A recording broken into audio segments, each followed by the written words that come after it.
Everyone is already waiting inside. Well, what are we waiting for? Let's join them! Please, wait a moment. Before attending the meeting, I hope you can promise me one thing. What do you need? Promise me that you won't commit to anything too reckless. What do you think? Okay.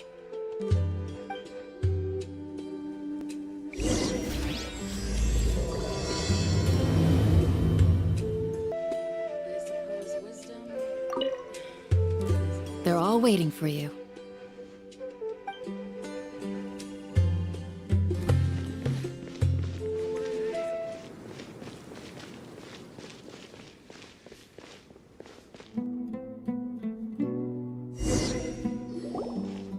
Everyone's here so early! But why isn't anybody talking? We already discussed things a bit.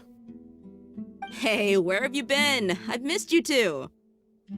Are you ready? Very well. Are you sure this is gonna work? I gotta admit, it's bold. Color me impressed. It's worth a try. The point of discussion is to arrive at a solution. Let's cut the small talk and move to the next point. You're making Paimon nervous.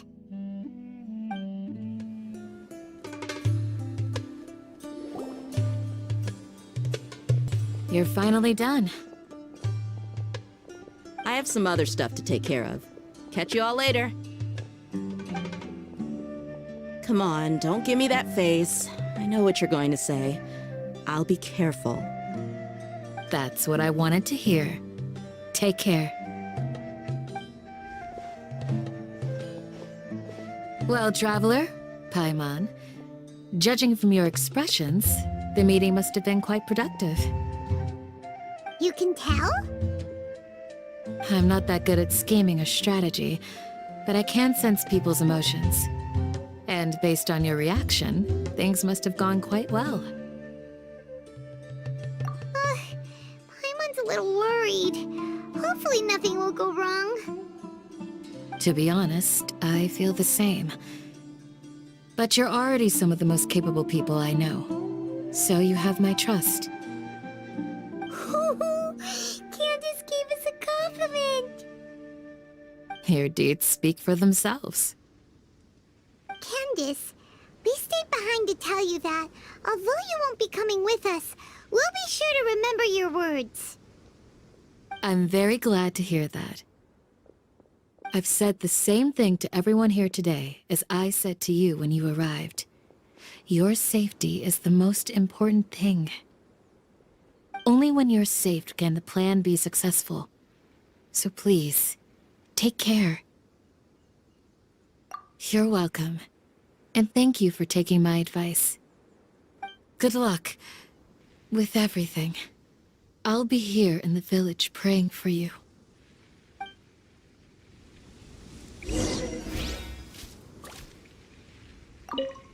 Stay safe, everyone. I'll be here, praying for you. Good luck.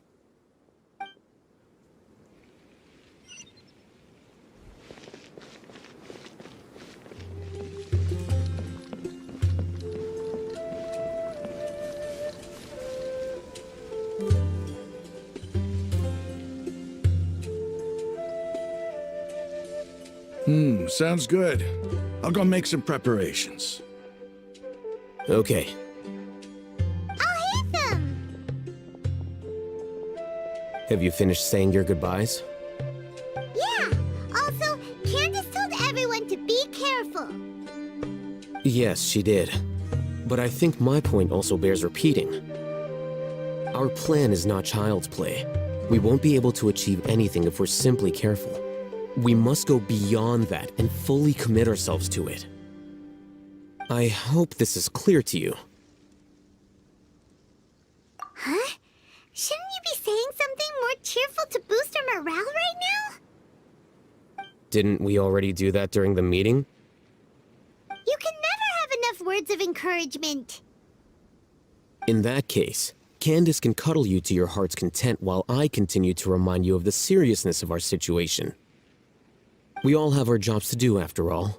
It's like how some people can be put in charge of logistics while others will fight on the front lines. Speaking of the front lines, you don't look anything like a soldier. Well, of course. Compared to the mercenaries, I'm merely a feeble scholar. But the advantage of not being a mercenary is that I get to stay in a safer place and offer my strategic insight. Just think about that mercenary who lost his mind. Mercenary groups are facing constant danger every single day. Well, being a scholar is also a high-risk occupation, and you are a scholar. I'm not like the rest of them. Even among members of the same species, some will exhibit far more potential than others. This guy. Paimon still remembers when those mercenaries in Port Ormos called you a lunatic. All intellectuals are lunatics in the eyes of fools. I'll take that as a compliment. That reminds me. Do you remember the record we saw in the King Deshret ruins? It mentioned forbidden knowledge. You have a good memory.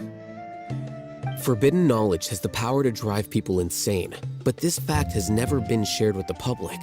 Even I, who has worked in the academia for some time, was never once informed of this. I think those mad scholars and mercenaries we encountered may have all fallen victim to the corrupting qualities of forbidden knowledge. But the academia has always held a different view. They have always believed that symptoms of madness are a side effect of human contact with divine knowledge as mere mortals. Come to think of it, perhaps the academia has also never understood the true nature of forbidden knowledge, and thus always approached the issue from the wrong direction. The Withering, Elazar, and the sandstorms. Don't you think what is happening right now across Sumeru is rather similar to the forbidden knowledge pollution that occurred in the desert thousands of years ago? But Paimon thought that Irminsul's disease is what caused the withering and the sandstorms.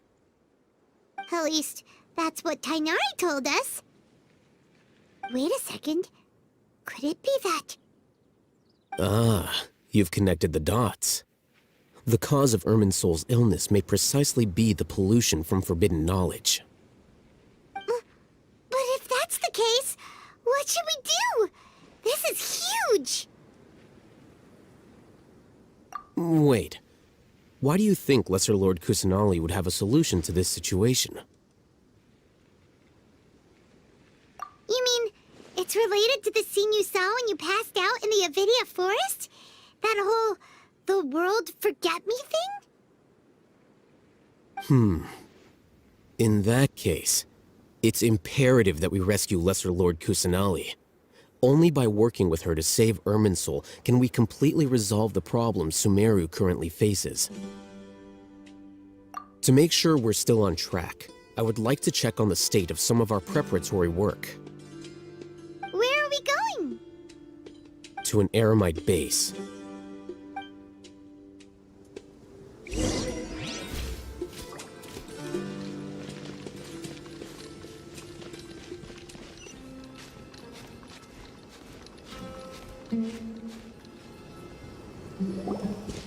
Oh, you made it. Huh? What are they doing here? I gave them some technical work to do. Ah, it's the scribe. And is that the traveler I see? How's the work going? Ah, yes! We have fixed the devices according to your instructions. One of them is already ready for use, while the others are still under repair. Aren't those devices for can knowledge extraction? What are you doing with those? Look here. Huh? More can knowledge? Are you going to put more weird stuff into his head again? What's that look on your face? Are you scared? Paimon's a little scared, but very, very, That's an interesting response. Anyway, we're not going to use this just yet. As I mentioned during the meeting, this knowledge capsule contains a decree I drew up in the past. The academia should also have their own copy. And according to the plan we just came up with... Traveler, I want you to record something into this capsule. Do you believe we can save Lesser Lord Kusanali? Good. Conviction is the most important part of all of this. Now, please get ready and put on this device. You want us to record our conviction into the knowledge capsule? Yes. Paimon is still really worried. I understand, but trust me, Paimon, this is something we have to do. It's best if you can do as I say. Because, to achieve this impossible task, it sounds like you'll need to fool your own heart first. Although it may feel like a trick, self-encouragement may be the most important tool we have. Paimon can see the point you're trying to make. Imagine this. We have orchestrated our plan and successfully rescued Lesser Lord Kusanali. As a result, we have changed Sumeru's entire political landscape. Everything went without a hitch, and everyone recognizes and praises our achievements. Now, open your eyes. Here. What's this? Read it out loud.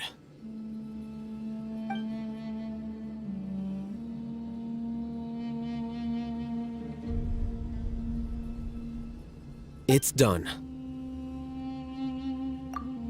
Is your head okay? Does anything hurt? It's just a recording. There should be no negative effects. But what was the point of doing this? Paimon doesn't get it. And that's perfectly fine. In any case, these capsules aren't meant to be used by you. Huh? What do you mean? Have you forgotten? Our plan needs to account for those who have long relied on the Akasha. You may find it hard to believe, but for those people, everything the Akasha transmits to them is nothing short of absolute truth. Imagine if you've been using a device like the Akasha since the day you were born, and this device has always supported you during times of need. After all that time, what do you think you'd become? A fool? A machine? A slave to orders. And that's why rules are so important. In addition, those who understand the rules can delineate boundaries and identify gray areas. But why would you need to identify the gray areas? You could say that those kinds of ambiguous zones can be very interesting. One might even say they're advantageous in the right hands. The things you're interested in are really out there. Are all Sumeru scholars like this? Anyway, that's enough chit-chat. I'm going to take those two to work on some small projects.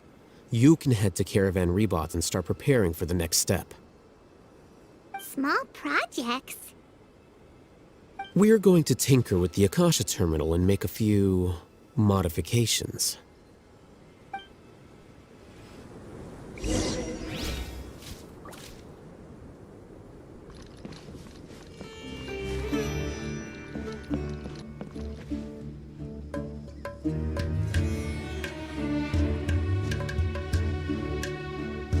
I thought we agreed on a plan. How can you go back on your word? The plan is too radical and carries a high risk for casualties. I've given it a lot of thought. And in the end, I still can't agree to it. But it's still the best plan we have. As a former Matra, you of all people should be able to see the bigger picture and recognize the innate advantages of our plan. I did. And that's how I saw the danger behind these so-called advantages. Alhaitham's plan is even more radical than I imagined. Huh? Why are you guys arguing? My friend, you're just in time. Why don't you help me persuade Cyno? He's turned against our plan. We agreed to work out a plan at the meeting. As mercenaries, you're familiar with the local environment, so you'll take care of the specifics. But then, you went to Alhaitham for suggestions. Had I known Alhaitham would give you those kinds of suggestions, I would not have agreed to the plan. Look, you already know that we're all on the same side here, don't you? Mercenaries place a lot of importance on their bonds of friendship, but also will not hesitate to make sacrifices if they deem the situation to be sufficiently dire. I'm sorry, but as things stand, I can't accept your principles. Seems you really do understand the ways of the desert. Traveler, Paimon, this is also something you should know. Ramon's plan is to have me work with the caravan Rebirth guards in my capacity as a Matra. We will arrest the mercenaries and escort them into Sumeru City. Wait, how can we work with the guards? We can't get through that wall easily, remember? Caravan Rebirth would never let so many unregistered members of the Eremites enter Sumeru City. My plan will clear us of any possible suspicion, and also let us enter the city as a big group. There is no better way. That also sounds like something Alhaitham told you. Am I right? Doesn't alhaitham know how dangerous this plan is? Of course he does. He told me, there is no perfect plan, but this can get the job done. He also said that with the help of Cyno and the Traveler, our chance of success would increase significantly. I never blindly trust anyone, and I've always had a good eye for people. I think he made a number of valid points. It's my own choice to trust you. If I make the arrests alone, I can control myself and prevent you from getting hurt. But I can't guarantee that kind of discipline from the guards. To make the whole thing more convincing, you'll need to resist to some degree. Casualties are inevitable once push comes to shove. I'm okay with the deaths of enemies. But now that we're allies, I'm against the meaningless loss of our own. I can't believe a Matra would actually care about us. I've lived a hard life, and I can say that people like you are hard to come by. I've always treated my allies with honesty and respect. They have the right to know important things like this. Now you're making this hard for me. Hey, is there something we can do to help? I knew you would say that. We can help fight some of the mercenaries, which should reduce the number of times you'll have to struggle directly with the guards. That should help at least a little bit. Cyno, on behalf of my people, I thank you for your kindness. But this is a mission we cannot turn our backs on. We strongly value the lives of our friends, but the goal we are about to achieve is even more important. We have no fear of casualties, because we crave the spoils of victory. So please, lend us your support. We will show you the determination of us desert dwellers. Well, now that you've put it that way, I can no longer refuse. But remember, you need to follow the plan and not do anything reckless. Candace made it very clear that we can only achieve our goals if we can ensure our safety. Since you and I both recognize the significance of this operation, there should be no more animosity between the followers of the Sumeru Archon and those of King Deshret. Everyone's life is equally important. Okay, you have a deal. Let's do this for our shared dream.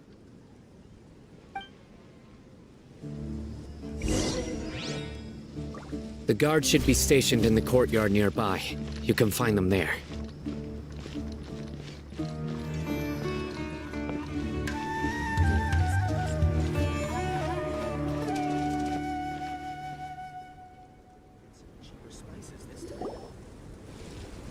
Guards! General Mahamatra! To what do we owe the honor? Keep your voice down. This is a secret operation. I'm going to arrest a large criminal gang near this location. According to the Academia's Guide and Regulations on Secret Operations, I have the right to ask for the cooperation of Caravan Rebot. Ah, of course, of course. Mahamatra Cyno's order is the Academia's order. Just let us know what you need. But who exactly are you planning to arrest, and how many people are you expecting? Depending on the scale of this operation, we may need to report it to our superiors.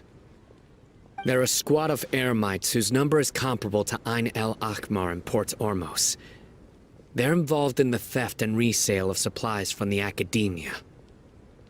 As many as Ain el Akhmar? This should definitely be classified as a joint operation. Then I suggest that you report this to your superiors as soon as possible, and treat it as a top priority desert operation. I will need personnel.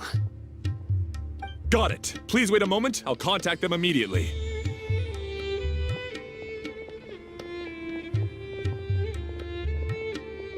Because this is work. Because I trust you. Paimon can't believe you're still in the mood to chat. This whole thing has Paimon scared stiff. Aren't you even a little worried? What if these guards already know that you have betrayed the Academia and are no longer their General Mahamatra? Even if that guard doesn't know, their superiors might, right? We discussed this, remember? The Caravan Rebot operation is of great importance. But don't worry, the guards there shouldn't know that Cyno has stepped down. How can you be so sure? First, the other Matra still don't know why Cyno has left, which proves that the Academia has been covering up the matter. Second, this is a crucial moment for the Academia's God creation plan. If something were to happen to the General Mahamatra, it's bound to attract a lot of unwanted attention. No matter how you look at it, they don't seem interested in sharing the news of Cyno's departure. A reasonable inference. I agree. Which brings us to our next issue. I'm sure some of you have been wondering if the prediction function of the Akasha will affect our operation. The Akasha is still in operation, so I must remain on high alert. Actually, considering the power of the Akasha, it's quite strange that it hasn't already tried to interfere with my actions. I've given that a lot of thought. For now, I don't think you'll need to worry. If you remember, when you first came to Aru village, all your actions and routes were predicted by the Akasha. It even gave that information to those who kidnapped the village keepers. But things like that never happened again after we met up with the Traveler. That's true. But why? Look at it from a different angle. Why do you think the Akasha will predict your actions? Because my personal data has been entered into the Akasha. That's true, but the key to this question is, how well can the Akasha make predictions about a person? Haven't you ever thought about it? Just how can it do this in the first place? Because the Akasha controls the entirety of Sumeru. The Academia firmly believes that all human actions can be explained through logic. By sorting and analyzing entered data, the Akasha can derive behavioral logic and predict the actions of those who fit an existing logic model. However, at the risk of sounding like an advocate for fallacies, can everyone truly be considered logical at all times? Emotions are part of our behavioral logic, But can you guarantee that every experience of the same joy or pain would be equally intense? How can our feelings and opinions be predictable down to the letter in every single instance? Cyno, in the past, you've always worked alone. In the absence of another person who could sway you or your thoughts, the Akasha could produce predictions that were similar to your real-life behavioral principles. Decisive and principled, you were used to solving problems alone. That's why the Akasha could figure you out. But now, you've joined a team. And I believe the Akasha hasn't yet figured out the full composition of it. Our thoughts and logic have intermingled and weaved themselves together to become a complicated, chaotic mess. Any one of us could potentially disagree with another. The Akasha lacks data on these interactions, and it's impossible for it to predict your actions in the future based on your decisions in the past. After all, there's probably a limit to just how much we can be modeled or controlled by data. So, in my opinion, you're probably safe for now. Makes sense to me. I agree. The Akasha is not alive, and I don't think we can be completely controlled by something without a mind of its own. Is that so? I guess there are things that even the Akasha cannot calculate, and people will not be forever trapped by the past.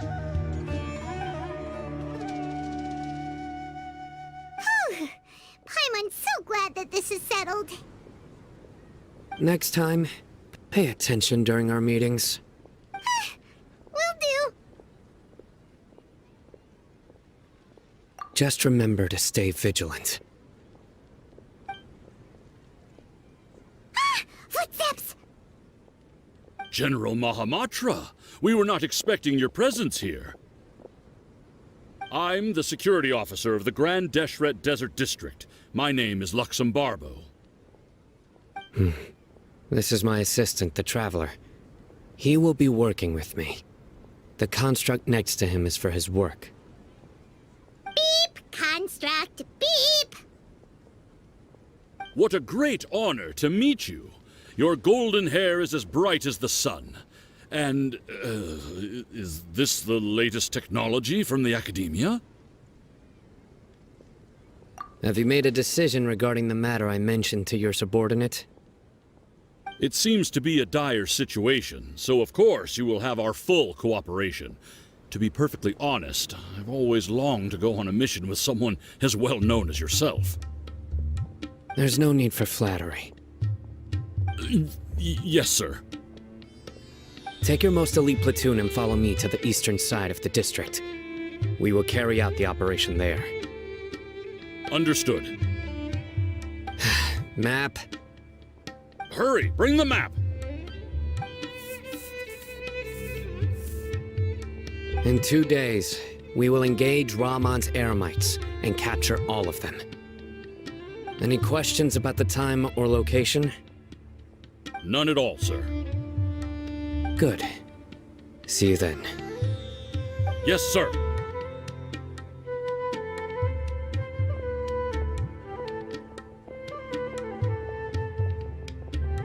Maybe hanging around the General Mahamatra isn't so bad after all. Everyone's so respectful towards us. This is all due to the absolute authority of the Academia. And now, we're going to strike back against that massive pillar of power. Get ready. We will move out in 2 days.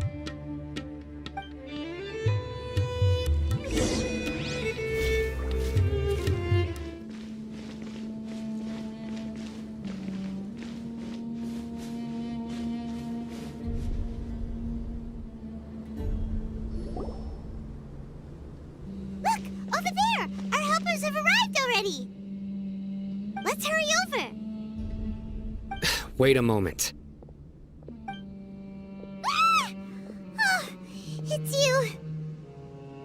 You're my assistant, remember? Being my assistant, you must stay with me. Now let's head over there. It's General Mahamatra and his assistants. we meet again. You're here early. It's to show how important we think the operation is. Since this is a big case for the Academia, we are prepared to give it our best. I'm glad to hear your sense of resolve. Remember, we must capture them alive. They are our only leads for the case. If they die, we will be unable to continue the investigation. Understood. Everyone! The Eremites are approaching from the west! Make preparations and be ready for combat.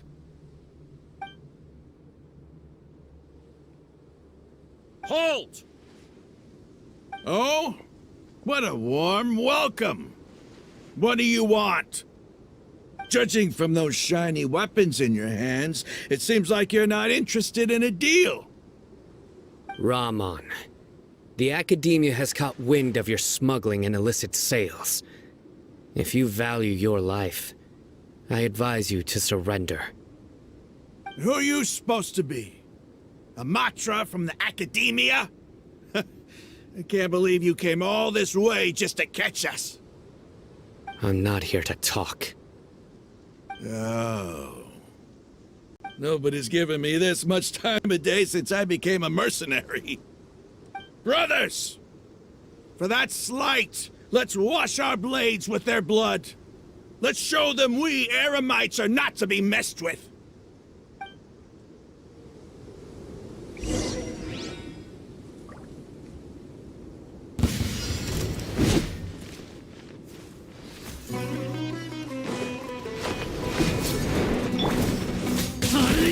Illusion shattered!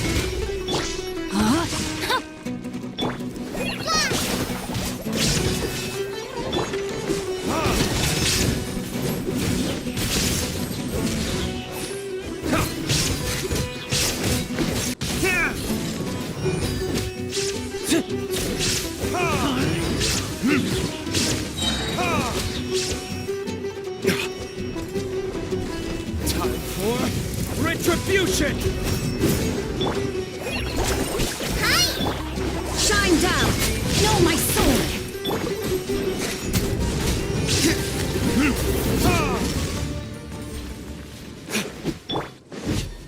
Just like we rehearsed.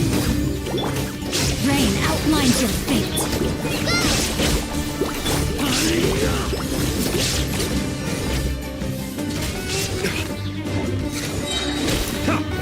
Verdict is...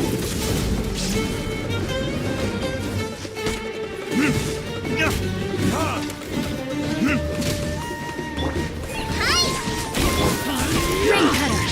Know my sword! Inazuma shines eternal!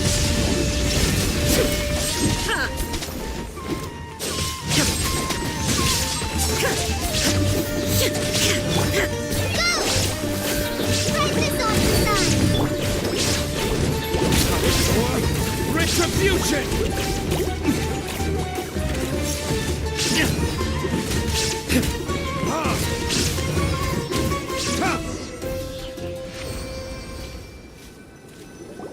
It's over.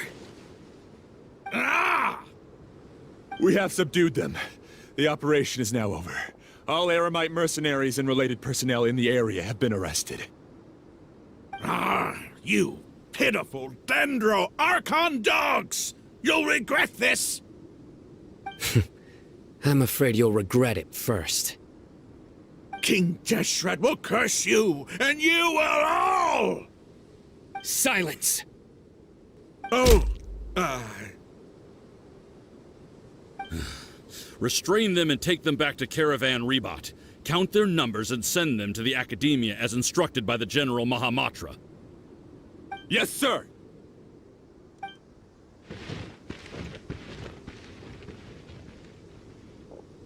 Mahamatra Cyno. I will now take my leave. If you need further assistance, please come to Caravan Rebot and ask for me. Understood. You are dismissed. There they go. Let's talk elsewhere.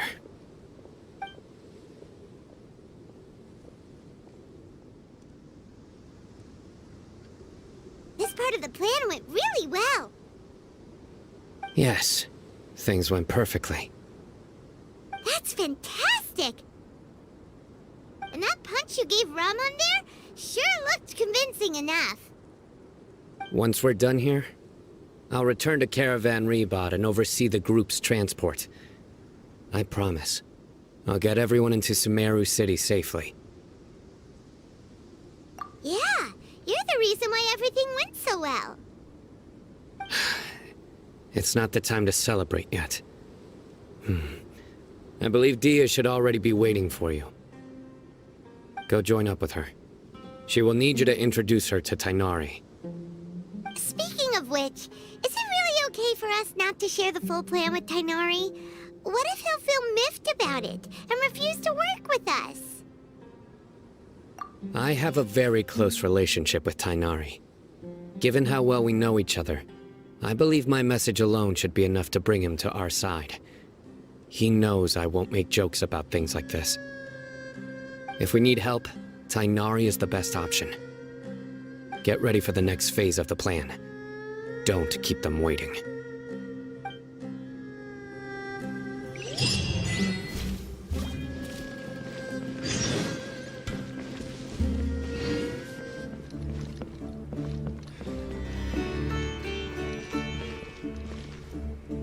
Welcome, weary travelers. Deyha, we're here! It's about time. Didn't you say our part of the plan is the most important of all? And here you come rolling in late.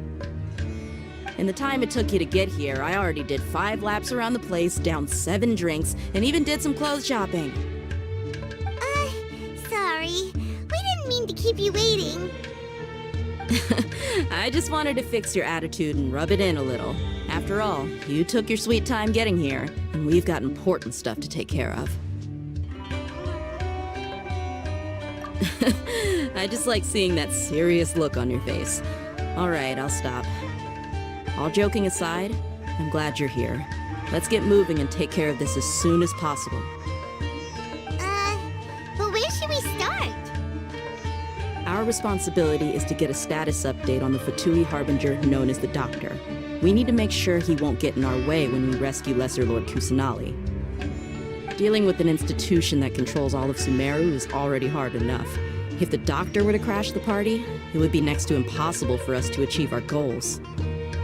Yeah, we sure don't want him showing up.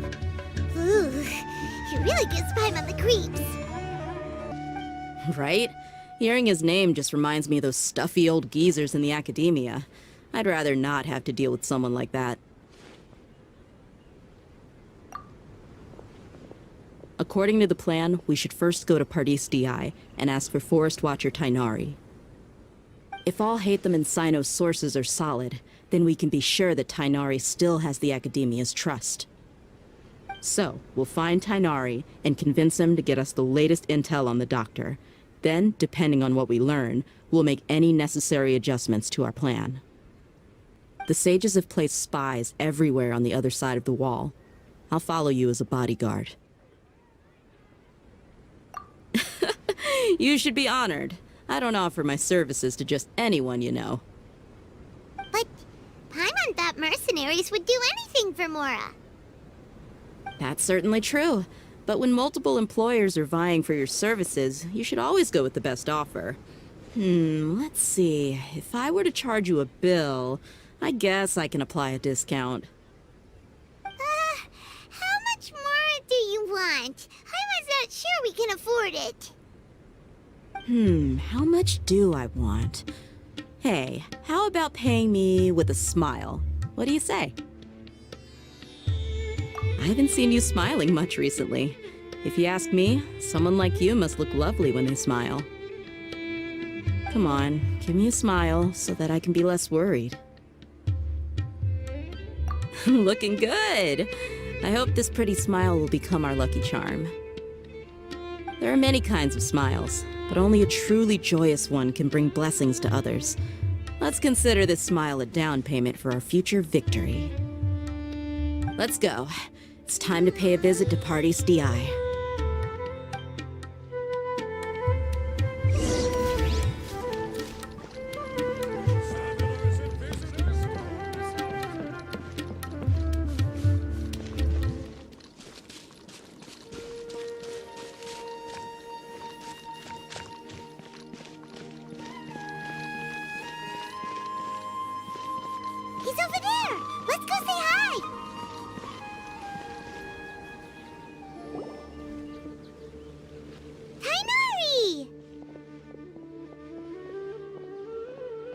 Traveler Paimon.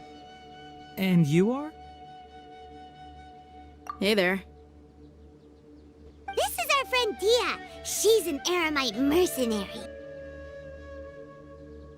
A mercenary? You must have some big news for me. It's something really important. Please help us out.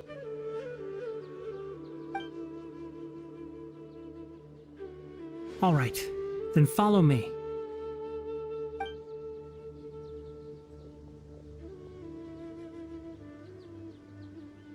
This place is better. We won't be disturbed by any passerby.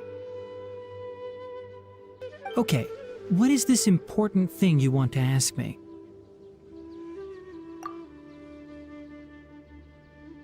The doctor, huh? He's that strange-looking Fatui Harbinger with the mask. Paimon thinks he has blue hair. Yes, I know him. Actually, he left Pardis Di just a little while ago. He left already? Yeah, he came looking for me. Can I ask what it was about? Sorry to ask you like this after having just met, but your answer is very important to us. For now, all we can share with you is that your friend Cyno is working with us. Cyno, you say? I see. So that's why he hasn't been at the academia. Okay. I will answer your questions and will assist you any way I can. You don't have to tell me everything that's happened. Cyno's name really does work wonders. You're not even a little worried that we might have made it all up? Despite having just met you, I can sense that you're the serious type. Between you, the Traveler, and Cyno, none of you strike me as the type that would conspire to deceive me. You don't need to tell me anything you don't want to. I'll also get straight to the point. The Harbinger you mentioned came to me because he wanted to take the scholar Hypatia away with him. Hypatia? Why would he want her? And what do you mean by take away? Is he planning to leave Sumeru? Yes. He told me his return to Snezhnaya is imminent.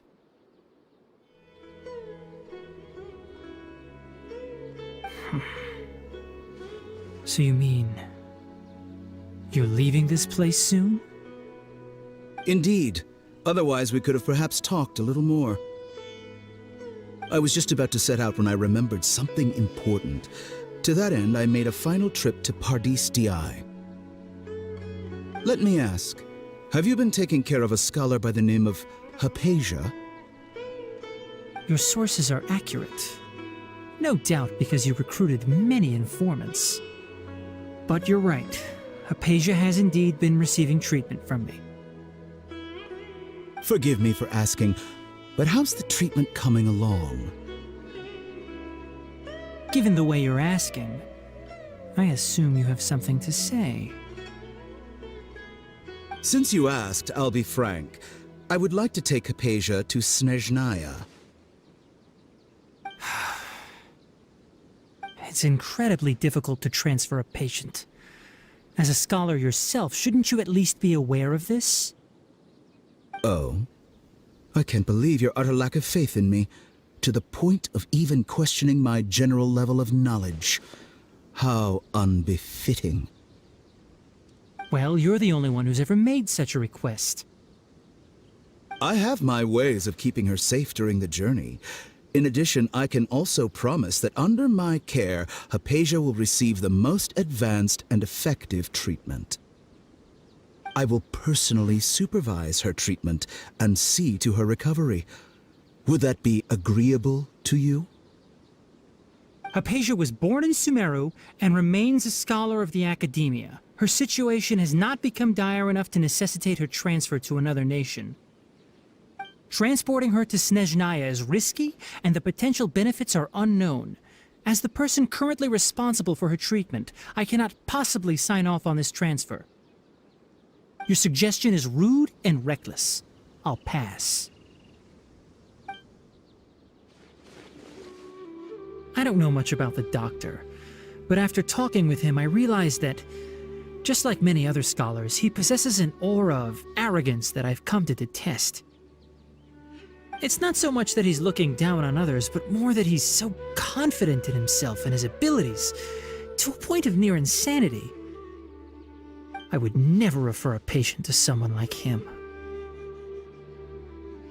I prepared myself for a protracted battle of wits, and was really surprised to see him just give up on the topic. Still, his reaction really concerned me.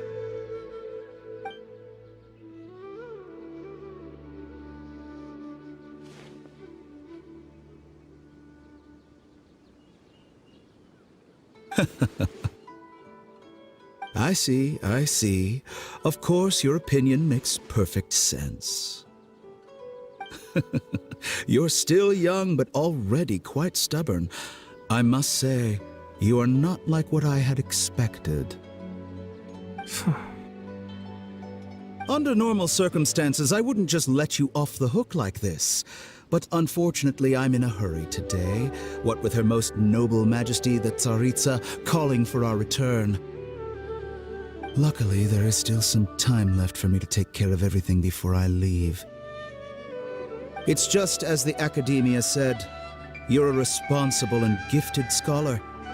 Sadly, even with all of that, you're still lacking a bit of shrewdness.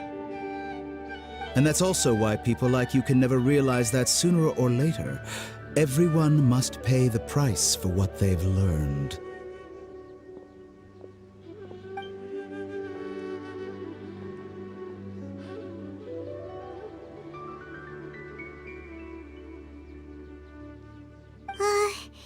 Paimon can't help but feel like he's hinting at something unpleasant. He asked a question, yet didn't care for my answer. Perhaps I'm nothing but a talking rock in his eyes. He never came off as malicious, but an utter lack of compassion permeated throughout our conversation. From his tone, I can sense that he's always looked down on others.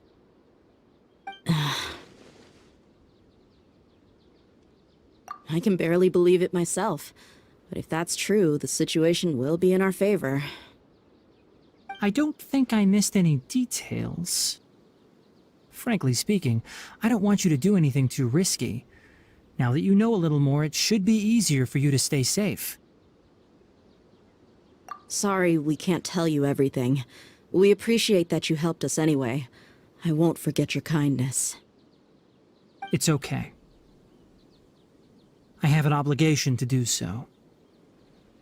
To be perfectly honest, all of this may have started because of me.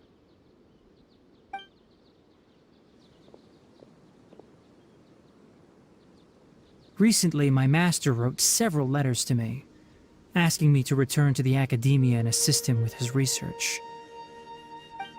Hasn't he already asked you several times before? Yes, but there's something off about this most recent batch of letters. The handwriting and tone are both familiar, but some details have been omitted. My master will occasionally leave a few dots on the back of the letter. 1 dot means that he wrote the letter on a sunny day, and 3 dots stand for a rainy day. This has been a habit of his for many years, but I didn't find any dots in his recent letters. I believe something may have happened to him.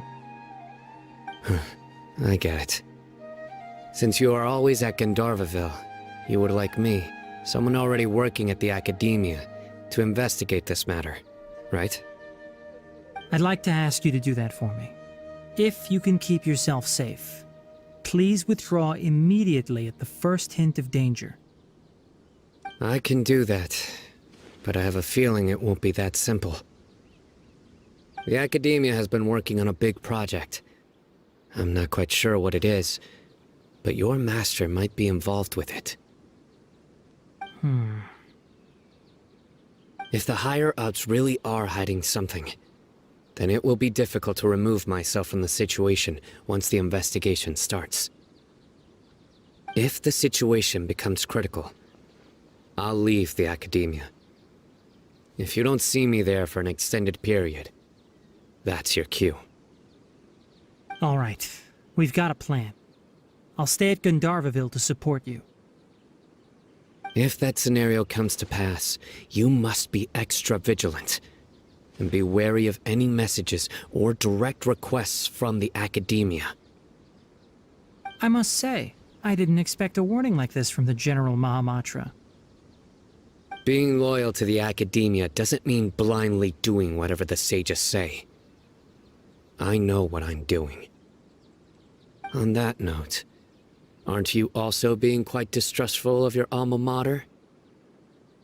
The Academia, yes, but my master is a man of integrity. Even when I was a student, I was worried he'd get in trouble for sticking to his beliefs. I suppose he's lucky to have lasted so long. But in the end, it still caught up to him.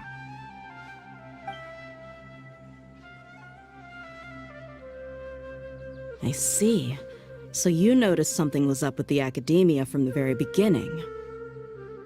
This may well be how Cyno became involved in all this. In that case, I must keep my promise and help you however I can. Also, if you run into Cyno again, please help me pass on a message to him. Trust your own senses and experiences. I think this may be something he needs to hear right now. Okay, we'll find a chance to tell him. Thanks. Right. Now let's go hunt down this Harbinger. Oh, by the way, which way did the doctor go when he left Pardis Di? That way. Gotcha. Thanks so much. We'll be on our way.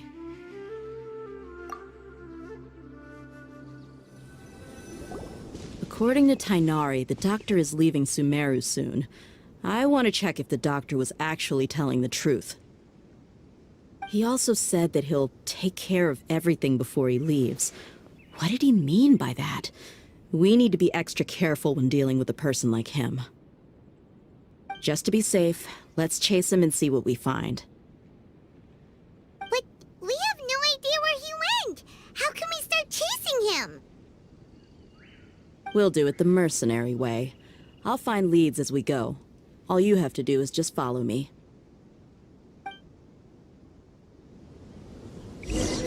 That Harbinger may have tried to cover his trail, but he still left some traces. Or perhaps he never even thought about concealing his whereabouts. Maybe that's just how arrogant he really is.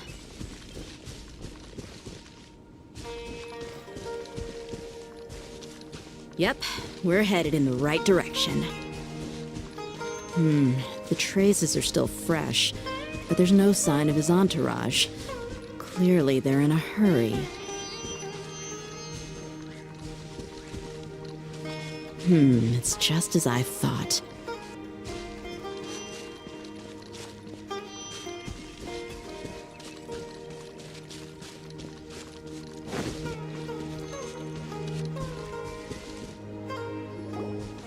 We can stop here.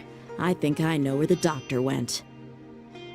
To the south of here is Port Ormos, which seems to be where they're headed. Port Ormos? They're going to leave by boat? That's right. Let's go to the port and have a look for ourselves.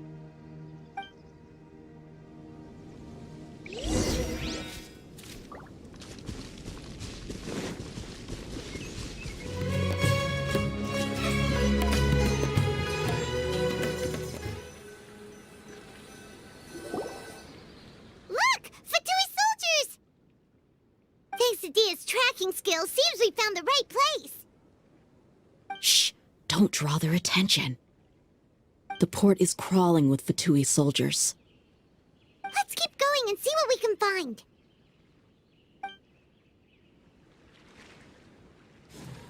Now this is a proper farewell ceremony for a Snezhnayan Harbinger. The Lord Harbinger is leaving. I've still only seen him once or twice. I used to hold a position in our homeland, and back then, the doctor spoke in a very different way from the way he speaks now. Maybe the way people talk in Sumeru has rubbed off on him? It's always like that when you spend too long away from home. When he gets back to Snezhnaya, perhaps it will also take him some time to get used to the life there again. Huh? But, sir, that can't be right. No, I remember it like it was yesterday. Both his expressions and tones are now very different. Also, for some reason, he seems like he's all smiles now. You must be mistaken. Nobody's supposed to look happy when they're on a business trip.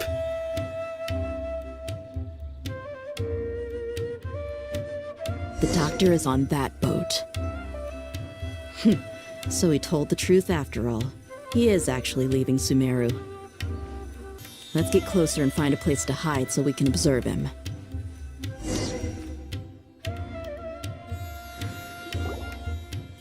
This place will do. We can hide here while we keep an eye on the boat.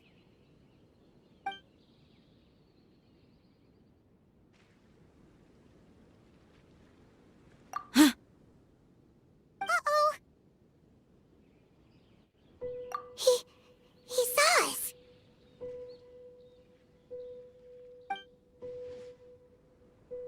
Huh? Is he waving at us? It's time to say goodbye. Wait, is he the only person on the boat? Huh? You mean there's nobody with him?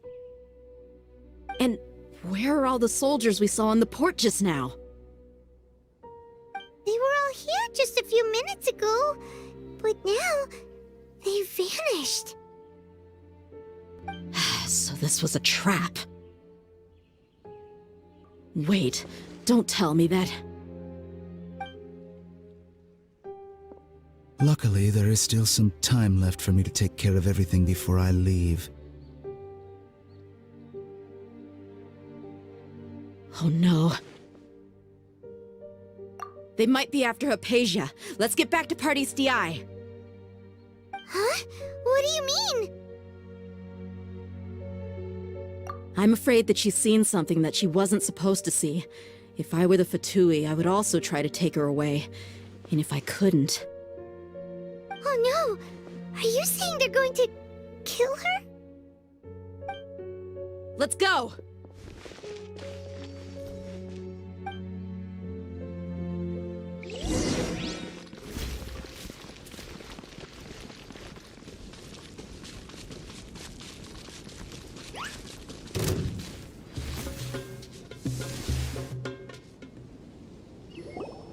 Pardees Di is not a place you Fatui can just show up and do as you please. I believe we've already made ourselves quite clear. Our superior gave us permission to search for and collect medicinal herbs in Pardees Di for research purposes. But you've been in Sumeru for some time already. I find it coincidental that you chose to only come here today. Even the Grand Sage himself may not have the right to question our research, much less an ordinary scholar like yourself. I've done my duty to inform you. Don't make things difficult for yourself. It would seem that my words have fallen on deaf ears. You can keep trying to deny it, but coming to Pardees Di now? I'm pretty sure you're not just looking for herbs. With all due respect, your baseless speculations will only lead to unnecessary trouble. Well, you only have your Harbinger to blame. He knows nothing about keeping a low profile. I may be staying at Pardees Di as a scholar, but that doesn't mean I'm no longer a Forest Watcher. It is still my duty to protect the peace and safety of the scholars who have contributed so much to Sumeru. Then it seems our conversation has hit an impasse. No one will lay a hand on you, Hypatia. Not on my watch.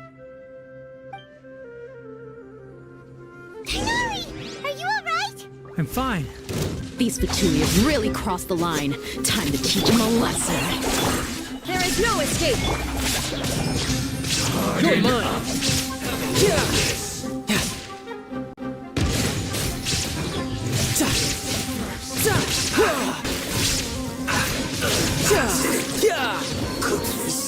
There's no use resisting! Give us Hypatia! Keep dreaming! Yeah, Tighnari! Beat him up! Just like we we rehearsed.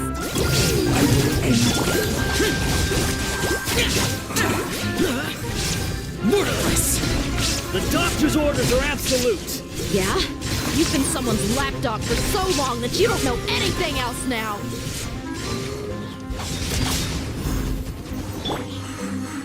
Now you shall perish!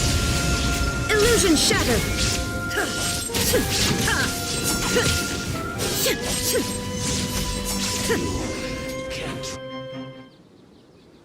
We're not getting anywhere. Traveler, Paimon, please go to Hypatia. We need to make sure they don't try to sneak around and attack from behind. Got it.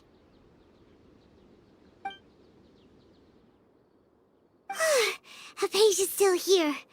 Doesn't look like anyone's broken in.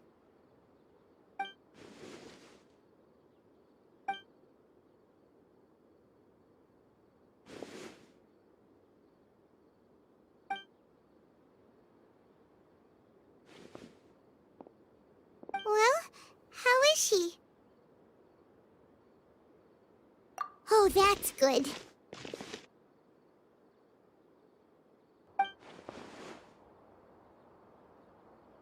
So, you think this is over?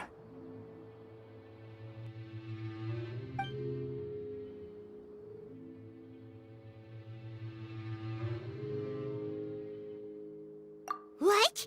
The Balladeer is here?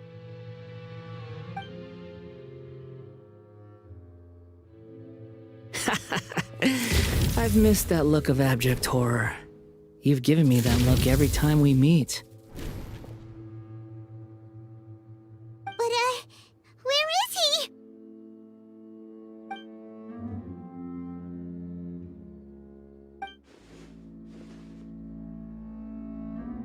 I can hear all of your thoughts, you know. Don't you remember? I already saw you the first time you came to Parties DI and made contact with Hypatia. I didn't need to do anything.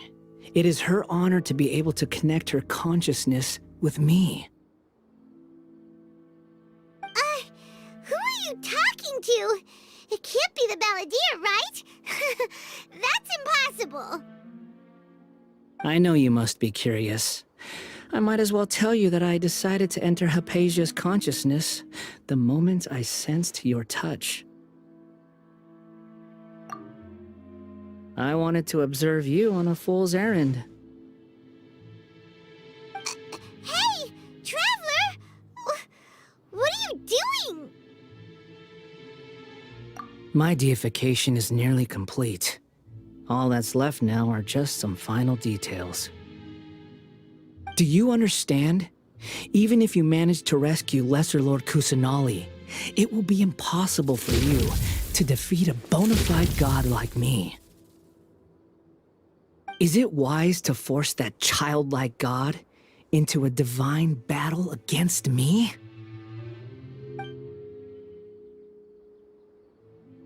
Scholars consider the God of Wisdom to be the sum total of their faith.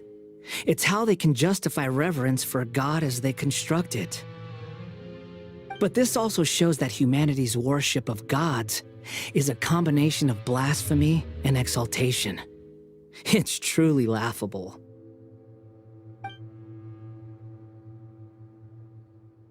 Yes. What is it?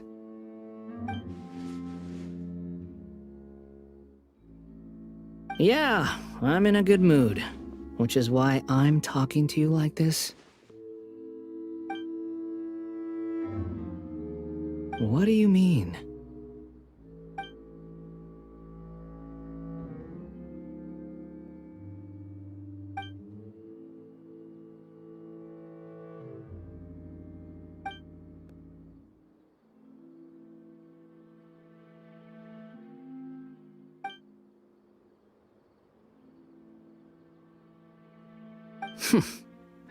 Those words almost make you sound like a friend who actually cares. But you're wrong. I'm different from all of you. I was born to become a god. My entire life up until this point has just been a meaningless routine. Just think about a sheet of paper. By itself, it holds no meaning. The content recorded on it is what gives it value. All I had recorded down before were some painful memories and boring human feelings. Such senseless drivel should have been erased a long time ago. Indeed, to me, the sight of you fools in your futile struggles is far more amusing. Tell me, just what has this world done for you to protect it with such zest and conviction? I'm connected to your consciousness, so I can hear what you're thinking and sense the depth of your determination. This is a good conversation we're having, so here's a word of advice.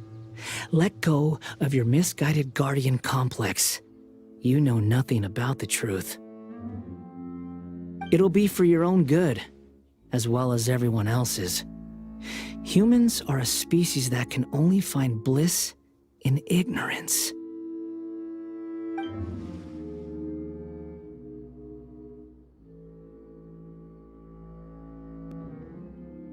Ah, you've seen my affection for her. If you were in my position, I think you'd feel the same way.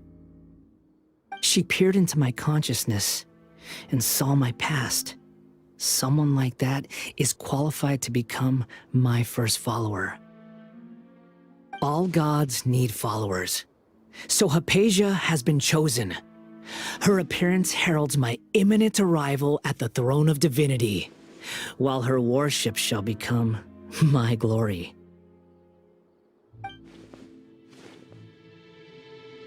You're doubting me again? No matter. Soon, you'll know what kind of authority you're challenging.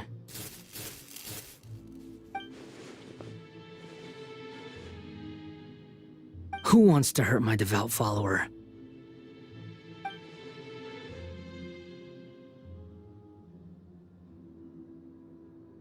The doctor wants to hurt my first follower?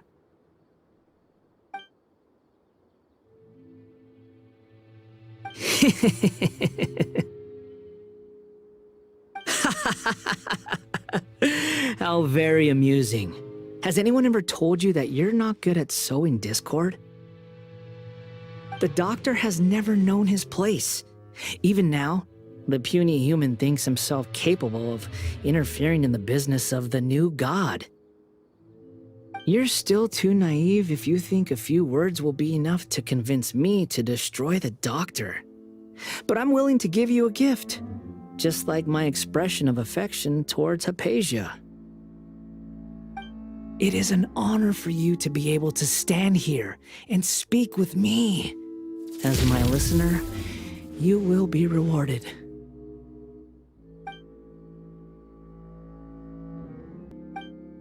Both good things and bad things can be called gifts. After all, gods have never needed to be reasonable. Ah! Paimon hears thunder!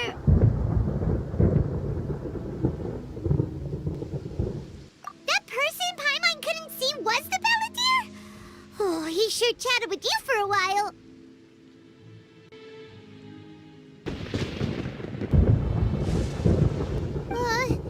Where is the storm headed? That means anyone outside is in danger! Let's go! Tighnari and deyha still must be fighting!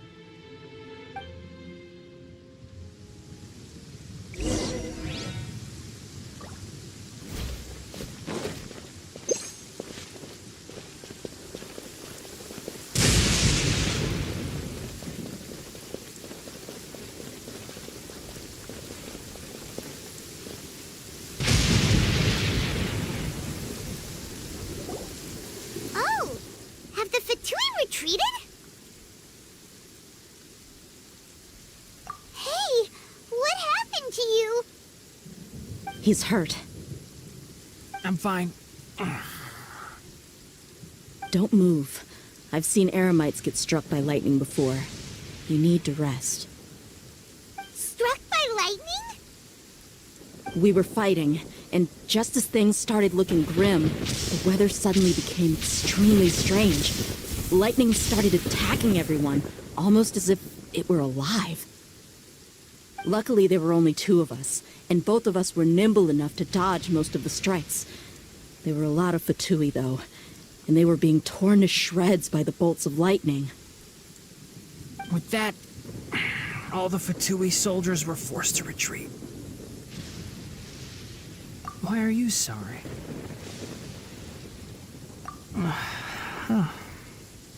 It's all right. I'm sure you also never expected this to happen. Don't blame yourself. My wound aside, you look like you've seen something unpleasant. Is Hypatia all right? Hey, didn't I tell you not to move? Just in case. Let's go to Hypatia's place and talk about things there.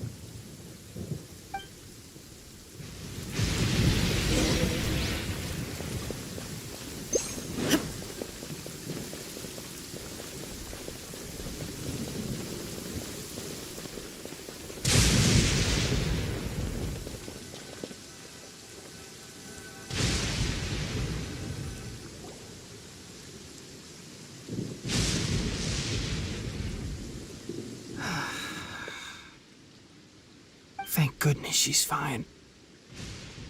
Hey, how about taking care of yourself first? I understand my condition. The wound is not fatal. I'll be all right. Ugh. The more you understand medicine, the worse of a patient you become. I know. They always think they can push through the pain. Oh, he sat down. Let me rest for a bit. Sorry, traveler. Now you may start.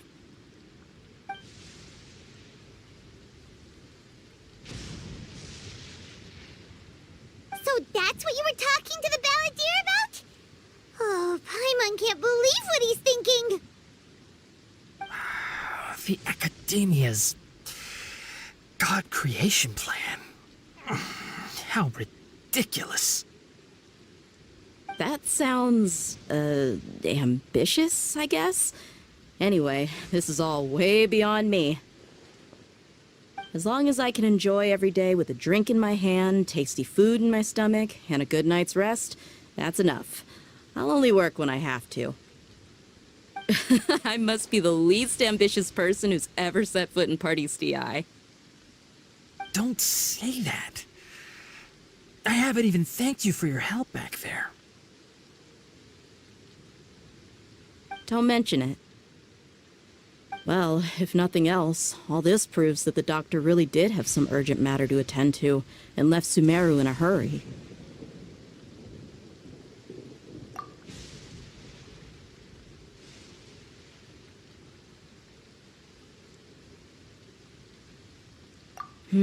Maybe the Fatui want to cover up some secret of the balladeer. Is that why they tried to seize Hypatia? You said the balladeer claimed that Hypatia has seen his past. So, what could be there? Have you noticed? The balladeer is not happy with the doctor's actions.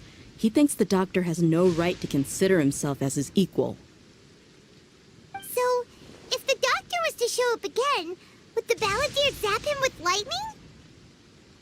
Based on what the traveler has said, I think he would. Having the doctor gone benefits him as well as us. In other words, we've successfully completed this stage of the plan. The doctor is out of the picture now. Yay! That's a big accomplishment! I'm also happy for you. Thank you for the help, tighnari. Make sure you rest up for now. Yeah. All right. Okay, that wraps things up for us here at Party SDI. Traveler, it's about time we rendezvous with the others at the Grand Bazaar. Let's continue to keep a low profile. You can head there once you're ready.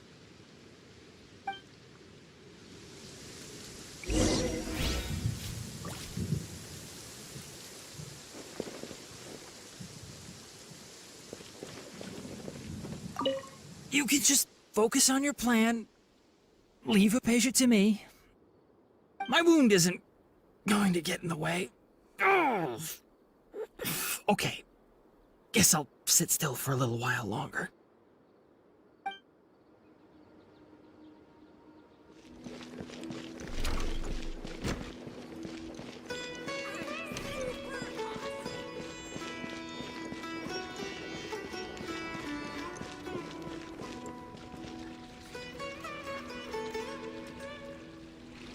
All right, everyone is here. How did everything go? Any luck with your missions? Let's report back one by one. I'll start first. We've made the necessary modifications to the Akasha terminal. In addition, the props required are also ready. I'll go next. The Traveler and I went to Pardis Di. The situation was a bit complicated, but we found Tighnari. Unfortunately, he was wounded during a fight. Who was behind it? Well, that's the tough part. What should I say, Traveler?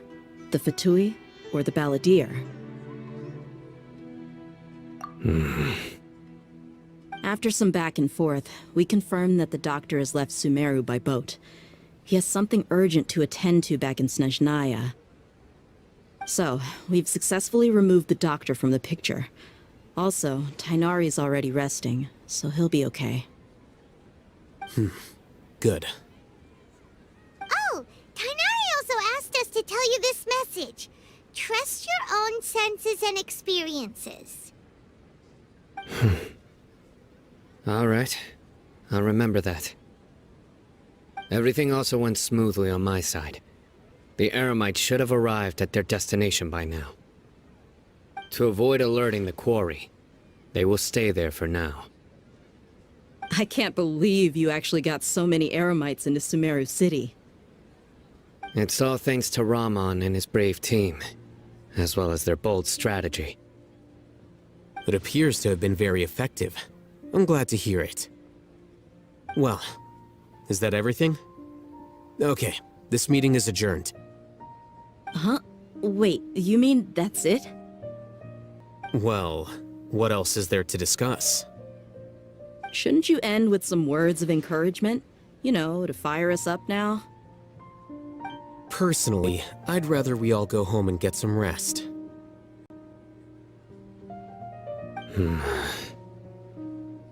Alhaitham, you... Ugh. Oh, and if you wanted someone to say something to that effect, then I must reiterate that I'm here to strategize and not to lead. So you should find someone more suitable to do that. But I thought all of you Academia big shots were great speakers. Then I should remind you that I'm the scribe. I know that. So what? A scribe is responsible for recording meetings, not speaking. Fine, whatever. Well, Cyno doesn't seem to be much of a talker either. I guess that leaves it to my employer. Employer? Yep, the Traveler hired me. That's right. So come on, boss. What do you have to say for the team? Yeah, say something to boost morale. Huh? What are you all doing here? Oh, it's Nilou! Hey, everyone. I'm not disturbing you, am I? Not at all. I was actually just about to go find you. Judging from the group and all your serious faces, you were discussing something important, weren't you? But you also look like you're up to no good. Seems pretty interesting. Welcome, Nilou. Would you like to join us? Huh? Join you? You mean, you also want to discuss something important with me? Yes, something very important. Nilou, are there any breaks in your performance schedule in the upcoming days? Huh? Wait, you're seriously inviting me?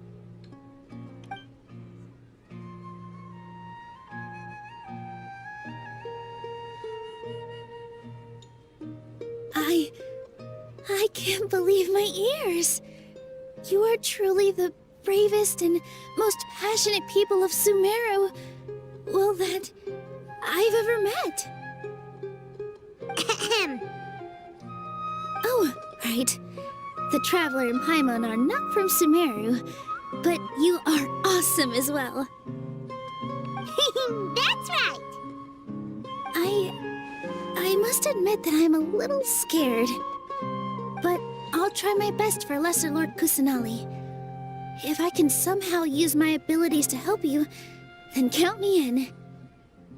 Remember, believe in yourself. Okay. I'll get my friends at the Grand Bazaar to help us tomorrow. Just remember not to say too much. Be discreet. Yep, you got it. All the preparations are done.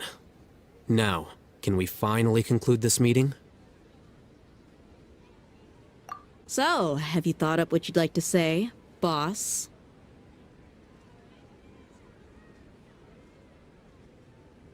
Yep. It's a grand plan and we're all super awesome!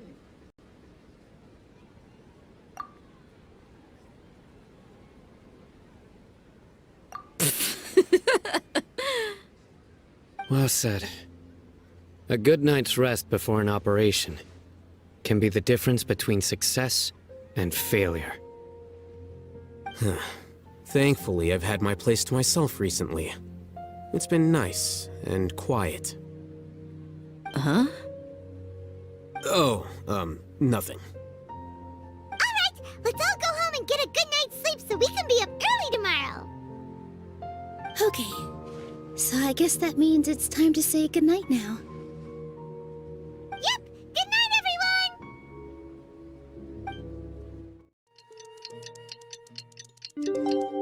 Today is the Academia's Neogarbaha Day. We can finally put our plan into action! Alhaitham should be waiting for us. Let's go to the Academia and find him.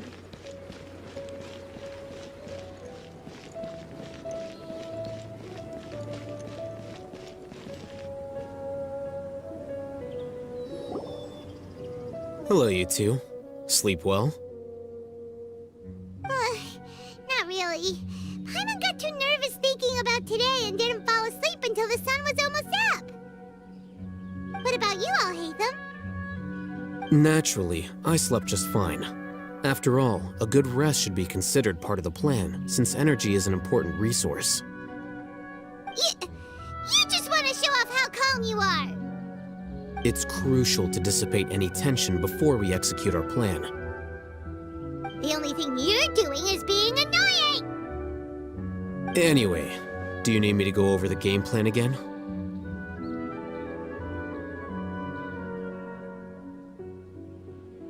Our target is Grand Sage Azar's office.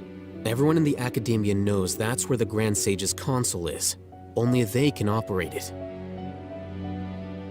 Many restricted commands and operations are executed via that console. I'm sure that console has a way to free Lesser Lord Kusanali.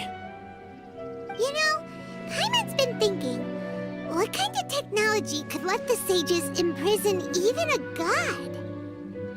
That isn't something they could have accomplished with their scholarly talents alone. In the Sanctuary of Surasthana, there's a device of Greater Lord Rukkhadevata's that she once used to isolate herself while meditating.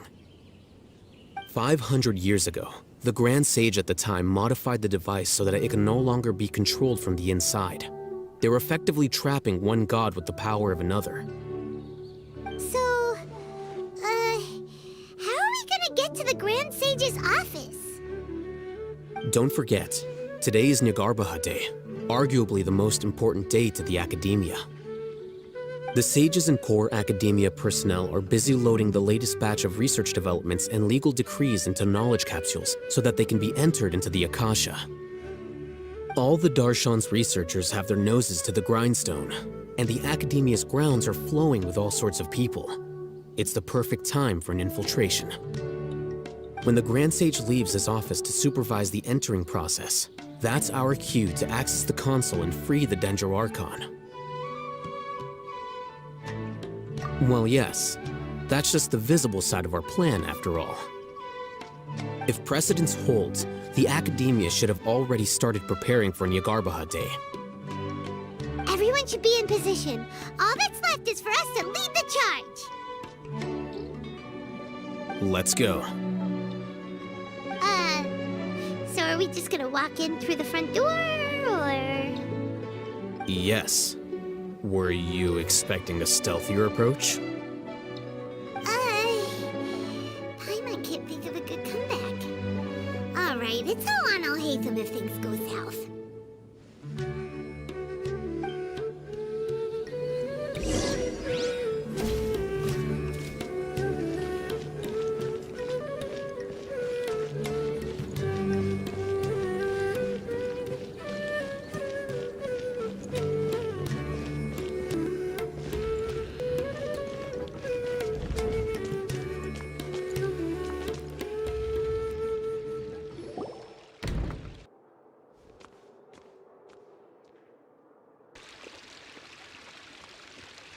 Scribe? Please, wait. Are you Scribe alhaitham?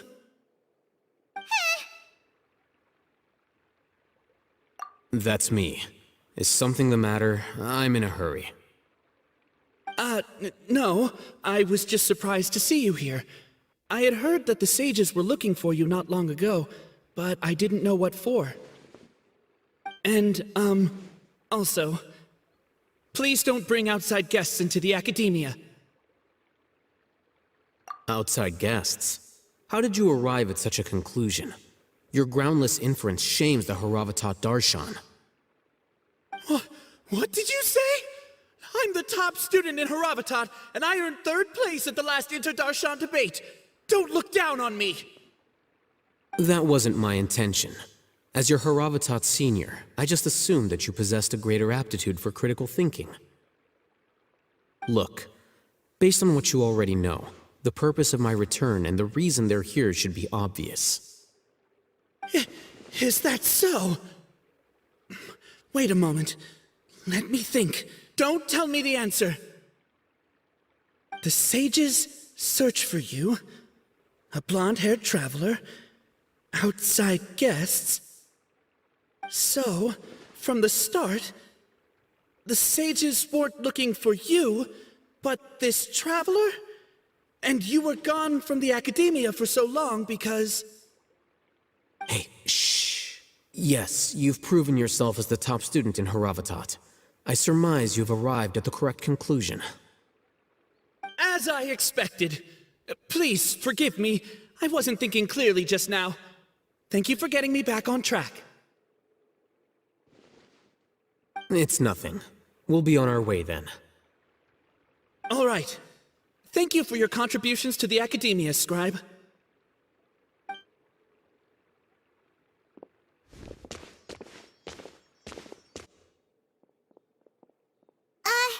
What the heck just happened now? What did he just guess? I'm afraid I don't know either. You have no idea? Mm-hmm. He convinced himself of whatever truth he came up with. That is the so-called pride of a scholar. If someone questions their academic facility, they will instantly feign understanding to keep up appearances.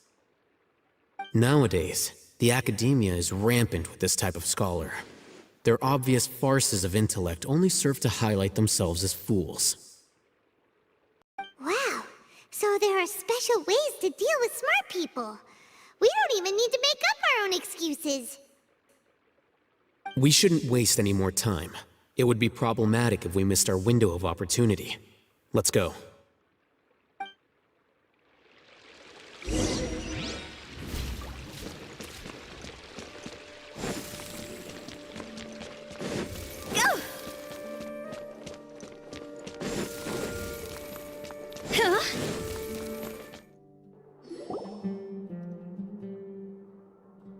Is this the Academia's library?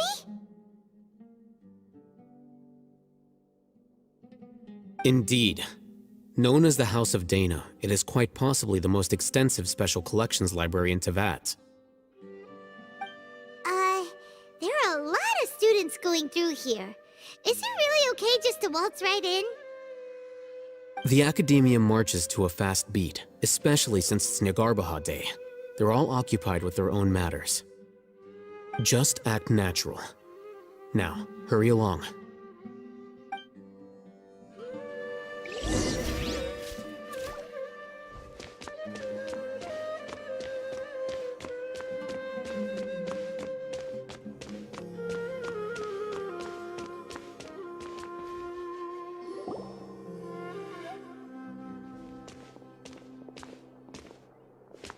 What's this platform for? It's a lift that Academia personnel use to access higher floors.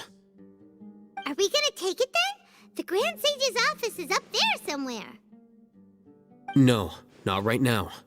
We can't guarantee that we won't run into the Great Sage. Let's step back and observe for now.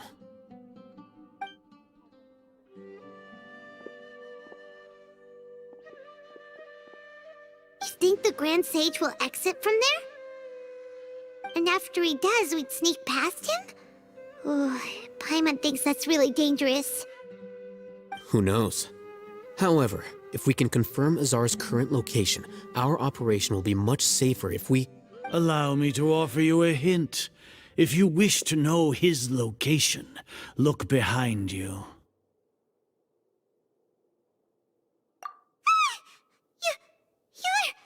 What's Grand Sage Azar doing here?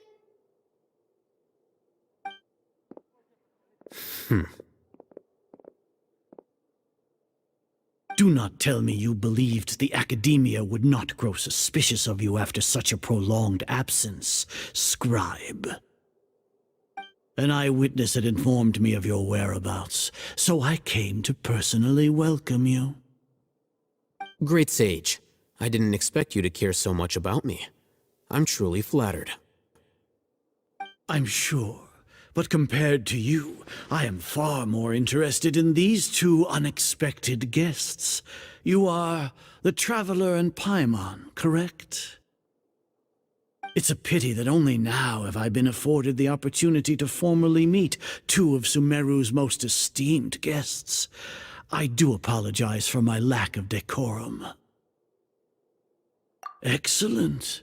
You immediately initiated discussion instead of attempting to prepare some perfunctory excuse.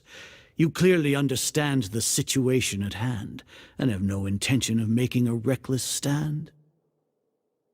The foot traffic here renders this place unsuitable for discussion. Please, follow me to my office.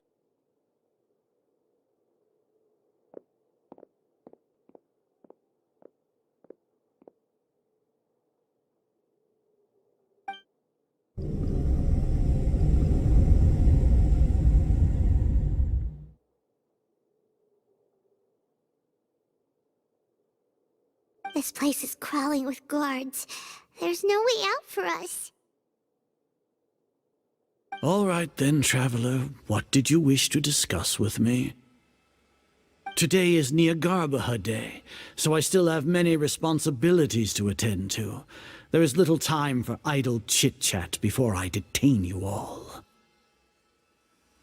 You seem to know quite a bit about our endeavors. If that is so, then you should be praising our great work, rather than using your trivial misgivings in a futile attempt to sway me. Trivial? Then tell me, what do the Fatui want from me? Worthless. Those are all completely worthless. Benefits, divine power. These materialistic words do nothing but debase our great work. Creating a god. Yes, we are using human wisdom to create a god. If humanity cannot attain omniscience and omnipotence, then we shall create a god to reveal them. This is the pinnacle of human wisdom. We shall regain a god's guidance at long last. No longer will we flounder in the interminable void of consciousness and knowledge. Even Ermin's soul will be freed from its plight. For our nation of scholars, this is the ultimate aspiration. No cost is too great to realize it. You will never understand the rapture of having a god be born within your very hands. With your degree of knowledge, you cannot even comprehend such an emotion. Gods exist on a plane that far eclipses humanity's. Lesser Lord Kusanali, what can she even do? Care for the people? Fend off sandstorms? Fabricate silly fairy tales? These are but child's play for the academia. Does that make us equal to the gods? We are a people favored by Greater Lord Rukkhadevata. Though I may have personally not seen it, our forefathers bore witness to true wisdom. The ascension of the Lesser Lord has brought nothing but bewilderment to the scholars. They all ask, is that truly what true wisdom is supposed to look like? With that in mind, it is better to keep her isolated in the sanctuary of Suristhana, so our academy will not become embroiled in turmoil. What a pathetic justification! Do you really think that only the super smart or powerful should be able to call themselves gods? As per your judgment, Grand Sage, they are indeed dangerous individuals. Not only are they acting against the academia, but their ideologies have the potential to lead scholars astray. Looks like there really was merit in my assignment. Alhaitham? Are you talking about us?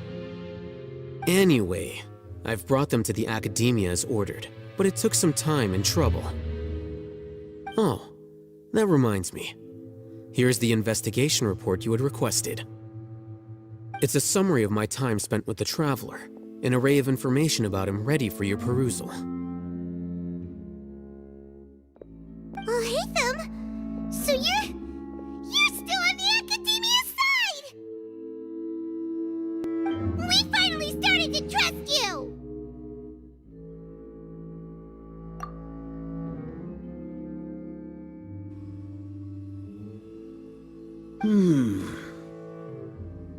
Excellent. Detailed contents with no errors. I would expect nothing less than an immaculate report from the scribe. As it is Niagarbha Day, I'll enter the information on you into the Akasha. Surely you know what that means. We'll be monitored, just like Cyno. With the Akasha's calculation prowess, all of your actions will be predicted with an accuracy of at least 98%. Furthermore, your data will be updated in real time whenever new information presents itself. To put it into words you can understand, wherever you go, you will be walking under an invisible leash. This is Sumeru's greatest penalty for dishonest persons. Are you not familiar with the concept that great responsibility begets an equally great suspicion? In any case, you are Sumeru's most concerning external variable. Locking you down will greatly decrease the chance of any undesirable outcomes coming to pass. You're despicable! Despicable? Perhaps from your perspective, but I suppose you had mentally prepared yourselves for this, no? Your ploy was to sacrifice the Traveler here, was it not? Lord Azar, I know what you're trying to say, but I've been following your plan this entire time. Why are you doubting me at this juncture? Must I delineate your entire plan? Very well. I will spell things out. First off, I received an eyewitness report that you were spotted with the Traveler to Caravan Rebat. However, you immediately departed for the desert and escaped surveillance range. Judging by the time, you all likely encountered the truant General Mahamatra in the desert. Am I correct? Maybe Paimon shouldn't have mentioned Cyno just now. The Academia had not received correspondence from its scribe for a prolonged time. You were also in the company of the Traveler, a close associate of Lesser Lord Kusanali and General Mahamatra Cyno, who had defected from the Academia. With their instigation, what was the probability that you would betray the Academia? Rationally speaking, 50%? 70%? What do you think? Regardless, that's only a guess. The facts are that I've brought the Traveler right before you, and I gave you my report. Indeed, your boldness deserves praise. To think that despite status as an outlander, the Traveler is still willing to sacrifice for the sake of your plan. If I'm correct, you have a contingency plan to save Lesser Lord Kusanali and ruin our great work. Sneak into the Academia on Niagarbaha Day, using Alhaitham's status as the scribe, for there is a good chance that an opportunity to save the Lesser Lord will arise. Should your intentions be discovered, Alhaitham will turn traitor and sacrifice the Traveler, thus proving his innocence. He can then stay inside the Academia and continue searching for a way to proceed forward. As for Cyno, according to the Akasha's calculations, he will soon return to the Academia and confront me in person. I suppose this is also a part of your plan? You'll see me as a traitor regardless of what I say, no? Even if you impugn me, it would have little effect on you all. You misunderstand. Losing our scribe would irreparably damage the Academia's regular operations and the development of Sumeru's future academic systems. However, under the current circumstances, even that is trivial compared to what we stand to gain from our great work. You said that I betrayed the Academia, but you, Azar, you've betrayed all of Sumeru, betrayed its Archon. So flight has turned to fight at long last. Guards!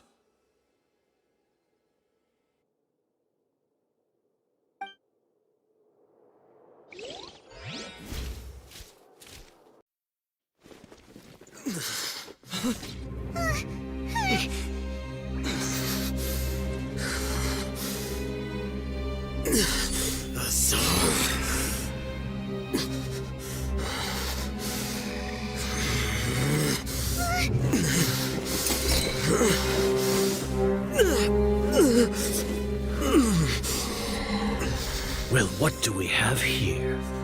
So you stole that divine knowledge capsule? Traitor! You traitor! Even the most rational scholar will yearn for the power of a god in a moment of desperation. Aren't you doing the exact same thing as me, alhaitham? Unfortunately for you, no god will lend you their power. Azar!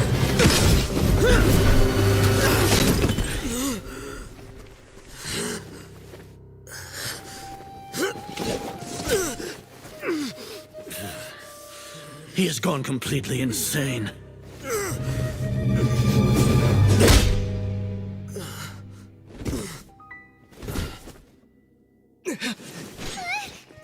Take him to the Matra and exile him to Aru village. Then find someone to take these two to the confinement room. I'll deal with them later. Grand Sage, we've finished all required preparations for Niagarbaha Day. We may begin to enter the capsules now. Excellent. You may begin.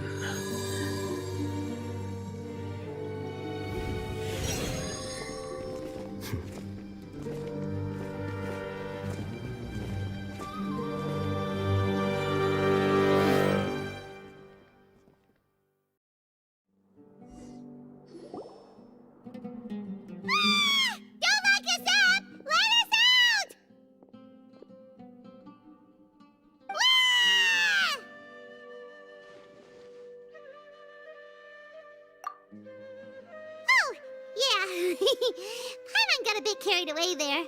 How was Paimon's acting just now? Great, huh? Everything's going according to plan so far. We made it into confinement, and Alhaitham's probably done with his part too. We even managed to trick Grand Sage Azar. Alhaitham sure knows how to cook up a plan. What are we doing next? Paimon has trouble remembering things when she's worked up. Right. Paimon thinks it went something like this. Apart from that, we still have yet another goal in the first stage of our operation, which is to send the Traveler to the confinement room. What? Why do we want to get him locked up on purpose? He's always been the person the sages are most afraid of, as well as the greatest obstacle to their successful implementation of their plan. They are very aware of the risk he poses to them.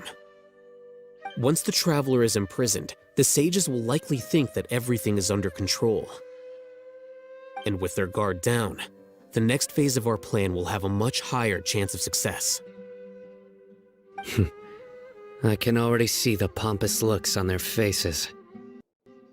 Oh, that's a super tricky plan. But Paimon still thinks it's not really worth it. That isn't the only reason, of course. He has a more important task once he's in confinement.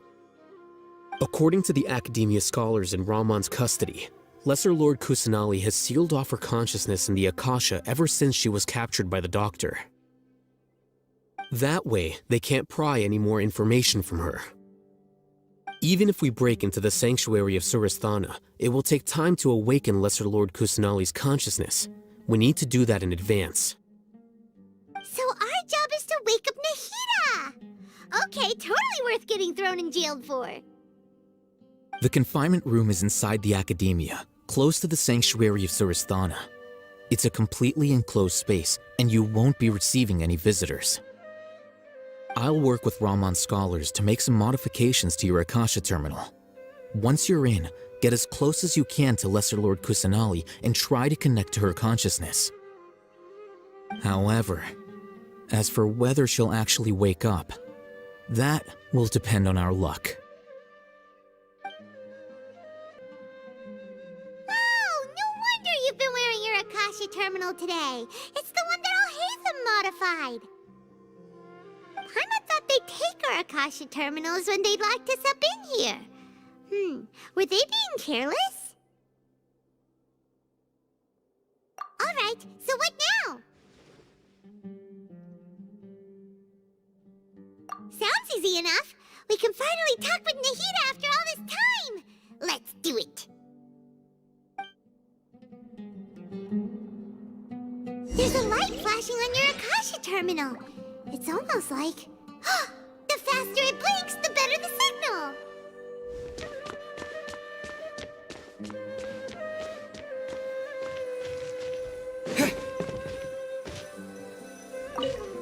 Whoa! It's Mora! Ooh, Mora! No, Paimon, we're not here to hunt for treasure.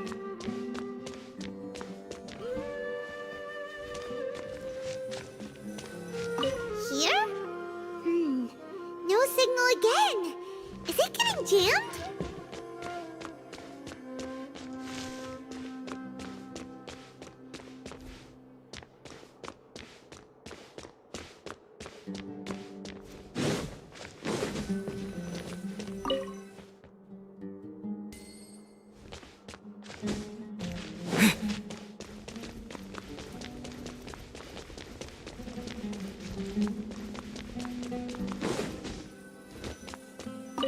Here? No signal again. Is it getting jammed?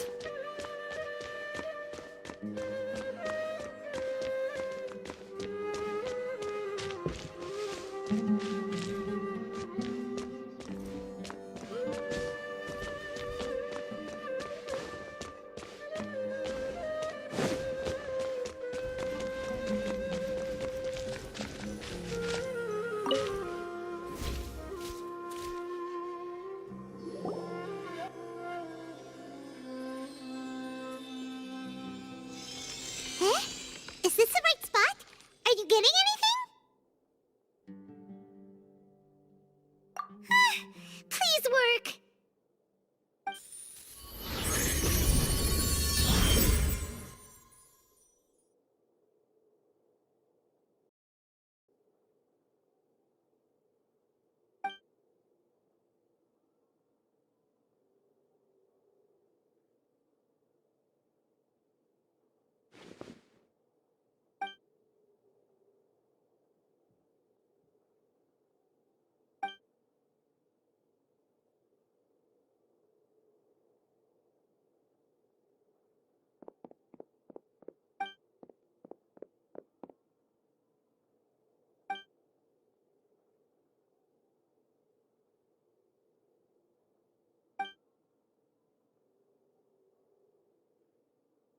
Nahida! Hey, Nahida!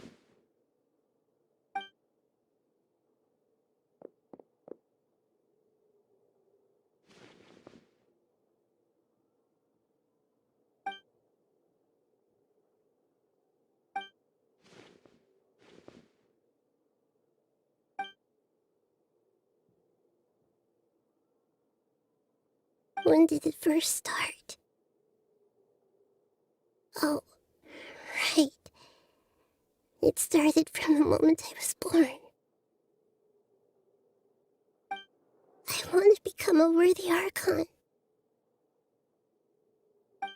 So I've kept studying. Kept listening to my people and their hearts. Kept looking for a way to save Irminsul. So I can catch up. Catch up to Greater Lord Rukkhadevata. But I'm stuck in the sanctuary of Surasthana. The sages are creating a god to replace me. And I'm forced to lock my consciousness in this boundless darkness. Nahida!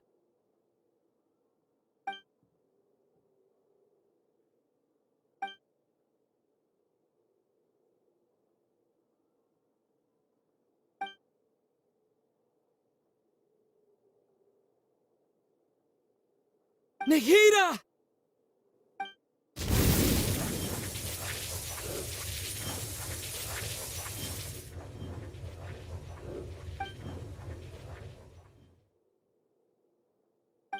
It's so quiet here. Now that I think of it, I don't think I've ever actually listened to my own inner voice. Do Archons have them? Should Archons have them? Have I been doing the right thing? Am I really not needed? How do I really feel about all of this?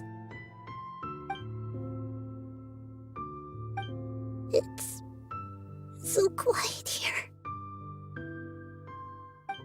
Since you're the god of wisdom, you've known the answers to all these questions since the very beginning, haven't you?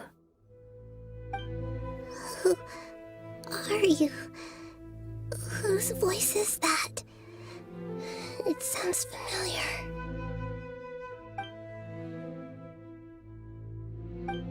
You're right, though.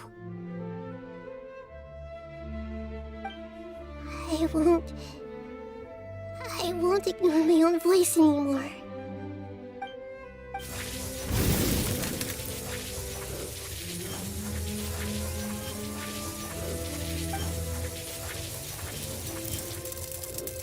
Nahida!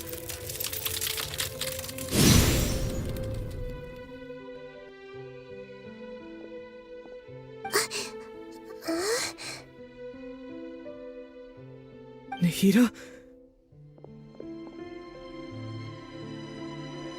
Did you wake me up? Thank you. Why are you here? We're here to rescue you. Are you alright? I'm fine. It's just... when I think of everything that's happened to me, I feel really angry now. You should have been angry ages ago.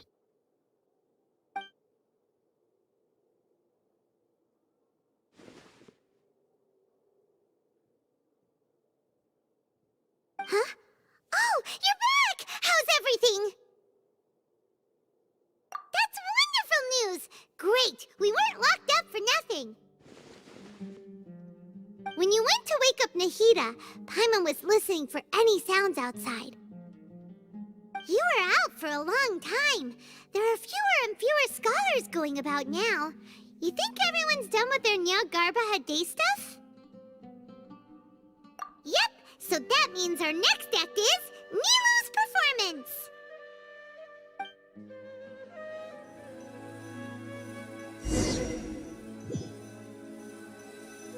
Nilou, are you sure about this? You're taking such a great risk for them. I'm sure, and I'm going. You know that I don't like to pass up any opportunity to dance, and this one is especially important. All right. You seem to have a lot of trust in them, so I won't say more on the subject. But if anything happens, the few of us here may not be able to help you. Don't worry. They've been through worse. Everything's going to be fine. All right. You know, if you really do get arrested, we'll do everything we can to get you back. Be careful, even if it's only for our sakes. Thanks, Mr. Zubair. You're so very kind.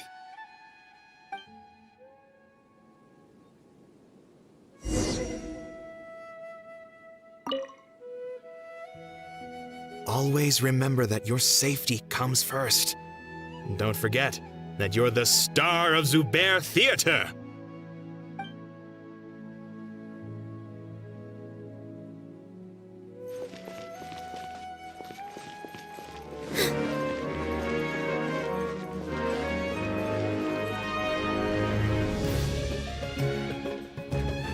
Nilou, how's it going? Nervous? Definitely more than usual. But it's because I'm worried I won't dance well enough. It's okay. Just focus on your performance. We'll take care of everything else. You sure know how to talk. Taking all the credit, even though we came here together to help out. Well, thank you both. I'll have to treat you to a meal after all this ends. I really, really appreciate all of your help. Ooh, that sounds great. Huh? How can we say no to that? All right, let's get back to business. Nilou, we'll be here to keep people from going to the academia so they don't interrupt your performance. I was planning on telling them something like, the Academia's been conducting a weird experiment, and some of their test subjects escaped. It's really dangerous there, so stay away. Oh, you couldn't think of anything better? Oh well, I guess it does sound like something the Academia would do. I think it sounds great. I'm counting on you guys. Don't worry, it'll be a piece of cake.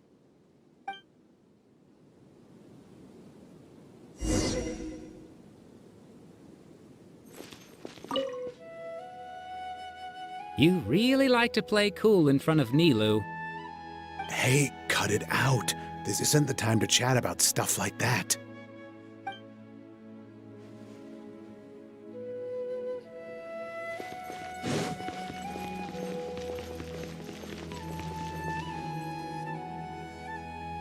Hey, Nilou!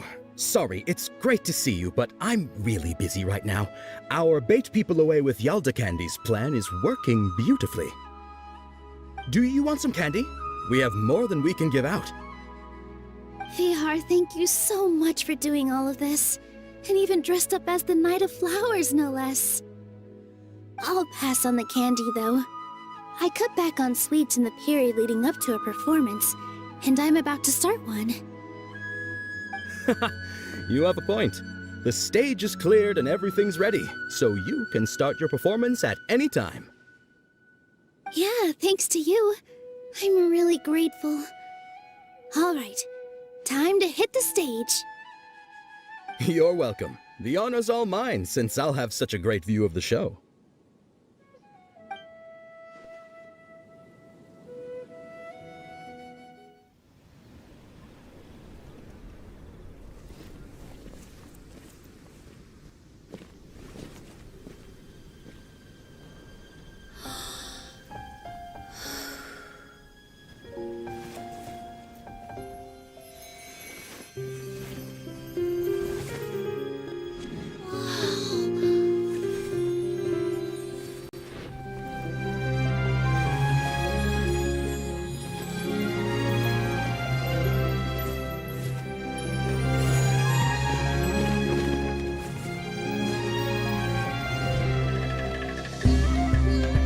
I've never seen a performance like this. This is incredible. Yeah, but I heard that public performances like these have been banned. I can't believe she's doing this here. Grand Sage, there's some commotion outside. How uninteresting. Issue the new Prohibition Act from the Akasha to the guards. They'll know what to do.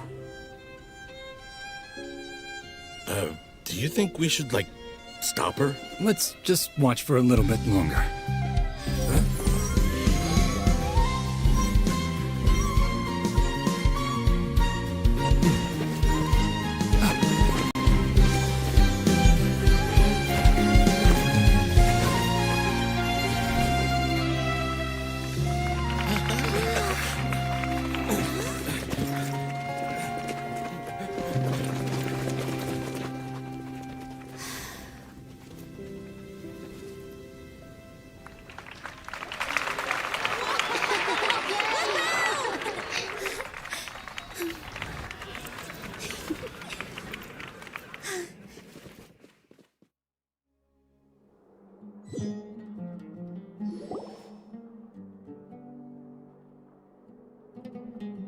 Huh? Did you hear that? It sounds like a lot of guards just ran by. Does this mean the plan has moved on to the next stage? Yep. It's great that everything seems to be going well. Come to think of it, when did alhaitham replace the knowledge capsule that was about to be entered into the Akasha?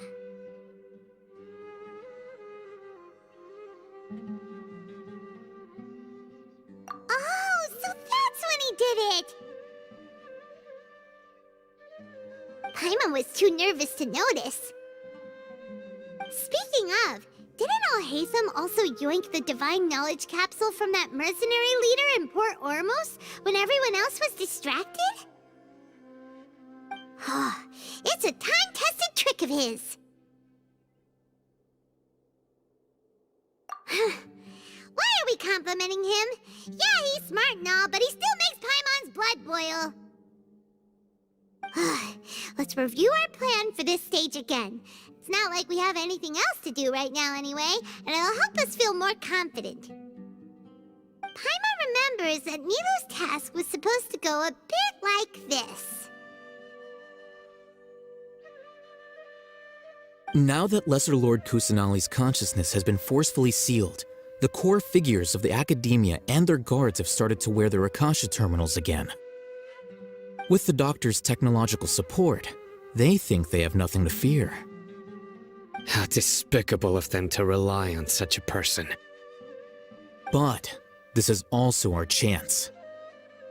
I was originally asked to draft the knowledge capsule for the Artistic Performances Prohibition Act when I was still at the Academia. It should be on the Grand Sage's desk right now, and will be entered into the Akasha during the next Nyargarbaha Day. Are they really going to stop all artistic performances?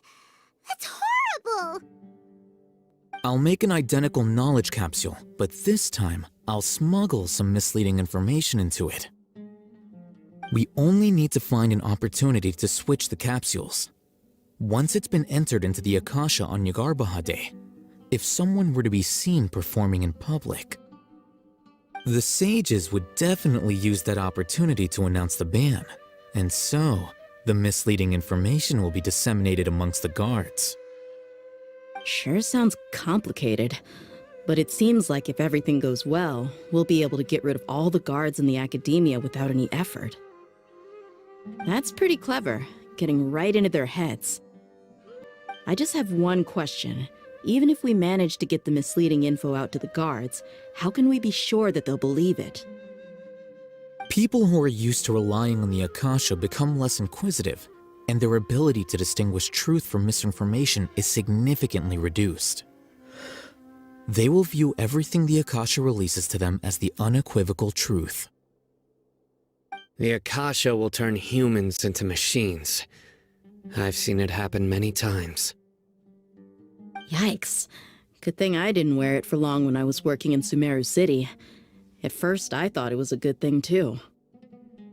By the way, this plan still requires a performer, right? Do you have someone in mind? Nilou of Zubair Theater. I know her really well. We can trust her. I'm kinda hesitant to ask her to participate in a dangerous plan like this, but we can ask her in person. All right. After the guards in the Academia are gone, then it'll be time for me and my stowaway brothers to shine.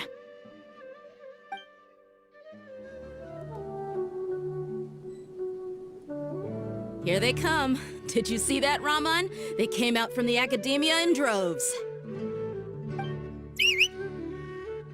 After laying low in the city for so long, this is the moment we've been waiting for.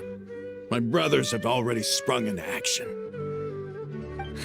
We couldn't do anything to them inside their coop, but outside the Academia, this is our hunting ground.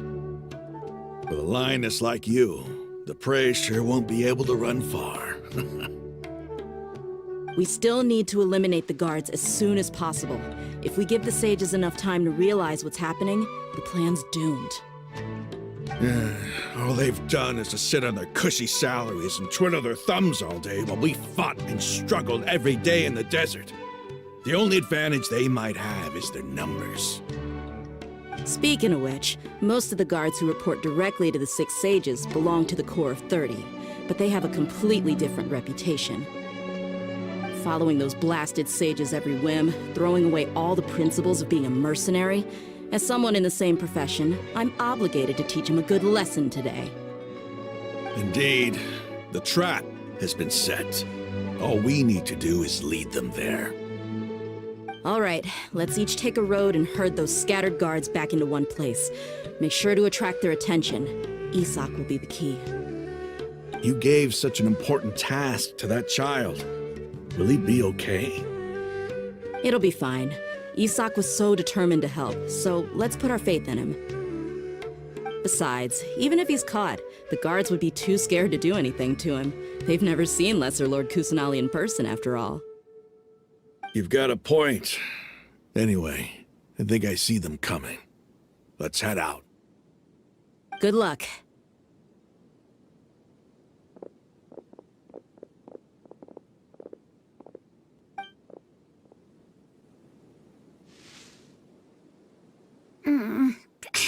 This outfit. Hey, do you remember what you need to do, Isak? When the guards get here, you'll pretend to be Lesser Lord Kusanali and run away from them. Oh, yeah, I remember. Of course I do. I'm just a little nervous. Relax. Don't think about getting caught. Even if that happens, we won't leave you behind. You only need to think about getting the guards' attention and leading them to the Grand Bazaar. Leave the rest to us. Okay, got it. I'm here to pay back Lesser Lord Kusanali for helping Grandpa.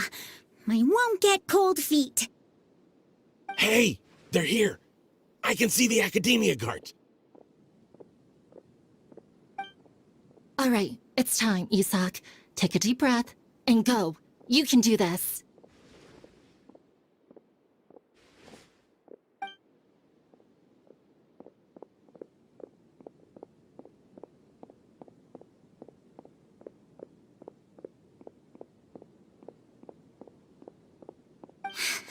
Why is there a guard over there?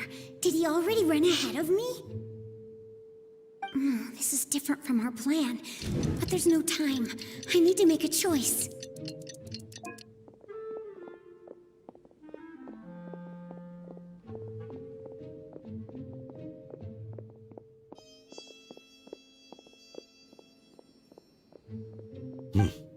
Let's have a look behind the house. What should I do next? Huh. Looks like nothing's here. A wasted time. Luckily, he didn't check behind the tree. What should I do next? The guard looks alert. What should I do next?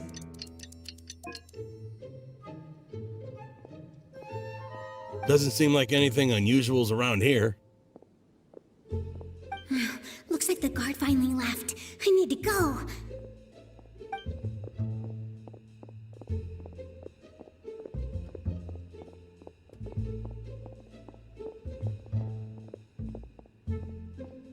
Hey! Lesser Lord Kusanali is over there! Stop! What? Lesser Lord Kusanali? How did I not notice that? They found me. This is bad. Where should I go? The target suspected to be Lesser Lord Kusanali has escaped into the Grand Bazaar. Assemble and arrest her!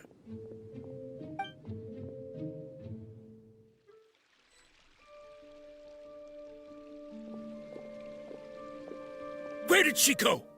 How did she disappear? Did we lose her? Hurry up and find her! Hey, why is your team here? Didn't we say to split up our search? Hurry! Hurry!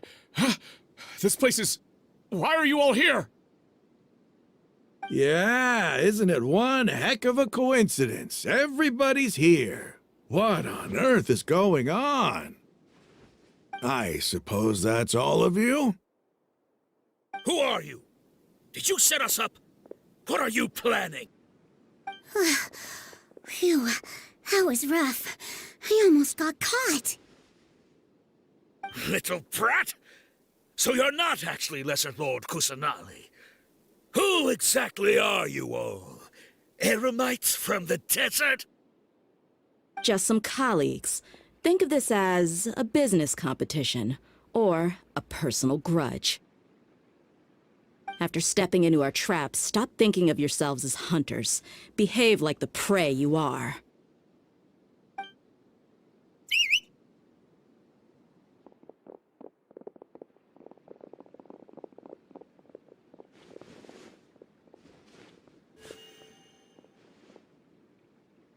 An ambush? How's that possible? This is Sumeru City, but mercenaries from the desert somehow ambushed us! You've spent all your time hiding away in the academia. This place has long since become our hunting ground. Brace yourselves!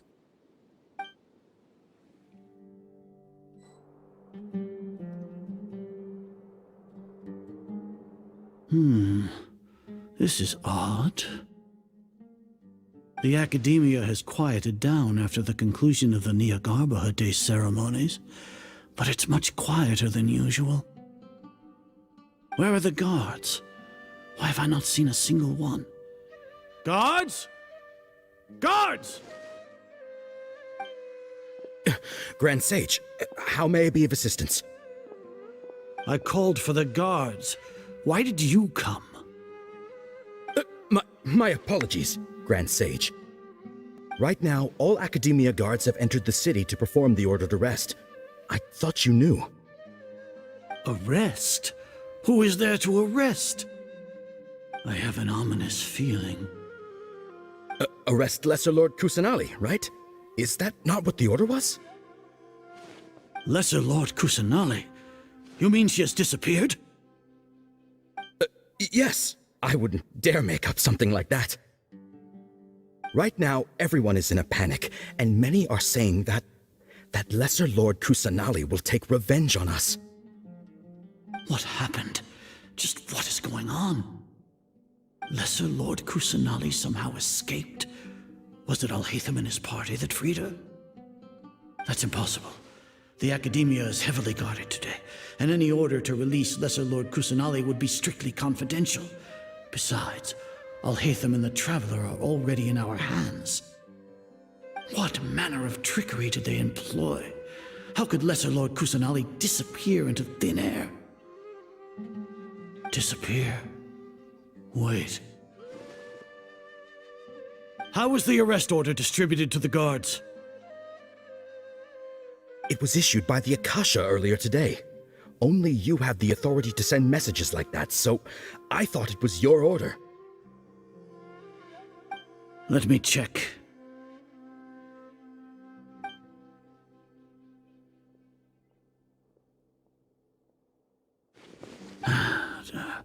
Here. Lesser Lord Kusanali has escaped from the sanctuary of Surasthana Go to the city and arrest the escapee immediately. The Akasha indeed contains this information, and it clearly appeared in my mind. How did they bypass my permissions to issue this kind of message? Was it the report about the traveler that alhaitham submitted? No. I specifically checked that knowledge capsule before entering it into the Akasha. Could that have been a red herring? Well, even if I figure it out now, it won't make any difference. The important thing now is to confirm Lesser Lord Kusanali's status. Have you been to the sanctuary of Surasthana to confirm that Lesser Lord Kusanali has indeed escaped? Confirm? No, I haven't. It may be a bit offensive to say this, but, Grand Sage, what you're saying doesn't make any sense. How can the information in the Akasha be inaccurate? What the Akasha decrees is fact. That is common knowledge to all of us. If we have to confirm the information and knowledge from the Akasha ourselves, then how is that any different from us learning that information ourselves? Wouldn't Greater Lord Rukkhadevata's legacy lose its meaning that way? In the beginning, it was I who asked you to believe in the Akasha, to believe in the legacy left by Greater Lord Rukkhadevata. Are you trying to use my words against me? No, Grand Sage. I'm merely confused because I believe in you. I never meant to refute you. Stay here and see if there are any suspicious people around. I'll go to the sanctuary of Surasthana on my own. Yes, Grand Sage.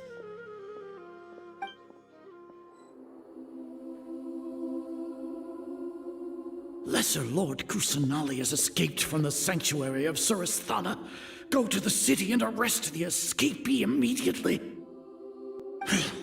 How can that be? Stop thinking about it. Stop. It must be a trick of theirs.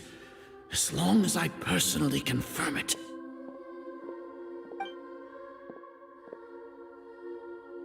Ah! Impossible. That's impossible. There must be something wrong with my eyes.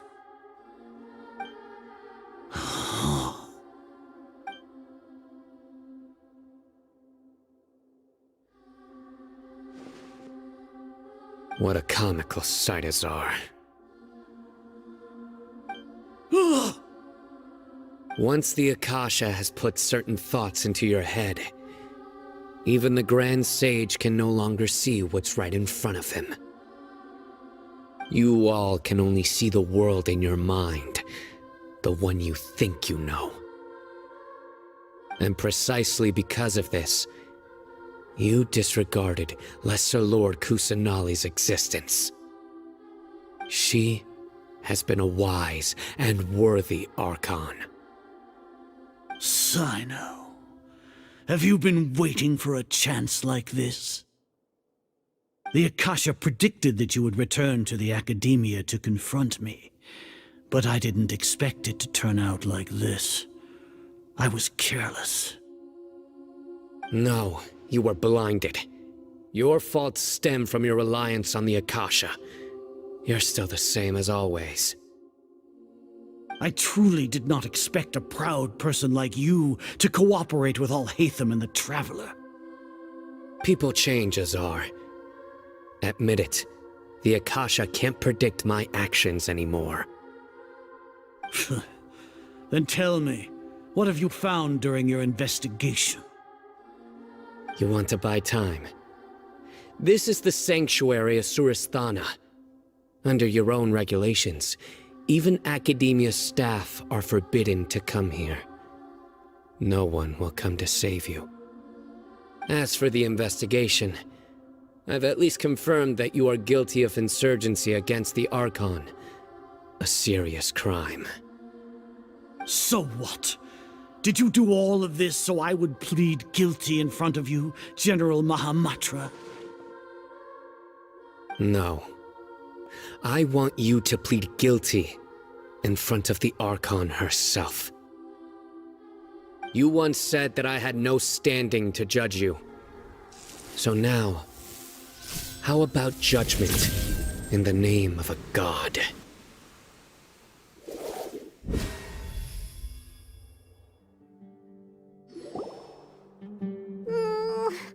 long do we have to wait? Paimon wants to know how things are going out there. Paimon hasn't heard any sounds outside for a while. Hopefully something bad didn't happen. Yeah, but aren't you scared that we might be locked up in here for the rest of our lives? Thinking about it, at least Paimon has you. We could still chat like this. When Paimon thinks of Nahida being imprisoned alone in the sanctuary of Surasthana, Paimon can't help but feel sorry for her.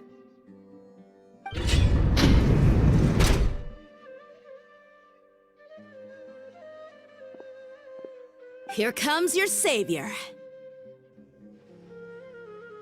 Deyha! Paimon just knew you would come to rescue us!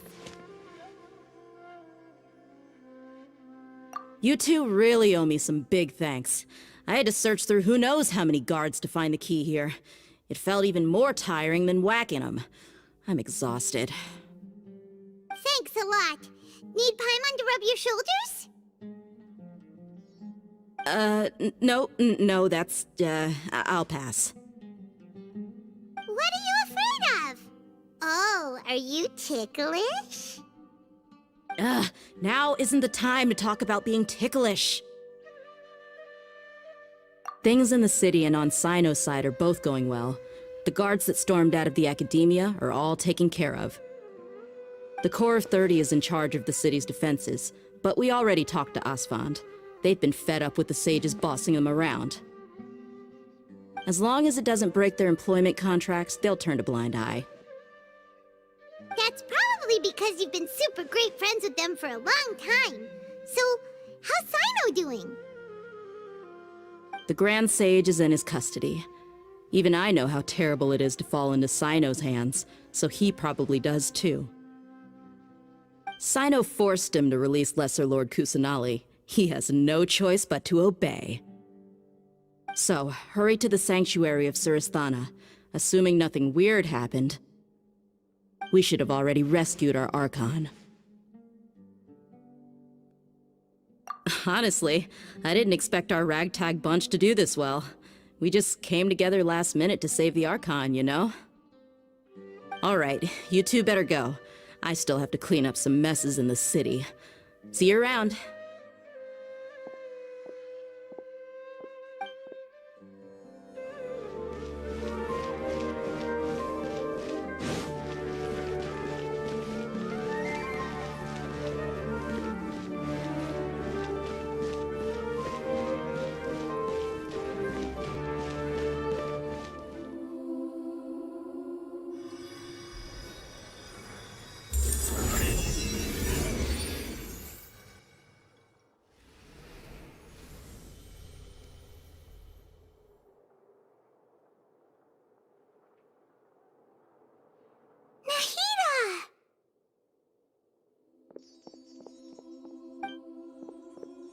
They say it's nice to meet you. This is the first time we've met in real life. Before, we've only met in dreams, consciousness, or when I was in someone else's body. Thank you so much for coming to rescue me, but I also need to apologize. During this time, I did some self-reflection. My sense of inferiority and yielding to the academia led to all of this, and created so much trouble for you all. Exactly! We're here because you're a good Archon and one of our friends! Thanks, you two. Amazing. So this is how it feels to walk out of that cage with my own body. It's like I just had an endlessly long dream. I can't even tell if I just woke up or was only now born into this world. My concept of self has become so clear. But now doesn't seem to be the time to indulge in this feeling. This is really embarrassing. You all just rescued an Archon, and now she needs your help to save her country, and even the entire world. It's okay. With you here, Paimon's sure that everything will work out. There's one more thing. What is it?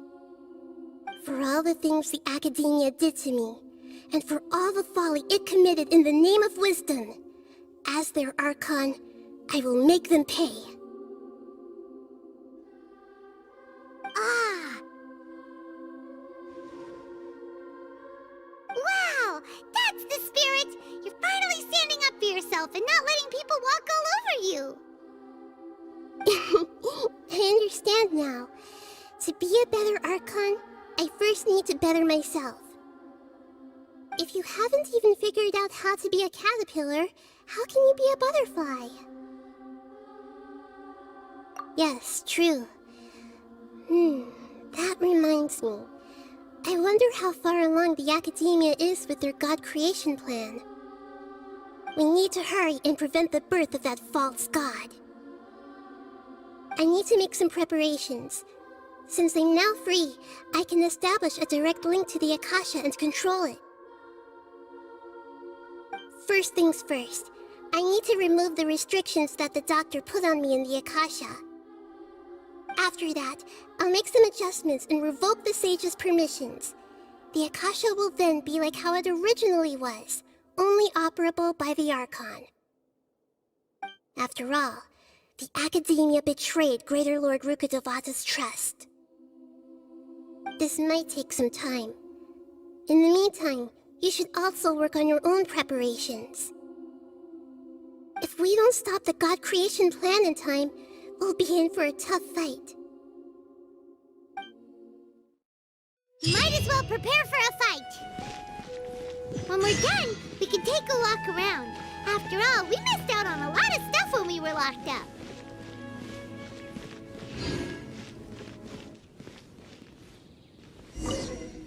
The blonde-haired traveler? How did you come out from the sanctuary of Surasthana? It's normally forbidden to enter that place. Sorry, we don't know the rules here. It's fine, just pay more attention next time. Anyway, I'm looking for Grand Sage Azar. Have you seen him? The more I think about it, the more I believe there's something fishy about alhaitham's return. I need to let the Grand Sage know somehow. You're finally starting to put two and two together.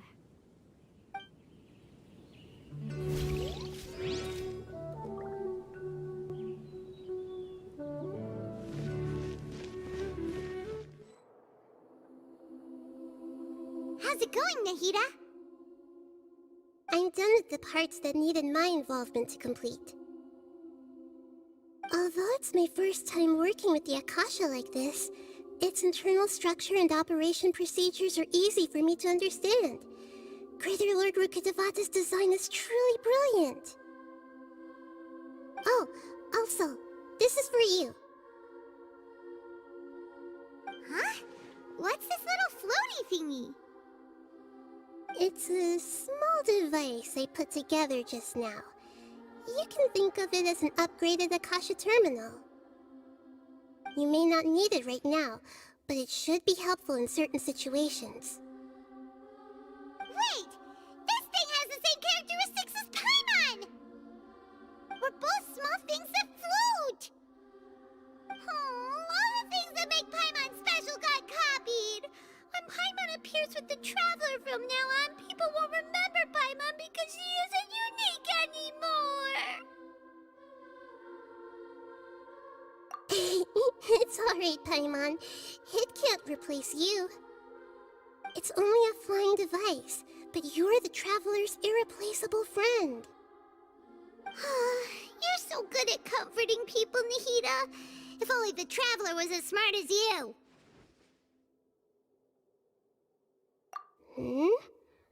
I was simply telling you what I feel to be the truth. I wasn't trying to comfort you.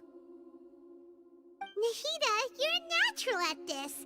What you just said made Paimon even happier.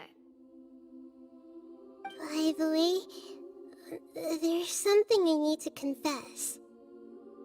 Even though I'm the Archon and in control of myself again, I'm not very good at fighting. You may have heard that an Archon's power is derived from their people's faith. However, I'm not as well loved as Greater Lord Rukkhadevata. If we get into a situation where combat is our only option, I'll have to count on you, and I'll do my best to provide support. I'm glad I can rely on you. So the God of Wisdom isn't good at fighting? That actually sounds about right. I've located where the false god is. Time is of the essence, so let's skip to it.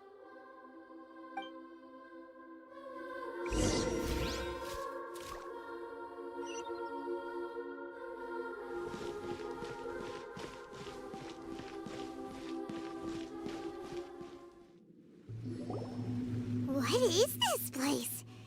Is this really the way we need to go? Wow. Who would have thought there'd be a place like this hidden right slap bang in the middle of the city?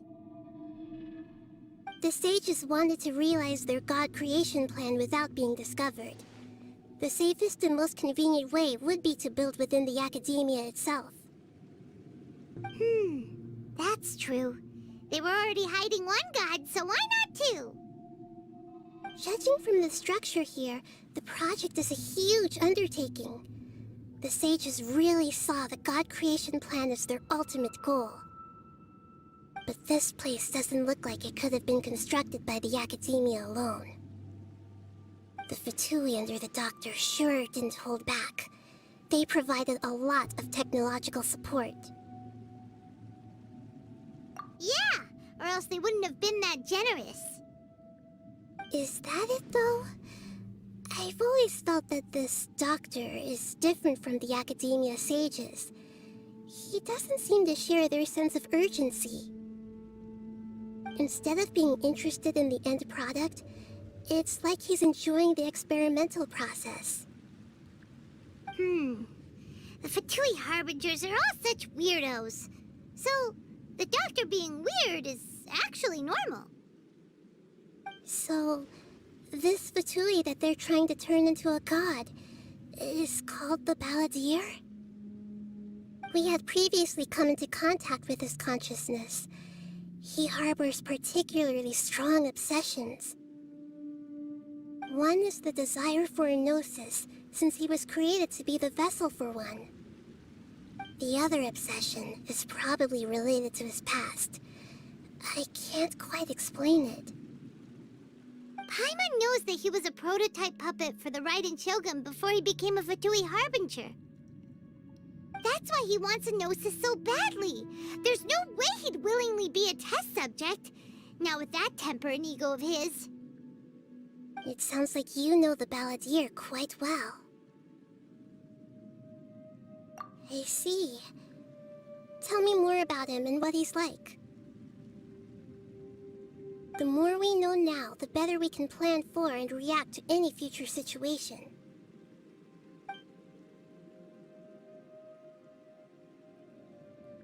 Ah, I see.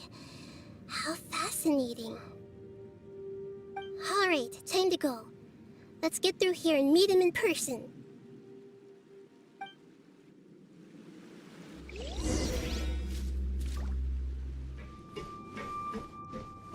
Time to work. No excuse for slacking. Let's light it up! I will end you. Let's end this quickly. Solidify! Here we go! There is no escape! Get out of here! Take cover! Orders guide you. Will break you.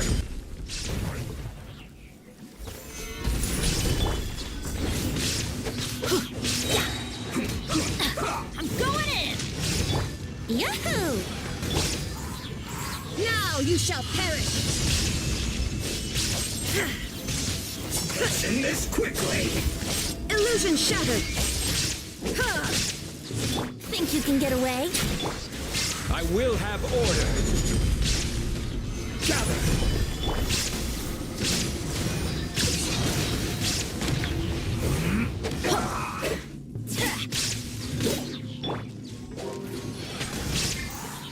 Rise! Get out of here! There is no escape! Let's end this quickly! Solidify!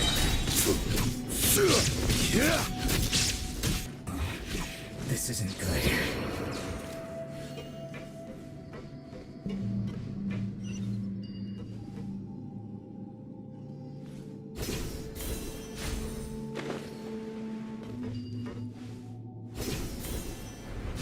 It looks like we can climb up these pipes.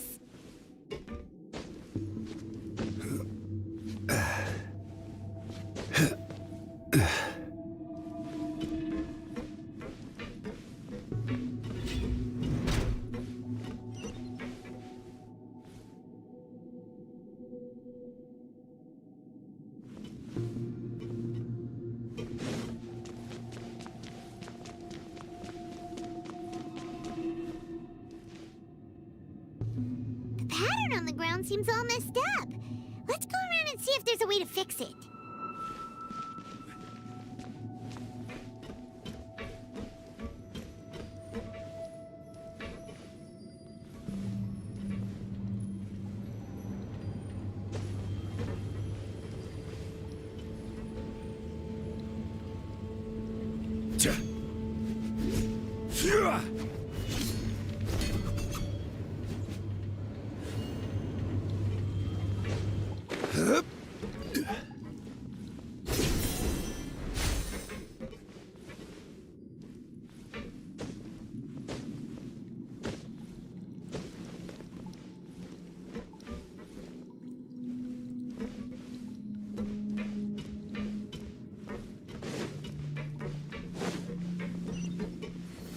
Stabilize! Let's light it up! Everybody step! Here we go! Time for takeoff. This is order. Inazuma shines eternal! This isn't good.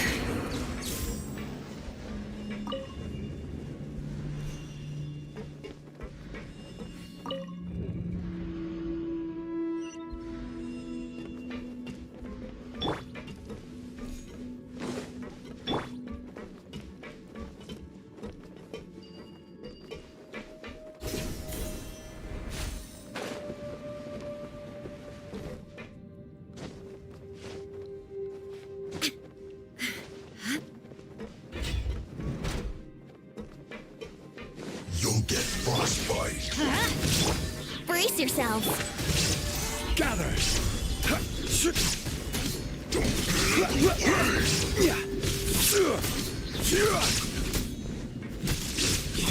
Here we go! Let's light it up! Freshness preserved. Get out of here! Frozen food.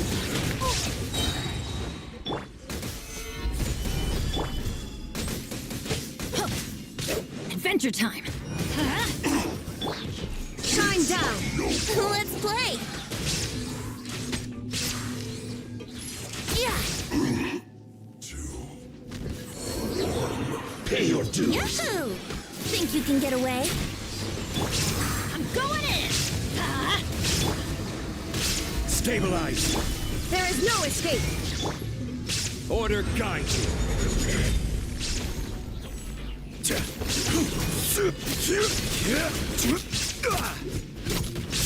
You can't run from death.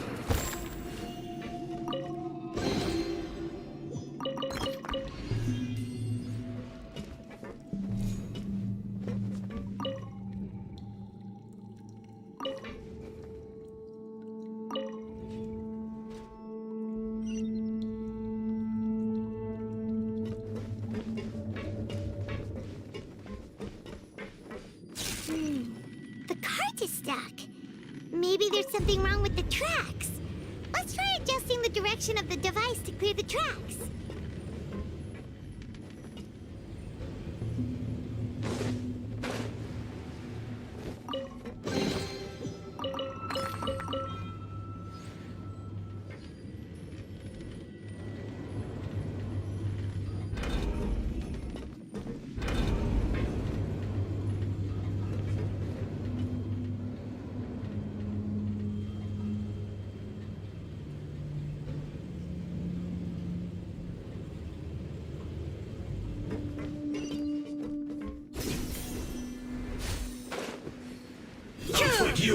Shine down! Let's light it up! Here we go!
Let's begin. Yahoo! Gather!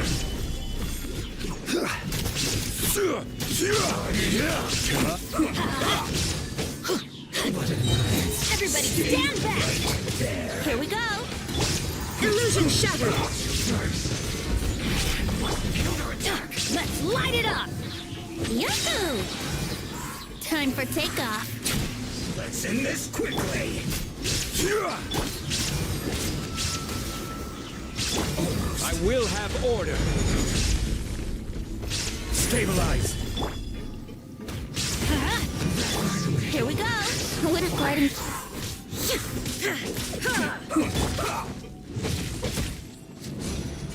Take cover.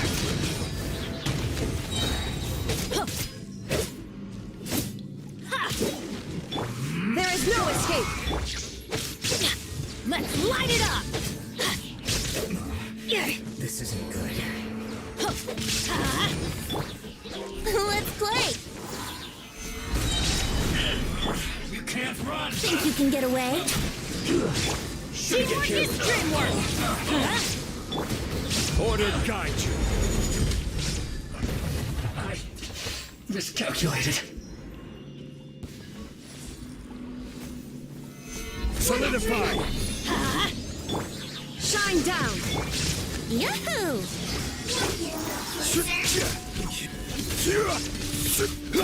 Everybody stand back! Brace yourselves. Time for takeoff.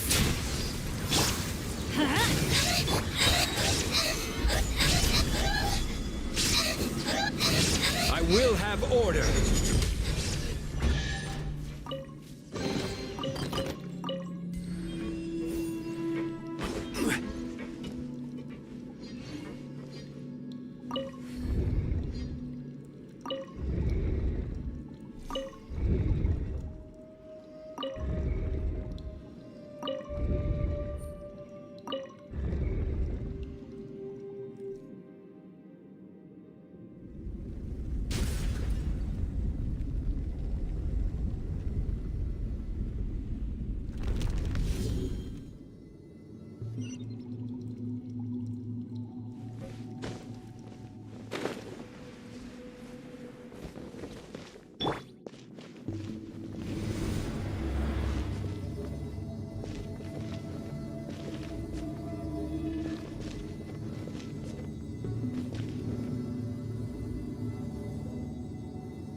Looking at its operational status, we must prepare for the worst. The god they wanted to create is likely close to completion or already completed. Oh no, what should we do? Paimon can't imagine how hard it would be to fight against a Fatui Harbinger with a Gnosis. Are you nervous, Paimon? If you really want to know, of course Paimon's nervous. Aren't you too, nahida? Yes, I am. This is probably the first time I faced with a calamity of this degree since my birth. I feel not just nervous, but curious as well. Curious? Curious about what? Curious about our fate. To me, everything we perceive in this world, everything we learn, and everything that happens to us is considered knowledge. And if it's a form of knowledge, then it can be understood. However, only fate is about that which has yet to occur, so it has always drawn my curiosity. So to me, fate is the ultimate knowledge. That's also why I love observing humans and all the things that happen to them. It all brings me great satisfaction. And now, at long last, I'm not just an observer anymore. I will personally experience my own fate with you by my side. Isn't this such a wonderfully exciting thing? Ah, so that's what you mean. Paimon thinks she understands what you're feeling. Agreed. Okay, let's continue on. I can sense his aura from here.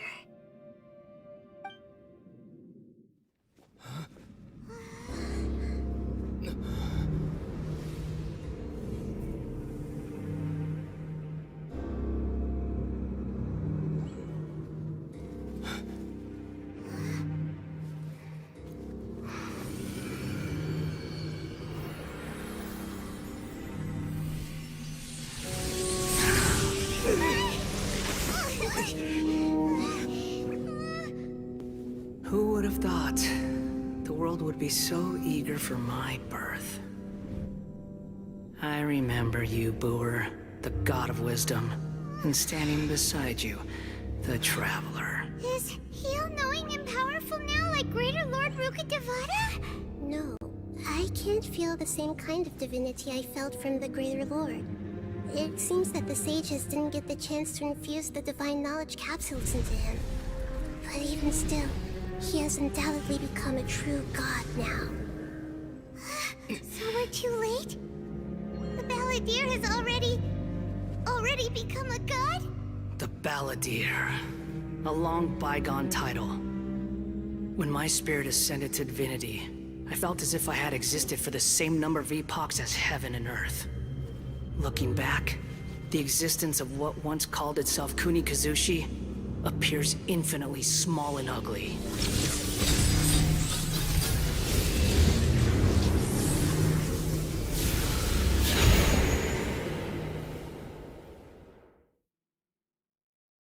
This imposing aura, it really feels like the gods! A body that capitalizes on the Balladeer's original construction as a mechanical puppet, with the Gnosis serving as a constant power supply. How much effort and resources did the sages put into this? From a purely technological perspective, it's a commendable achievement indeed. It's no exaggeration to say, this is the culmination of human wisdom. You sure are something! Dishing out compliments at a time like this?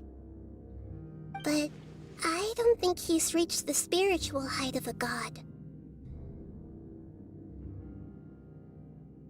Strife is engraved upon every god and every gnosis brought forth into this world. Can you feel it? The exhilaration of such power, and the thrill of anticipation for our contention. nahida wouldn't feel the same things as you! Do you not realize that you are interrupting a conversation between gods? Lowly creature, know your place!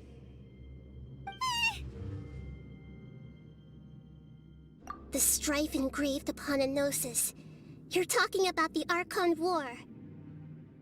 Tevat's current peace was not easily won.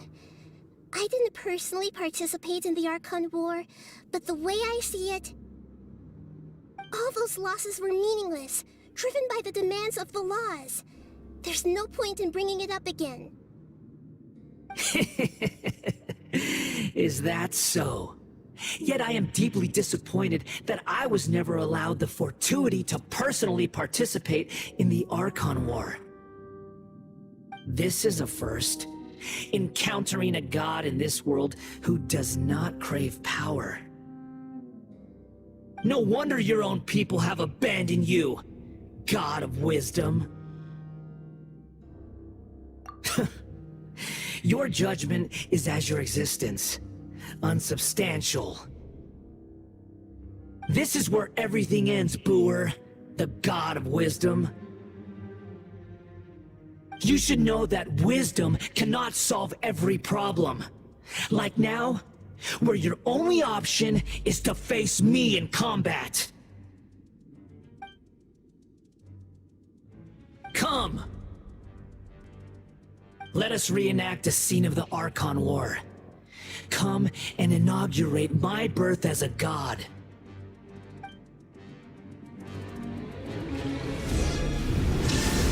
Churn! Gather! Let's light it up!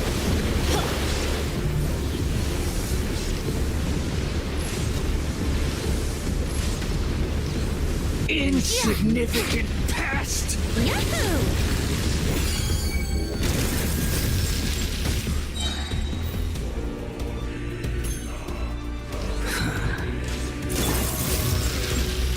Stabilize! Feeble human!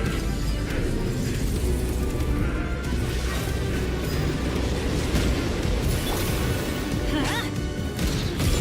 Teamwork is dreamwork! There is no escape! Brace yourselves. Think you can get away? Cycle begins! Gather!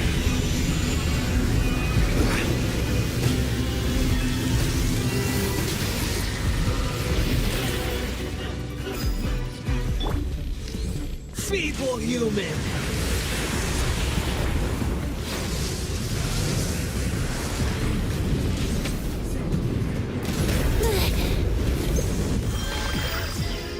Insignificant past!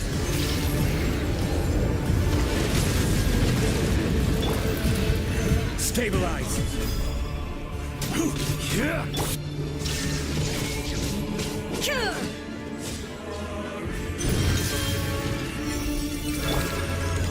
At my command, Solidify. you shall fall!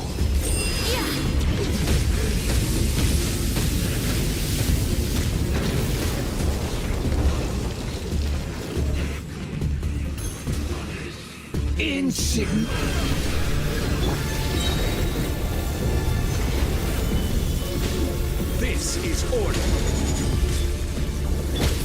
Now you shall perish! Illusion shattered!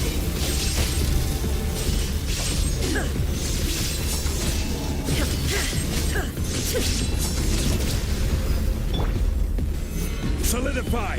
Feeble human! Time for takeoff. Brace yourselves.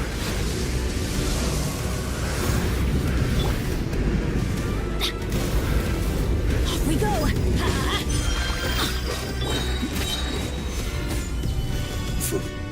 My endless cycle begins!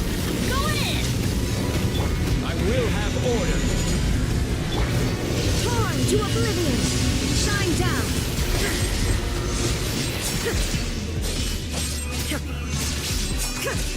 Insignificant past! Think you can get away?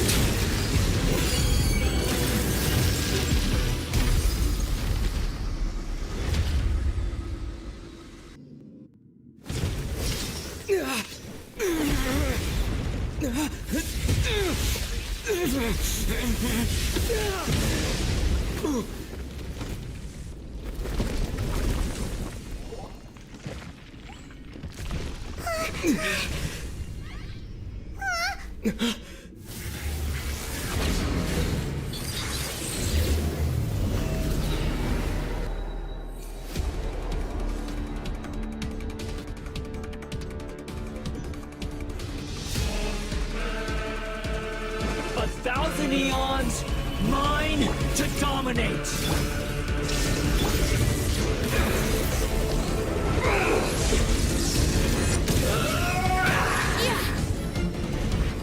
Yahoo! Kneel! Stabilize!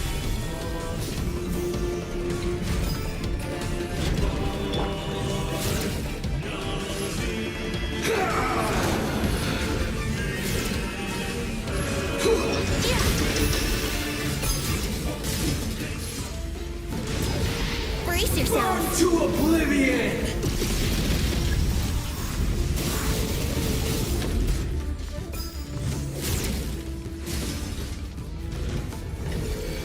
Reality is pain.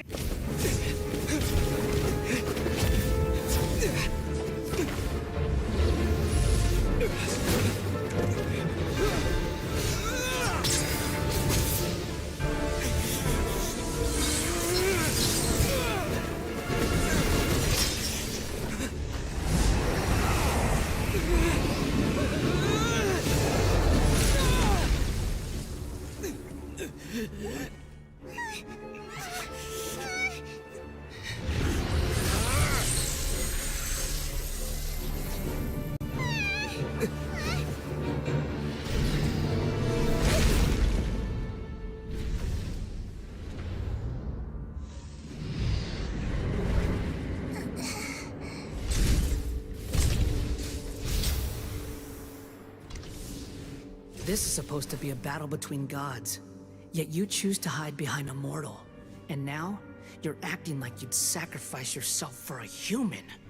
Are you having fun proving a false sense of heroism to yourself, boor?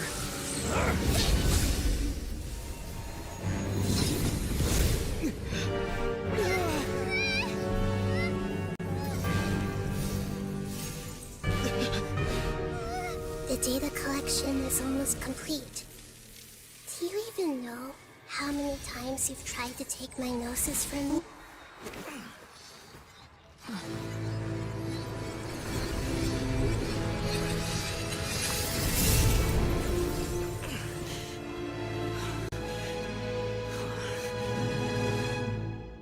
We just concluded the 168th loop. Did you know that in the effort to create you, the people of Sumeru were forced to live through the exact same number of Sub-Zerus festivals and samsara cycles? The power of dreams. When did you use it on me?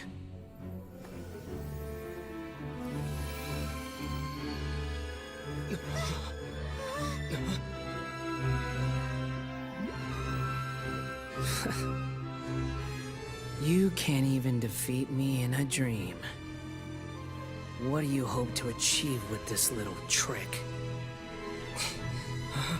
Come, traveler. Just like before. Allow me to awaken the memories in your dreams. All that battle experience! It's more than that.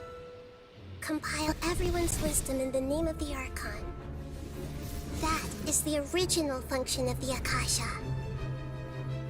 I've sent everything that happened just now to the people of Sumeru in the form of knowledge.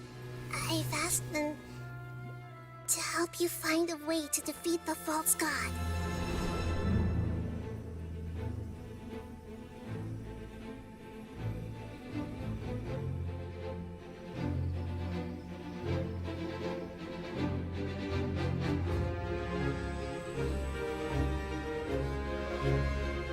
Now, all of Sumeru's wisdom is at your disposal.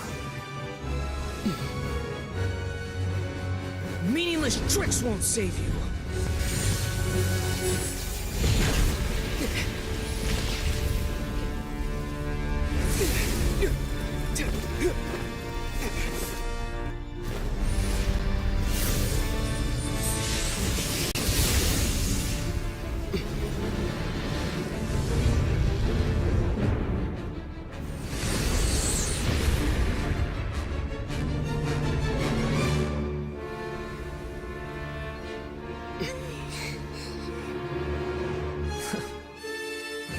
Are you done with your tricks? Can I finally take this as a real battle between gods? I'll leave this to you. The first sage. A Foor.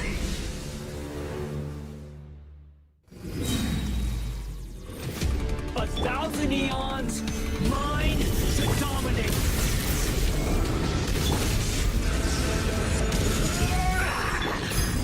Make yourselves at home. Everybody stand back! Burn to oblivion! Time for takeoff. Inazuma shines eternal. Kneel!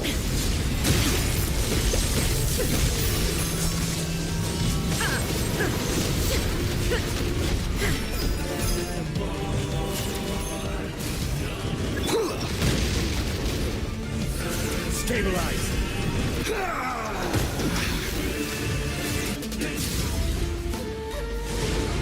Tremble!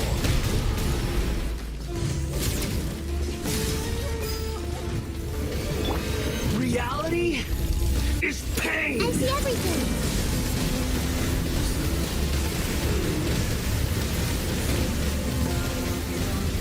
Just wait for a little.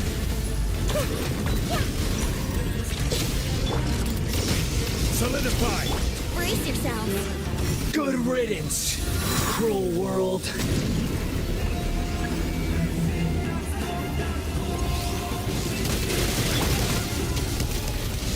Stabilize.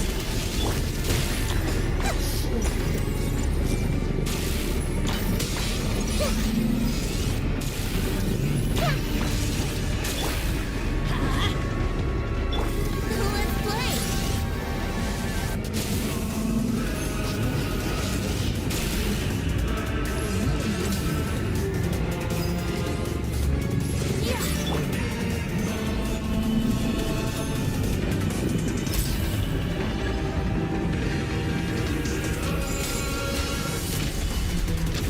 Your new god awakens!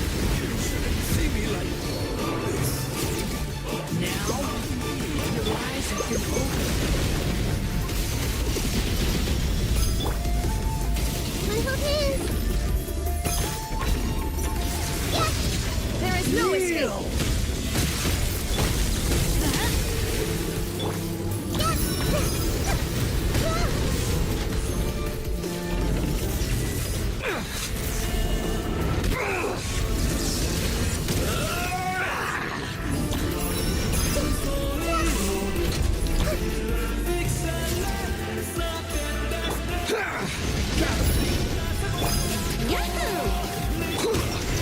Illusion shattered.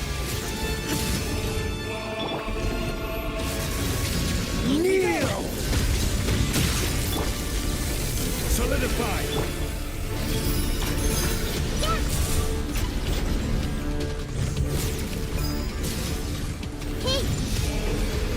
Reality is pain!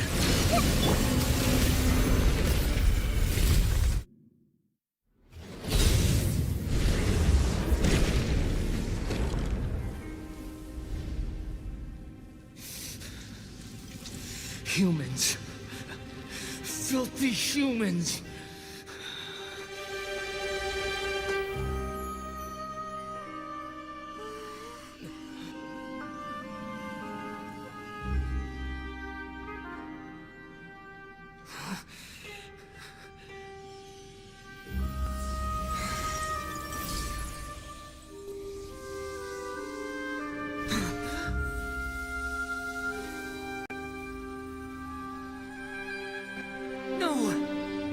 Wait!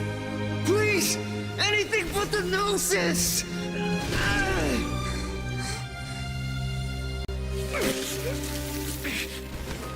That's mine! Don't even try! I'll never go back!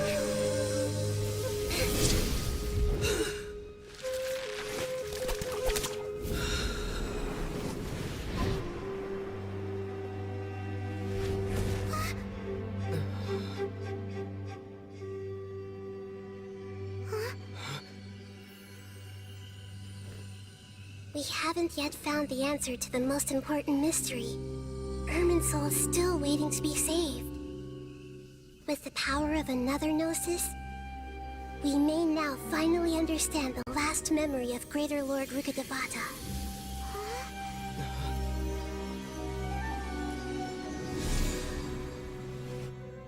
This is... That's right. This is the last memory of my predecessor.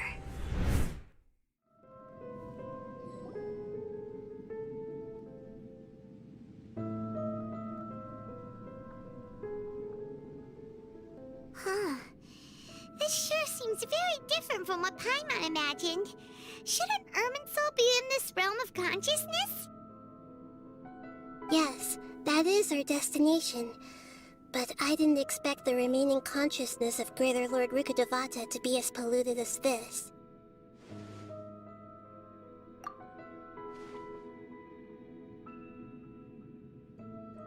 Forbidden knowledge?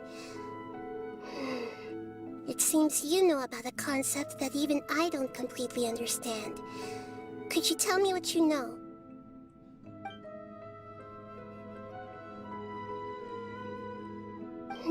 Your inference seems logical enough.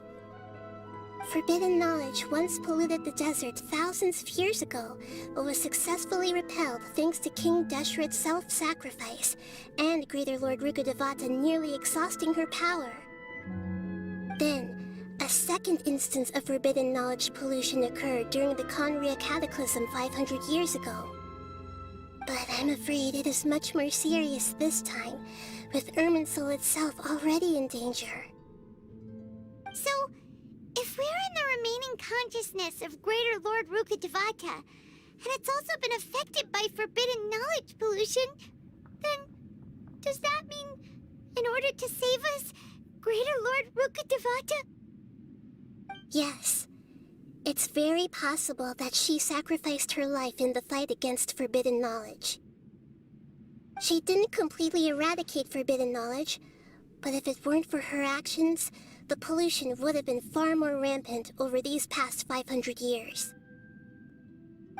The way that everyone, including me, has forgotten everything about forbidden knowledge may very well be due to her restoration of Irminsul. Aww. Do you feel sad, Nahida? I'm just sharing her pain. The pollution of her consciousness here is severe. There is madness, chaos, and pain all around us. Did she fight to resist the forbidden knowledge pollution in such terrible conditions, all the way up to her last breath? She even used her last remnant of lucid consciousness to leave a clue for us to follow. Yes, her words were distorted by forbidden knowledge, so that's all we could hear. But now, we have a chance to find the answer to this mystery.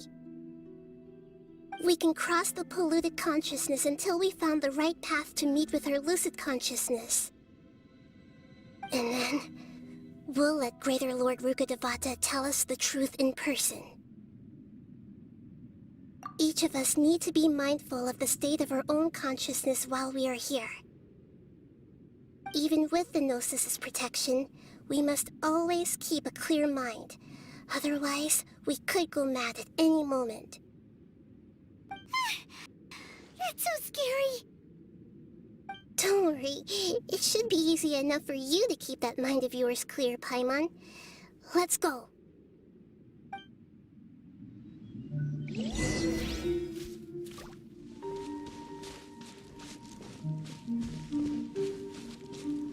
Are we in the air? And why is there a huge boat? That's the boat of consciousness, which symbolizes reason here.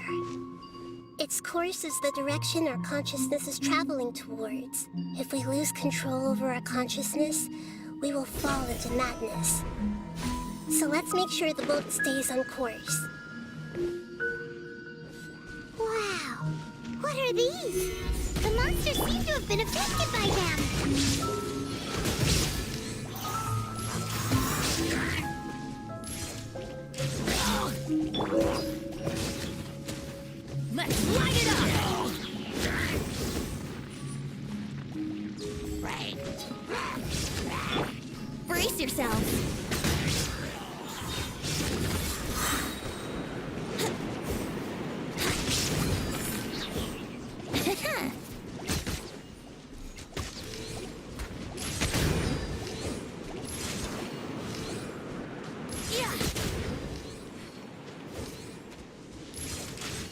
Let's play!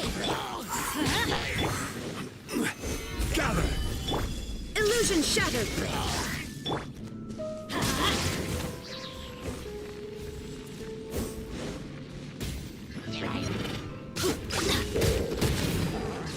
Adventure time! Think you can get away? There is no escape! Order guide!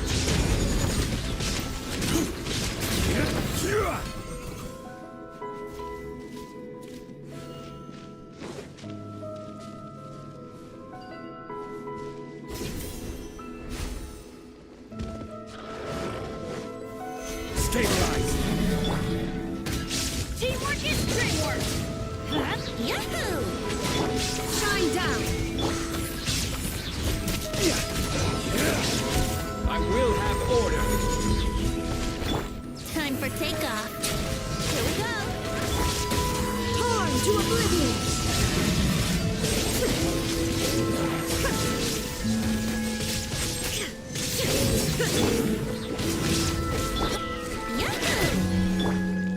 This is order! Gather! Let's light it up! Here we go! Illusion shattered! Look! A falling sigil has appeared in the sky!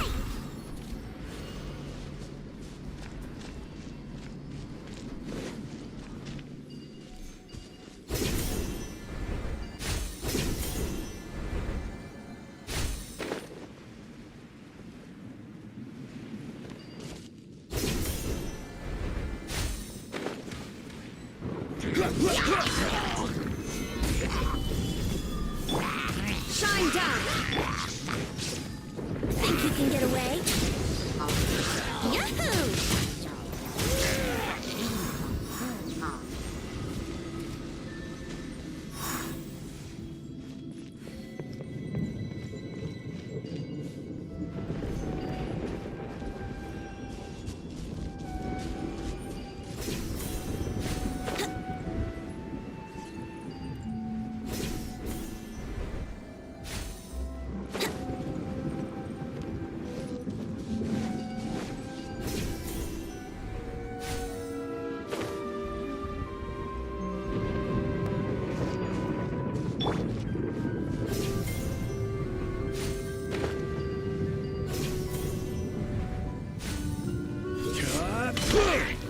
Stabilize!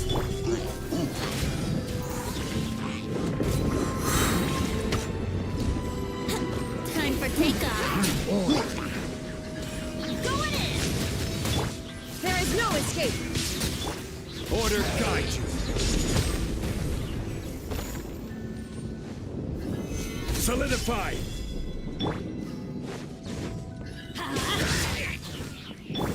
Let's play!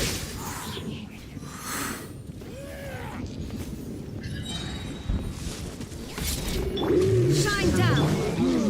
Stabilize! Think you can get away? Let's play! Let's light it up! Everybody stand back! This is order! Inazuma shines eternal!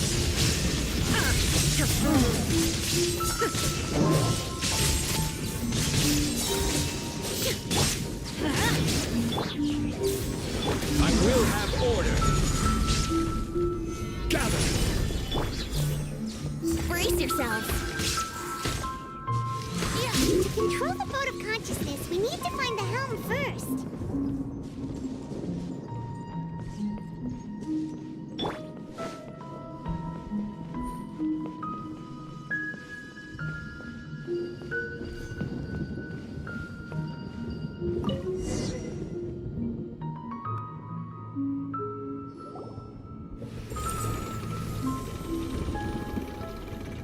We changed direction. Are we still going the right way, Nahida? Mm-hmm. Judging from the current route, the boat of consciousness will soon take us out of here.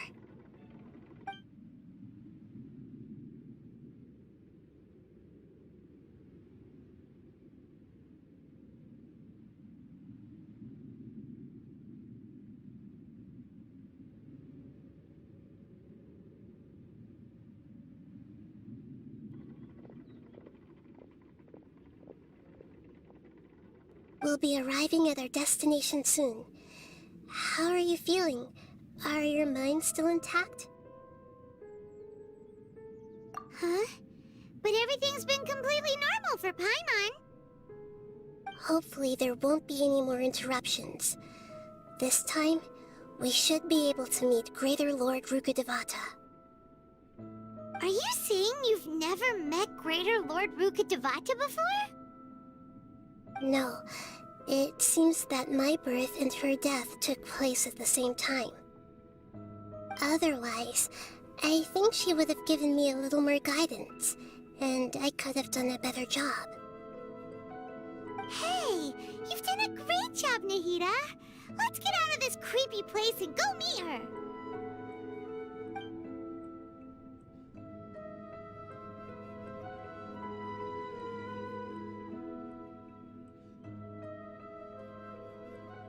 So, is this the place you were talking about?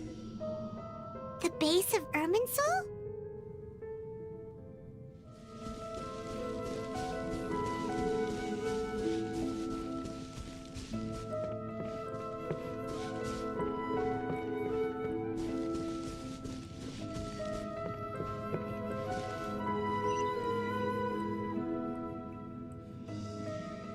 Well, this is the place.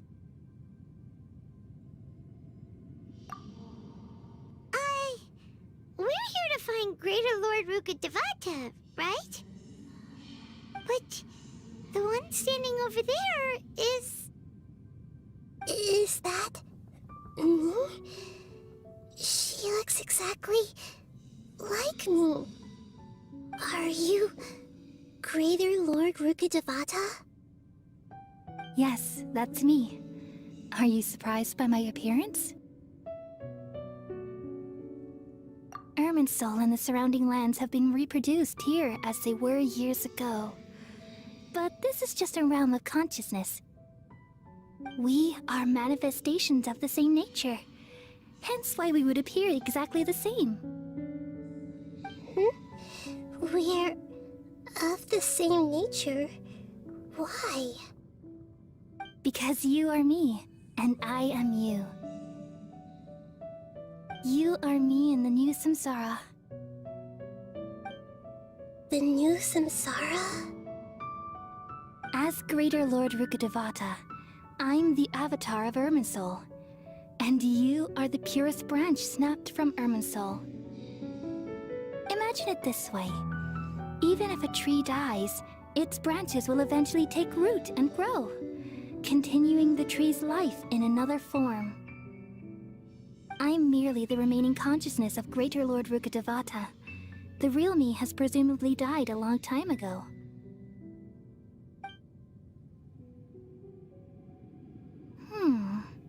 Judging from your appearance, I've probably been dead for 500 years. But you're finally here. My new self in the samsara.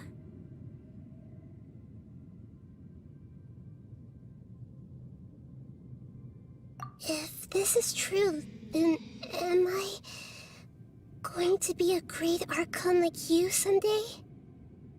Though we share the same nature, our fates are bound to be different.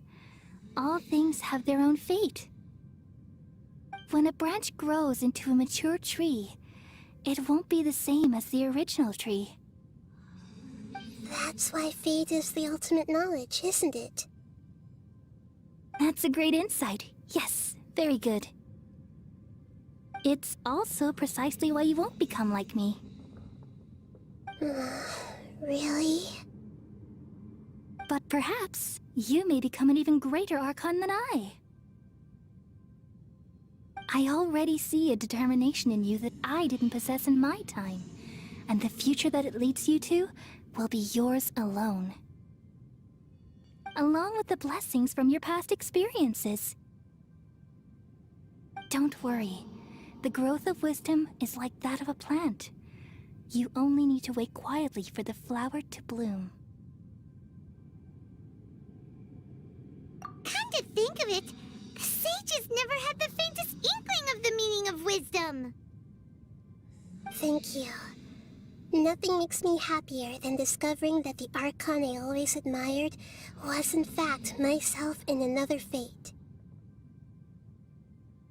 It's so nice to speak with you, Greater Lord Rukkhadevata.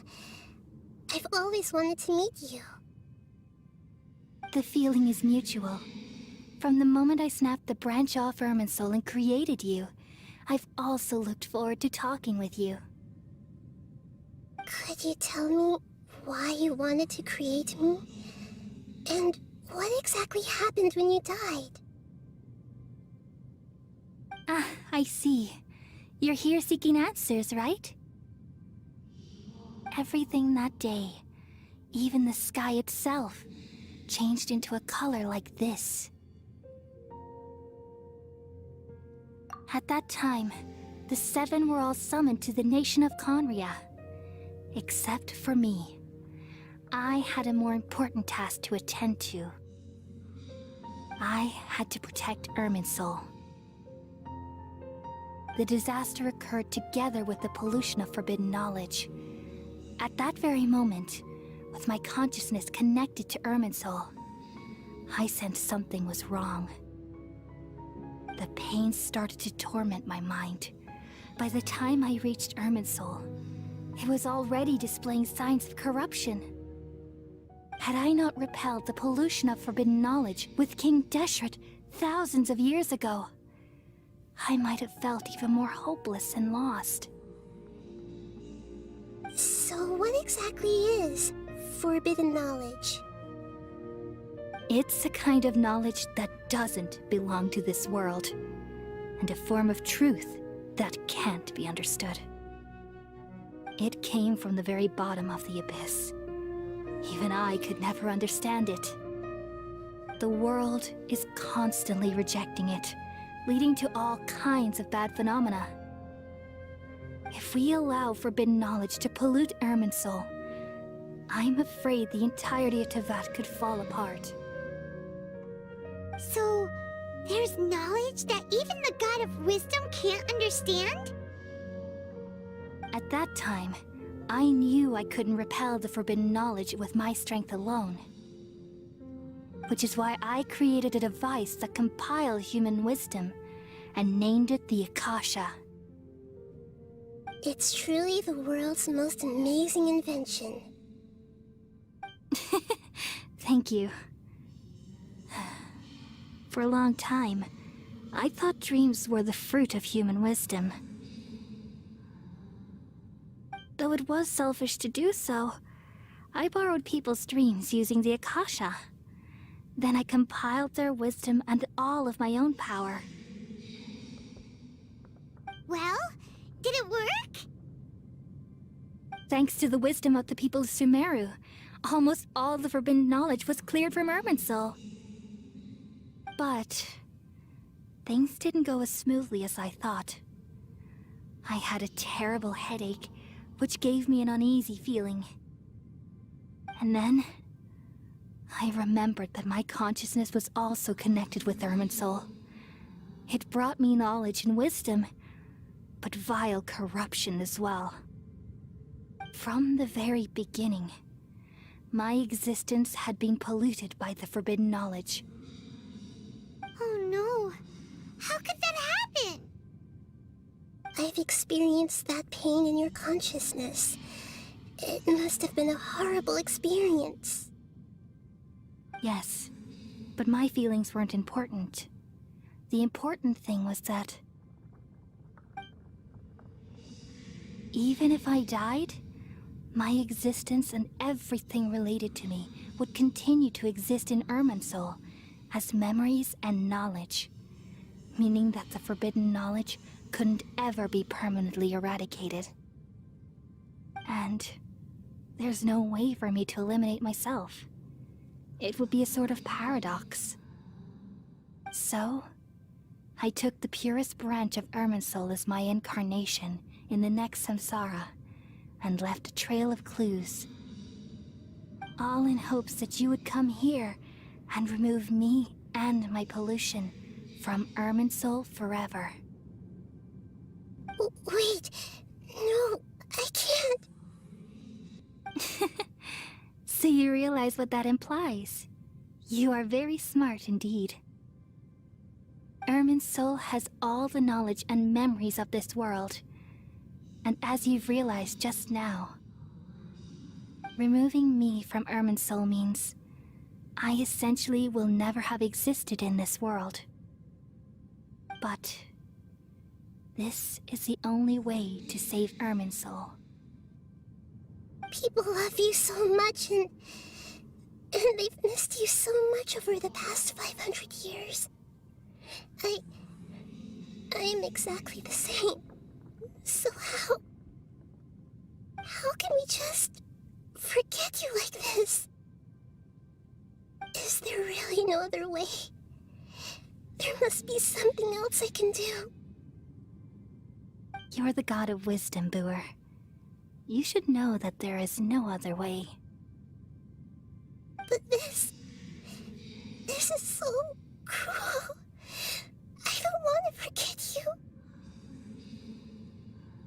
No need to feel so sad, Boer. As someone who delights in wisdom, you should feel joy at finally finding the answer. These are the words in their entirety. The answer you've been seeking all along. Let the world completely forget me.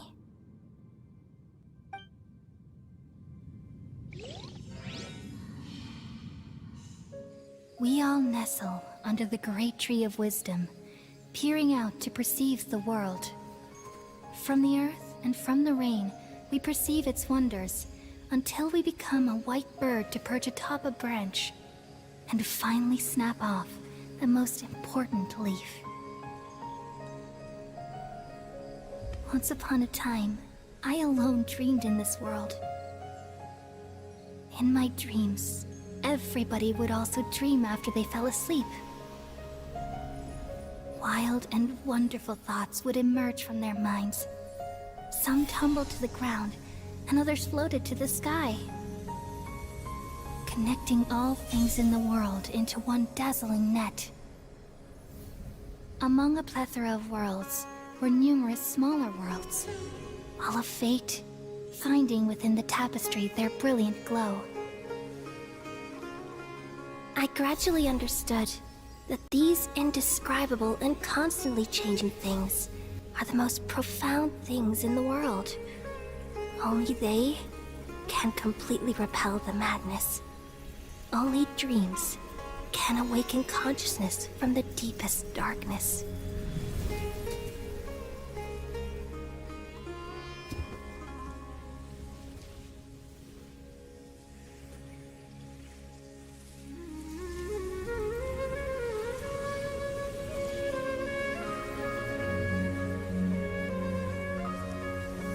I'm the one who posed this question, yet also the one who sought a solution. Saving the world with the dreams of the people used to be my answer.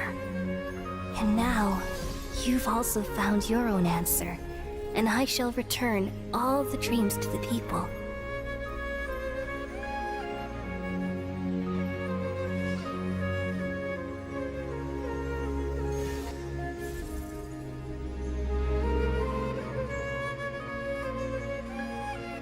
Goodbye, people of Sumeru. May you be blessed tonight with the sweetest of dreams.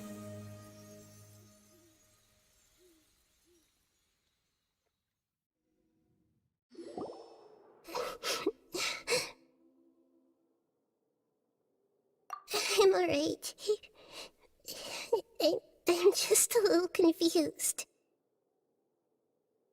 We've just saved the world, right? So why am I crying? I don't know where this feeling inside of me is coming from, but I feel very sad. Just now, we used the power of two gnosis to successfully connect with the Ermin soul consciousness from 500 years ago. Then, we removed the remaining pollution from Merman's soul. Yeah, What's wrong? Weren't you there just now?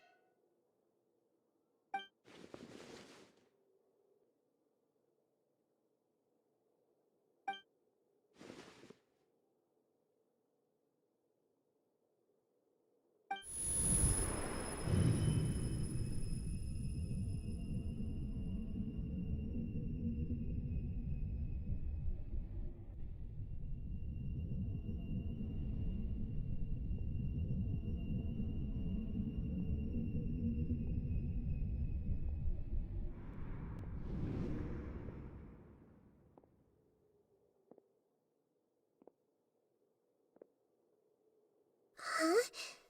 That sound. Traveler! Paimon! I've been waiting here far too long. But finally I have the chance to be alone with you. All the precious time I wasted has finally paid off. The doctor! What have you done?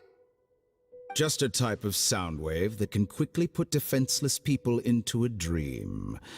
As I expected, it doesn't have any effect on gods. This is the only thing of interest I found among the sage's research. I thought I'd take it for a little spin. Don't worry. I know you would never forgive me if I actually killed them. I'm here to negotiate with you. Naturally, I won't do anything dangerous that could potentially damage our relationship. Negotiate with me? I heard you had already left Sumeru. Why are you here again now? I left Sumeru, but I also stayed in Sumeru. Even the God of Wisdom is restricted by the habits of cognition. How disappointing. You mean there are many different versions of you in this world? An astute guess. Even the same individual will have different cognitions at different ages. A long time ago, I made a major decision in hopes of preserving all my perspectives of how I observed the world. Observation is the first step of any experiment, but observing the current world doesn't satisfy me. It lacks an important dimension, that of time. So I saved segments of all my ages and made them into independent individuals. That's all there is to it. Indulge me. How does the God of Wisdom find my method of seeking knowledge? It's an insult to the very concept of life. Life inherently has many rules and restrictions, each with its own significance and reason to exist. They can't be broken on a whim. Good. Amazing, even. Indeed, it's difficult for humans to make peace with themselves, not to mention oneself from a different period.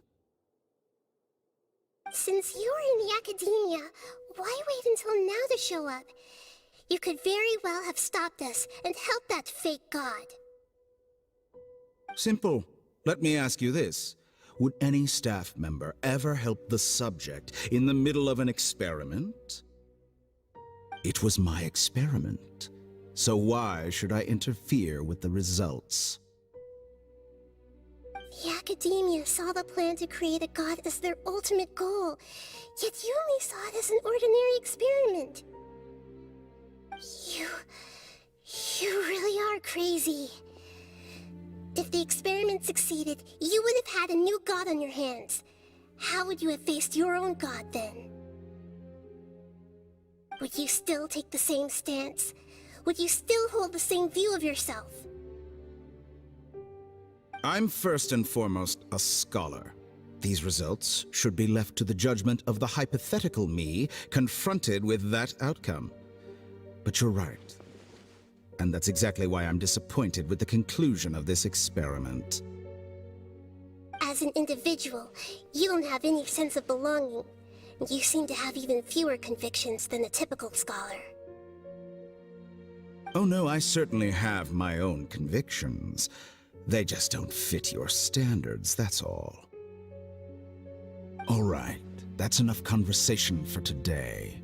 The experiment is over, and it's time to tidy up the equipment and reclaim any useful materials. For example, the Gnosis. Lesser Lord Kusanali, you're an intelligent Archon. I'm sure you understand the disparity in our combat abilities at this time. Besides, you have no way to use that electro-gnosis in battle. Didn't you say you were here to negotiate with me? Somehow, it's starting to seem like you intend to take it by force now. I'm merely stating a fact. After all, I'm also a scholar. Naturally, I hope to show proper respect and dignity to the God of Wisdom. Your hypocrisy is built on absolute confidence. I understand your scheme, but... what if I were to destroy the Gnosis now and awaken the heavenly principles? Awaken the heavenly principles?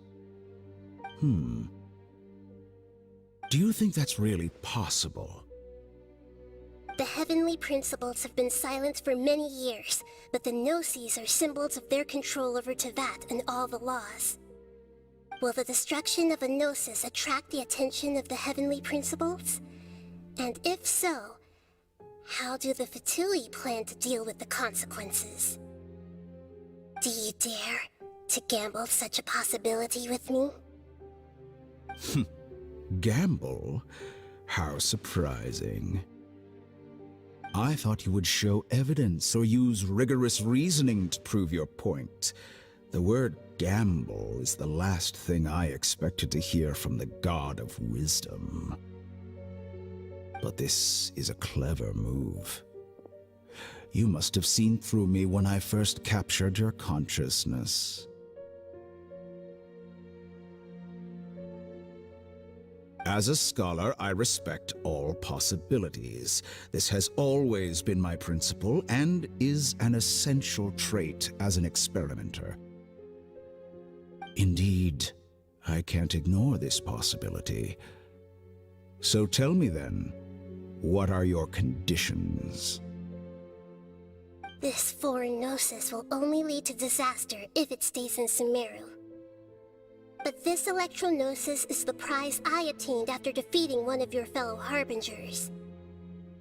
Now, as the one who initiated this cascade of events, shouldn't you pay the corresponding price? Price? Interesting. What price would you have me pay? How about erasing all your other segments? So this is how you wish to restrict me, the most threatening opponent of the Nation of Wisdom. What you request of me is like plucking out the eyes I have placed in the dimension of time. Segments are extraordinarily difficult to make. They require extremely rare resources and enormous amounts of time and effort, requiring me to destroy them all here and now. Bravo. A suitably wise decision on your part. Yes, how very interesting. Can I assume that you have long been wary of me?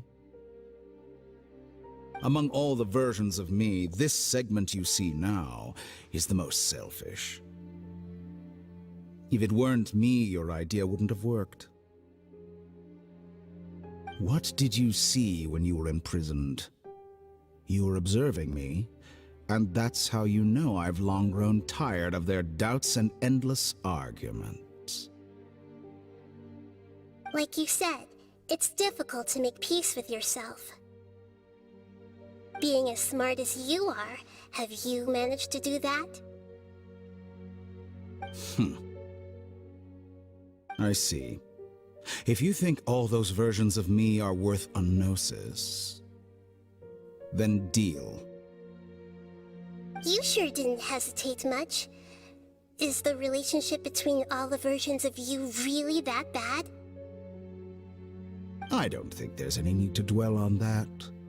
The surplus versions of me can be exchanged for a gnosis. Do you think anyone can offer themselves at a higher price? Besides, with my abilities, it's only a matter of time until I find better perspectives. Perhaps it's best to say, you're just temporarily ahead. But what I'd like to know is, how can you be sure that I've really erased them? I can see your remaining honesty.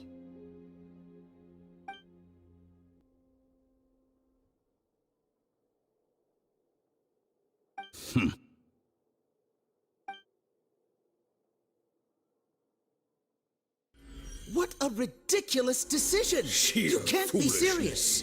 How could I have been so short-sighted? You think this is the end? Wait, I'll have Please wait! You'll make this moment count.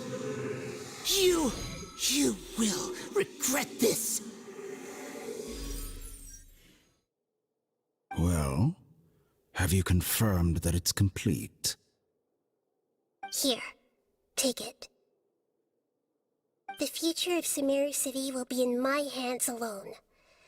I will shut down the Akasha and let curiosity and the thirst for knowledge drive the realm of academics once again. There won't be any further gaps for you to exploit. It truly pains me that my academic achievements have never been appreciated in my homeland. Of course, I have no interest in being rejected by this city for a third time. Another chess piece. And where is your dendronosis? Don't be greedy, Harbinger of Snezhnaya. No, this is a different transaction. If you intend to turn off the Akasha anyway, then there's no further use for the Gnosis of Sumeru, is there? Besides, isn't it the Archon's duty to deliver what's desired of the Seeker? Oh, judging from your expression, you don't seem to find the idea very agreeable. Then let's think of it this way. Since you're the god of wisdom, how about I exchange some knowledge with you? People exchanging knowledge with the god of wisdom is the stuff of legends. Yet here you wish to exchange knowledge for the god of wisdom's property. Arrogant as that is, it has piqued my interest.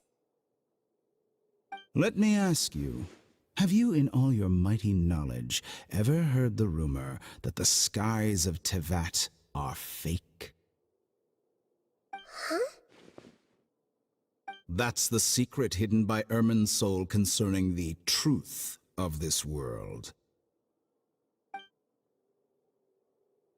Once I finish telling you about this, it will be time for me to say goodbye.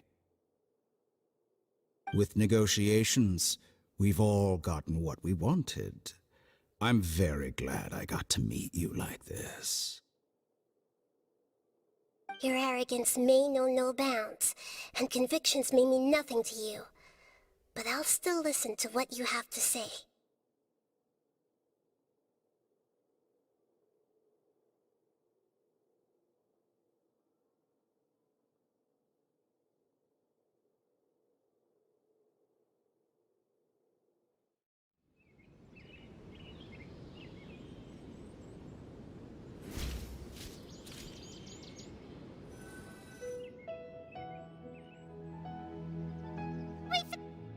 Together! Okay. Wake him up.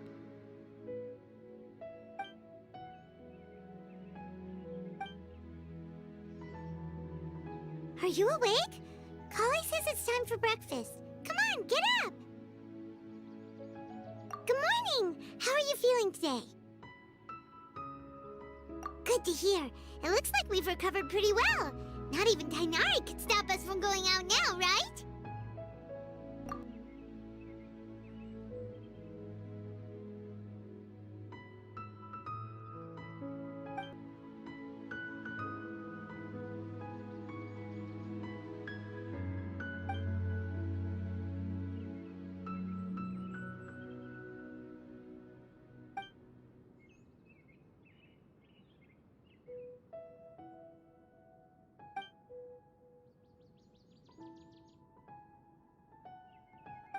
traveler. Let's go.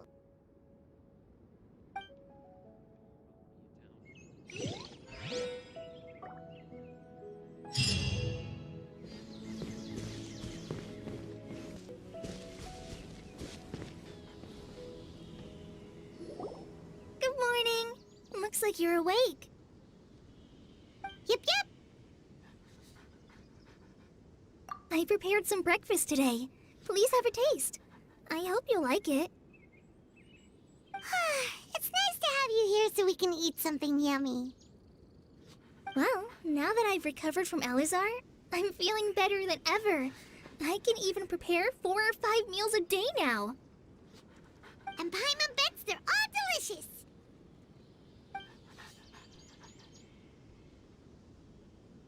Oh, by the way, someone brought a letter for you after you went to sleep last night. Nope. Paimon wanted to read the letter with you after you woke up, so Paimon didn't open it. All right, let's read it now. Oh, it's from nilou. Ahem. We're going to hold a feast at the Grand Bazaar and celebrate Cyno's reinstatement as the General Mahamatra. As heroes of Sumeru, please be sure to attend. I'll wait for you. The date of the banquet is written on the back. It's in 2 days. Oh, I've also heard that you've become heroes here as well. That's amazing. Sometimes I'm really envious of strong and confident people like you. Oh, you're embarrassing me. Anyway, let's go to the Grand Bazaar to have a look. Oh, before you leave, be sure to inform Master Tighnari.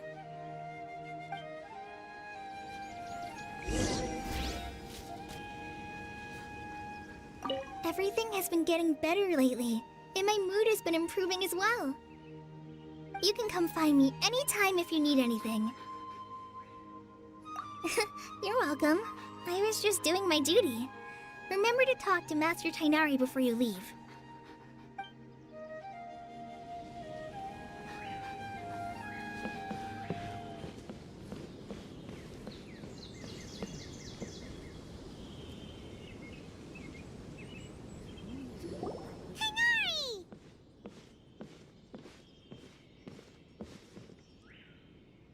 Good morning. How do you feel today?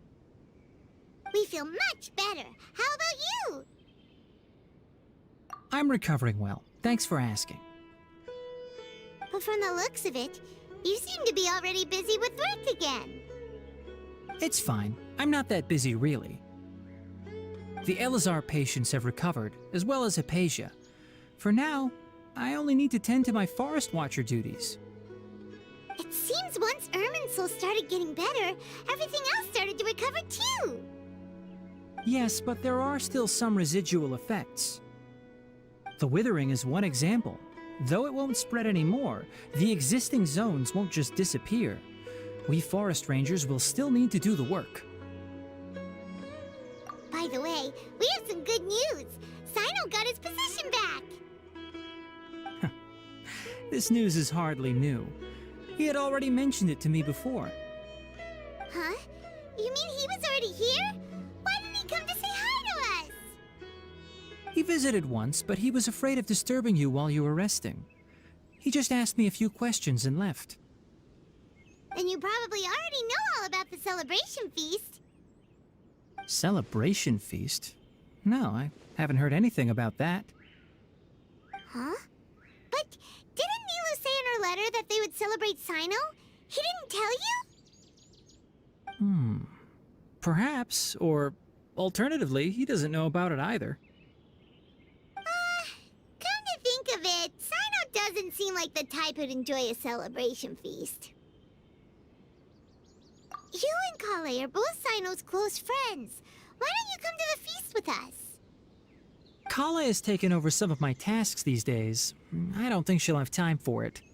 Not to mention me. You see, some VIPs have come to the forest recently.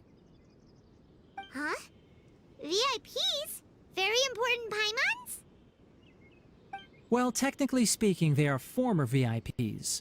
The sages involved in recent incidents have begun their training in the Avidya forest, and the people they had previously imprisoned have all been released.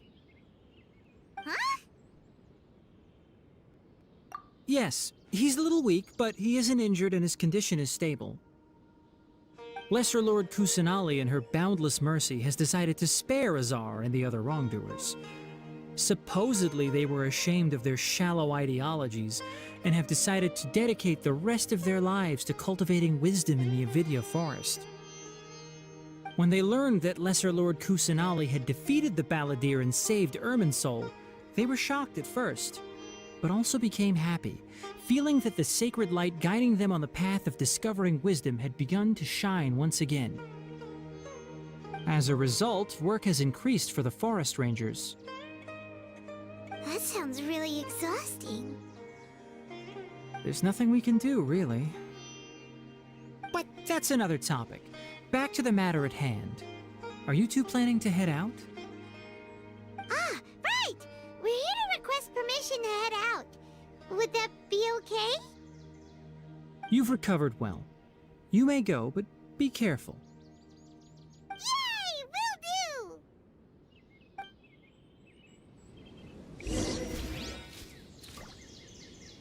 Is there anything else you'd like to ask about? Ah, yes. Thanks for remembering her. She continued her training in the forest after she recovered. As a scholar, she never slacks off. A lot has happened lately. Collei and I have been busy, but don't worry, we'll take care of ourselves. As for Cyno's reinstatement, the more I think about it, the more I suspect that he just doesn't have a single clue about this feast. But this does remind me that Collei and I should find an opportunity to celebrate him as well. He has helped me a lot during this time. And you as well.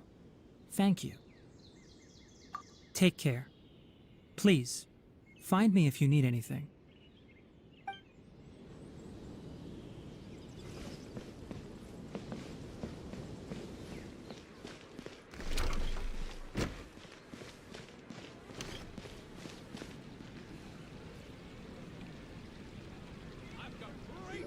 Well, there won't be any problems if the feast starts at that time. Everything has already been prepared. Mr. Zubair, I finished tallying things up here. Well, except for the guests.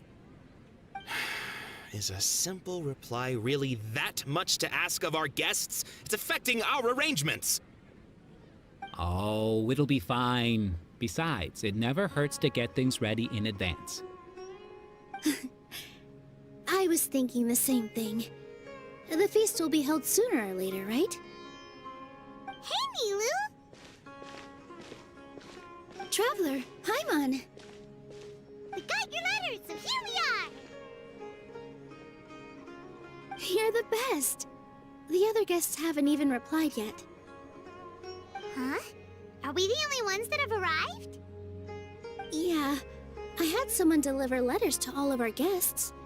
But maybe everyone is still busy with other things.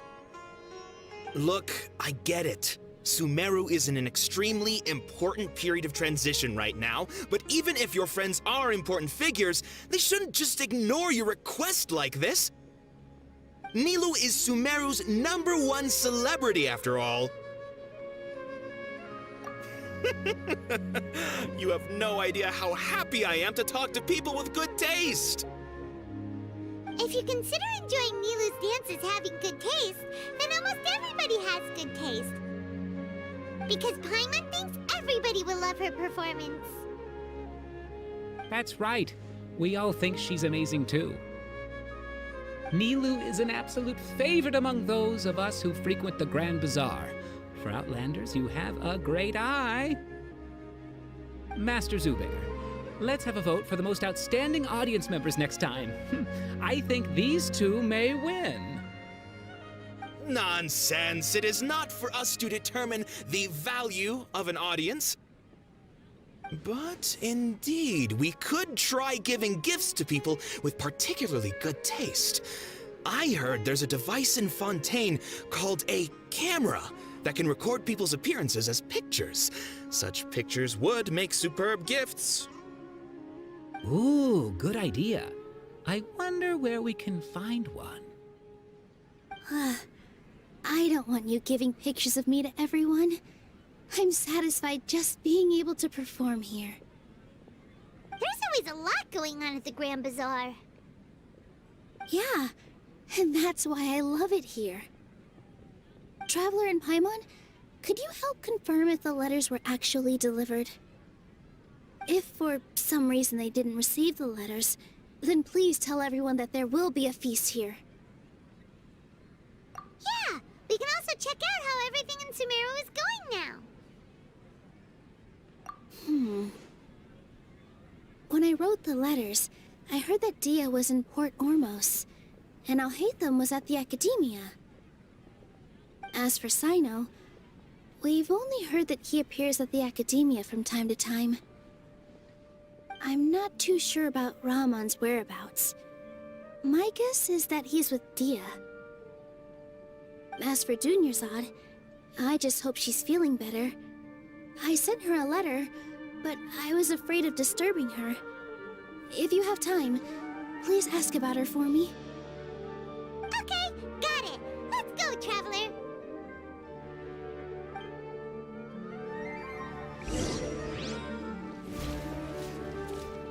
I'll go to the Adventurers Guild later and ask Ms. Catherine if she knows how to get one of those cameras. Yes, please do. I'm sure the audience would be thrilled at the chance of receiving commemorative gifts.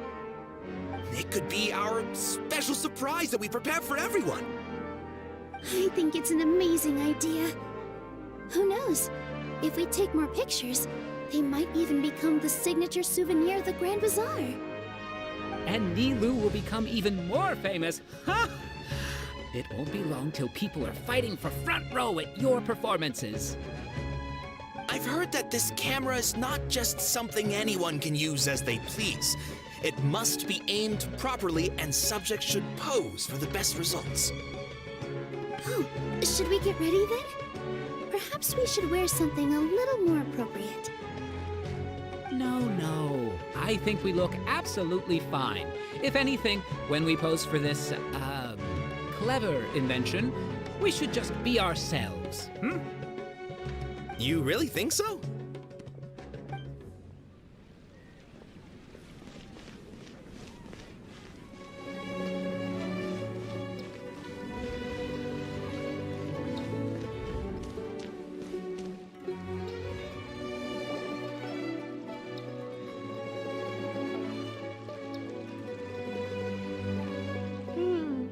We haven't seen alhaitham anywhere. Let's ask that person over there.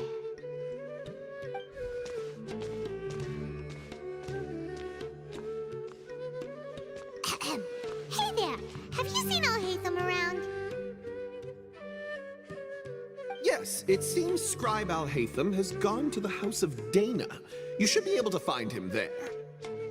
But you're already the second group of people I've seen looking for him today. He must be quite the busy man. Oh? Who else was looking for him? Mr. Kaveh was just here asking about him.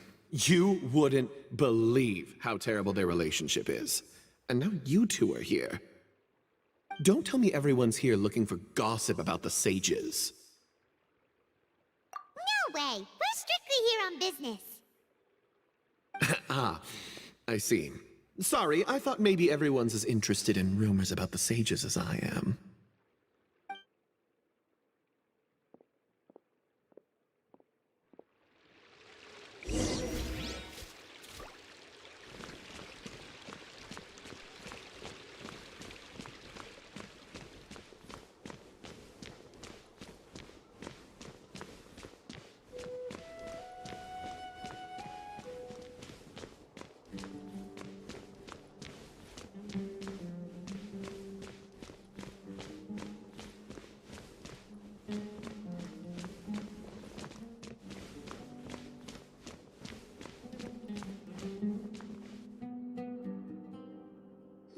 Alhaitham should be around here somewhere, right?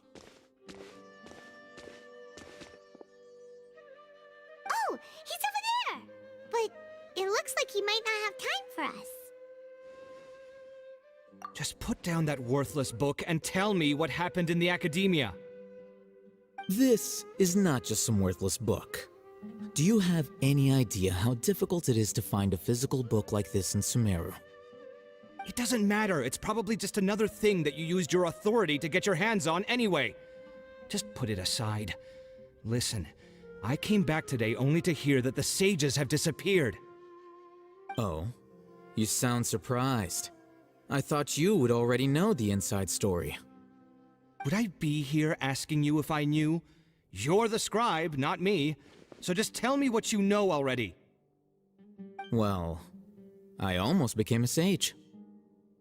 Huh? Oh, don't sound too surprised now. You're the renowned kaveh, light of the Ksharawar. Besides, as a master builder and craftsman, chances are you'll be appointed as a sage too. Why do I feel like you don't really mean it? Huh. What makes you say that? Why would you question my heartfelt sincerity? Maybe it's because you've never said anything good about me before. Yeah, well, I share a similar sentiment, and anyone who knows you as well as I do would surely do the same. Oh, you... See? This is why I hate discussing anything with you. Your ridiculous and arrogant attitude always gets in the way. It seems that you really can't stand my personality. Ha! What was your first clue? Well, then you might as well move out of my house. Are you threatening me? Stooping to a new low, I see. Ugh, and don't change the subject. You, a sage? What a joke. The academia might as well just close tomorrow. Are they having a fight? Forget what's going on with the academia. Haven't you been busy with your construction project? Tell me, when are you going to build yourself a mansion? Don't get me started. I get angry just thinking about it. So, what great building did our master architect work on this time? Like I need to tell you. Keep your nose out of my business. No, I think we deserve to know. Where were you when Sumeru needed you most? I was in the desert for a large project, but considering Haravatat's utter ignorance of architectural and aesthetic matters, you probably wouldn't understand. Which is truly unfortunate. I can only pity the man who doesn't understand the first thing about beauty and romance. Unlike a true... hold on, wait a second. What do you mean by when Sumeru needed me most? Well, while you were out fiddling around in the desert, many people came together to save Sumeru from a crisis. Ha! And you think I'd believe that? Look, all you really need to know is that Azar and all his accomplices have all been overthrown. Huh? What nonsense are you talking about? It's no skin off my nose if you don't believe me. It's not like my Darshan was the one trying to apply for funding from the Grand Sage. Yours, though, on the other hand... You know what? I'll ask around. I'm sure someone knows what's going on here. You're dead if I find out you're lying to me.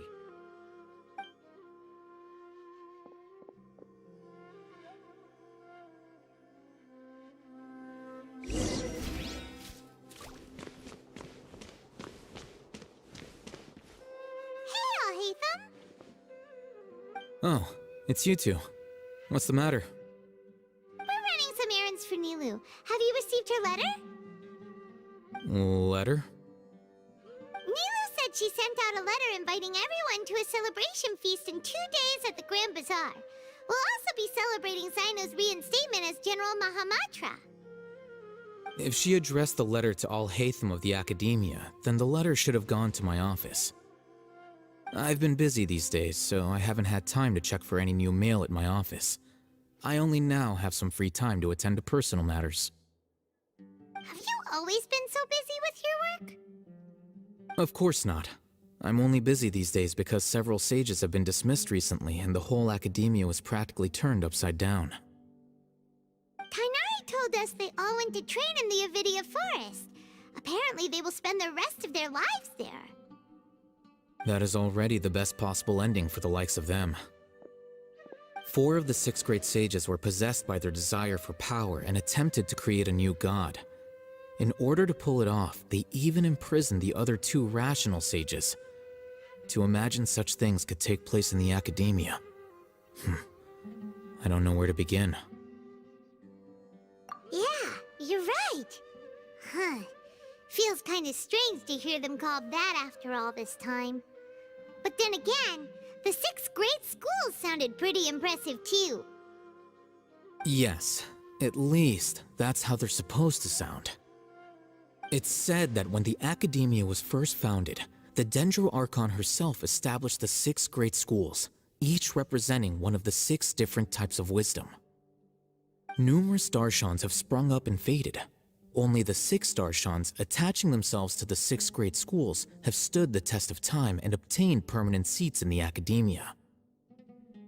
Now, the 6 Darshans are nearly synonymous with the 6 great schools, and the leaders selected for the schools are the 6 great sages. Among the 6 great sages, there is one central leader, the Grand Sage.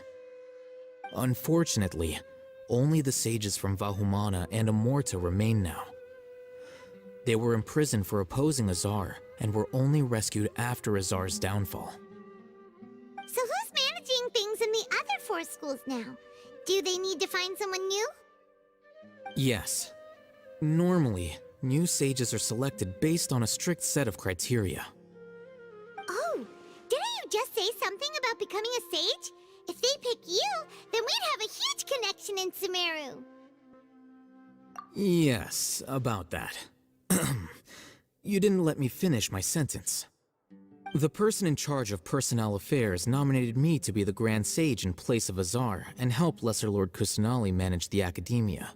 But I refused. Huh? But why? Ugh, can't you be a little more ambitious? I'm not even interested in being one of the 6 great sages. Like I said before, I don't like being a leader. Oh, all right. So are you busy these days trying to find others to take the job? That's not my job either. I'm only responsible for handling important affairs within the academia before the new sages take office. And the first thing I'll do is reject Kasharawar's application for funding. By the way, who was that other person just now? Is he your friend? Do we look like friends? Paimon doesn't know. That's why Paimon's asking. His name is Kaveh, my roommate. You could say he's the representative for Ksharawar scholars. Which is exactly why he always has so many problems. So everything that's happened recently must be a huge change for the people of Sumeru. Such is the work of the Academia Scribe. Well, anyway, no matter how busy you are, since you are our planner, remember to attend the celebration feast in 2 days. All right, I'll see you there.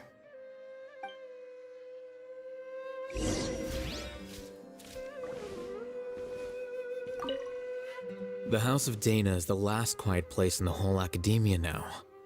I was originally planning to stay here a little longer, but there's a chance that Kaveh might show up again. Tuh, what a nuisance. I'd better go somewhere else.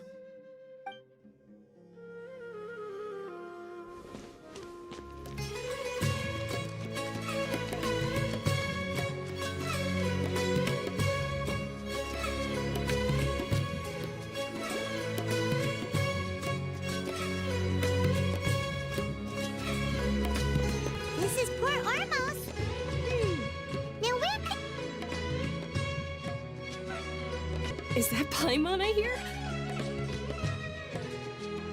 Huh? Oh, it's been a while. How are you doing? It's been so long since we've seen you! I'm doing well.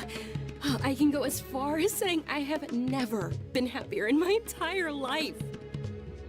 I don't know if you've heard, but Elazar has completely disappeared, and all the patients have recovered. You kidding? Knowing them and the connections they've got, I'm sure they've heard about it. Yeah! That's right. My lady is feeling better now, so I'm accompanying her for a walk. Why do you still call me that, deyha? You've already informed my father of your resignation. I guess I'm just used to calling you my lady. Old habits die hard. Resignation? You mean you're quitting? Yeah, I might start losing my edge if I keep being a bodyguard for the Homayanis. You know that my parents and I are fond of you, and that we appreciate you very much. It wouldn't be a problem if you wish to continue to be our bodyguard. I'm not a woman that's easily persuaded. You should know that by now, my lady. When I took this job, I had already decided that I'd quit as soon as you recovered. It's time for me to get back out there and chase that horizon. So what are you gonna do now if you're not gonna be a bodyguard anymore? I want to take a risky job and put my body to the test again. Huh? But we literally just finished one of the most dangerous jobs ever! Are you getting bored already? I know. If I hadn't joined in that plan with you, I wouldn't have come up with this idea. I guess I still get fired up by that feeling of going all out in a fight. It made me realize that I'm still a mercenary through and through. Life is short, and I'm happy that I got to be a part of that operation. But the whole thing also made me realize that there are still many problems in Sumeru, and as a desert dweller, I'm still not completely ready to settle down on this side of the wall. Well, I remember a friend had someone bring you a message. You mean alhaitham? I didn't expect him to still remember that. I thought he was joking. We just came from talking with alhaitham at the Academia. Did he tell you that he suggested that I come work at the Academia? What? I heard that Azar and his cronies fell from power, and alhaitham told me that now was a good time to find a job in the Academia, but only if I wanted to. Whoa. Paimon can't see you being anything other than a mercenary. Me neither. But I think deyha would look great dressed up as a scholar. Ugh, forget about it. I wouldn't last 10 seconds in there. Alhaitham probably just liked the way I worked and knew I'm good in a fight, so he suggested I find some work in the Academia. But you know, if you take him up on the offer, Cyno might actually agree and let you become a Matra. Because you're super amazing! The Matra have all the talent they need as long as they have cyno. I prefer to be free to live however I choose. In fact, I chose this job from the very start because I knew it'd be right up my alley. Even if being a mercenary means facing all kinds of danger. A lion has to return to the wild sooner or later. If anything, being your bodyguard has been unfamiliar territory for me. I don't want to see you go, but I'll respect your decision. I'm glad to hear you say that. Come on, no need for the sad face. It's not like we'll never meet again. Once the whole Dendro Archon thing is settled, everything in Sumeru will take a turn for the better. That makes me happy too. But a peaceful society will probably mean less demand for mercenaries like me. Before long, we'll be a dying breed. So I'd better get to work while I still can. Huh? But wait a second! You make it sound like you're leaving now! Well, no, not yet at least. I promised my lady I'd stick around until next week. So, have you been in Port Ormos this entire time? We were wondering if you had received a letter from Nilou. Oh, did Nilou write to us? She heard that you were seen in Port Ormos, so she sent the letter here. Huh. It was probably sent to the inn that we're staying at. My lady has been very energetic lately, and keeps taking me on hikes, staying out even into the night. By the time we get back, the receptionist is usually off napping on the job. Right, and we tend to leave quite early in the morning, so the old man on duty is also usually dozing off. So what it really sounds like is that the person on duty is always asleep. I bet the letter's at the reception desk. I'll go check later. No wonder there wasn't a reply. You never received the letter. Good thing Nilou asked us to come and check on that. Sorry to make you two come all the way out here. It must be something important for Nilou to specifically write to us like that. Yes, she said they were preparing a victory feast in the Grand Bazaar, and will also be celebrating Cyno's reinstatement as General Mahamatra. She was hoping you could come. Great! I'll be sure to attend. Count me in too. But is there some sort of dress code or anything for the feast? Can I just show up looking like this? Since it's being organized by Nilou, I don't think she'll be too picky about that. If anything, I think she wants to see us as our most natural selves. All right, then this is how I'll show up. The feast will be held in 2 days, so don't forget. Sure. Thank you so much for letting us know. We'll see you there. Oh, by the way, do you happen to know where Cyno and Raman are? The General Mahamatra always comes and goes without a trace. Normally no one knows his whereabouts. Oh. But last time we met, he mentioned that he had something to do in Aru village. You can try your luck there. As for Raman, your guess is as good as mine. I only remember he said that he had something to discuss with Cyno. You can ask Cyno when you meet him. Don't mention it. You'd better get going. All right, on to our next stop.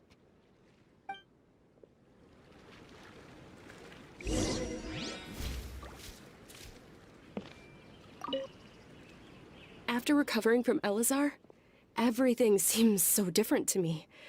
When I look at the scenery I visited before, it has a completely different feeling. Yeah. You need to be stronger than an ox to take life by the horns. I think I've heard you say something like that before. But today, I finally understand what you mean. Is there any place you'd like to go?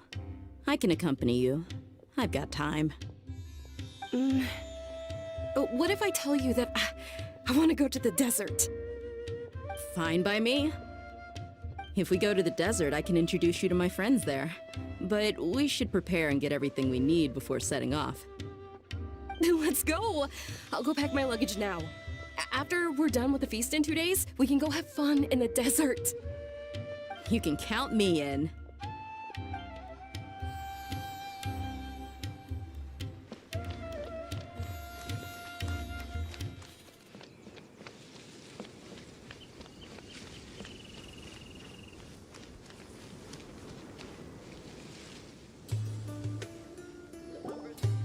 It's been a while since we last visited Aru village. Ah, there's Cyno!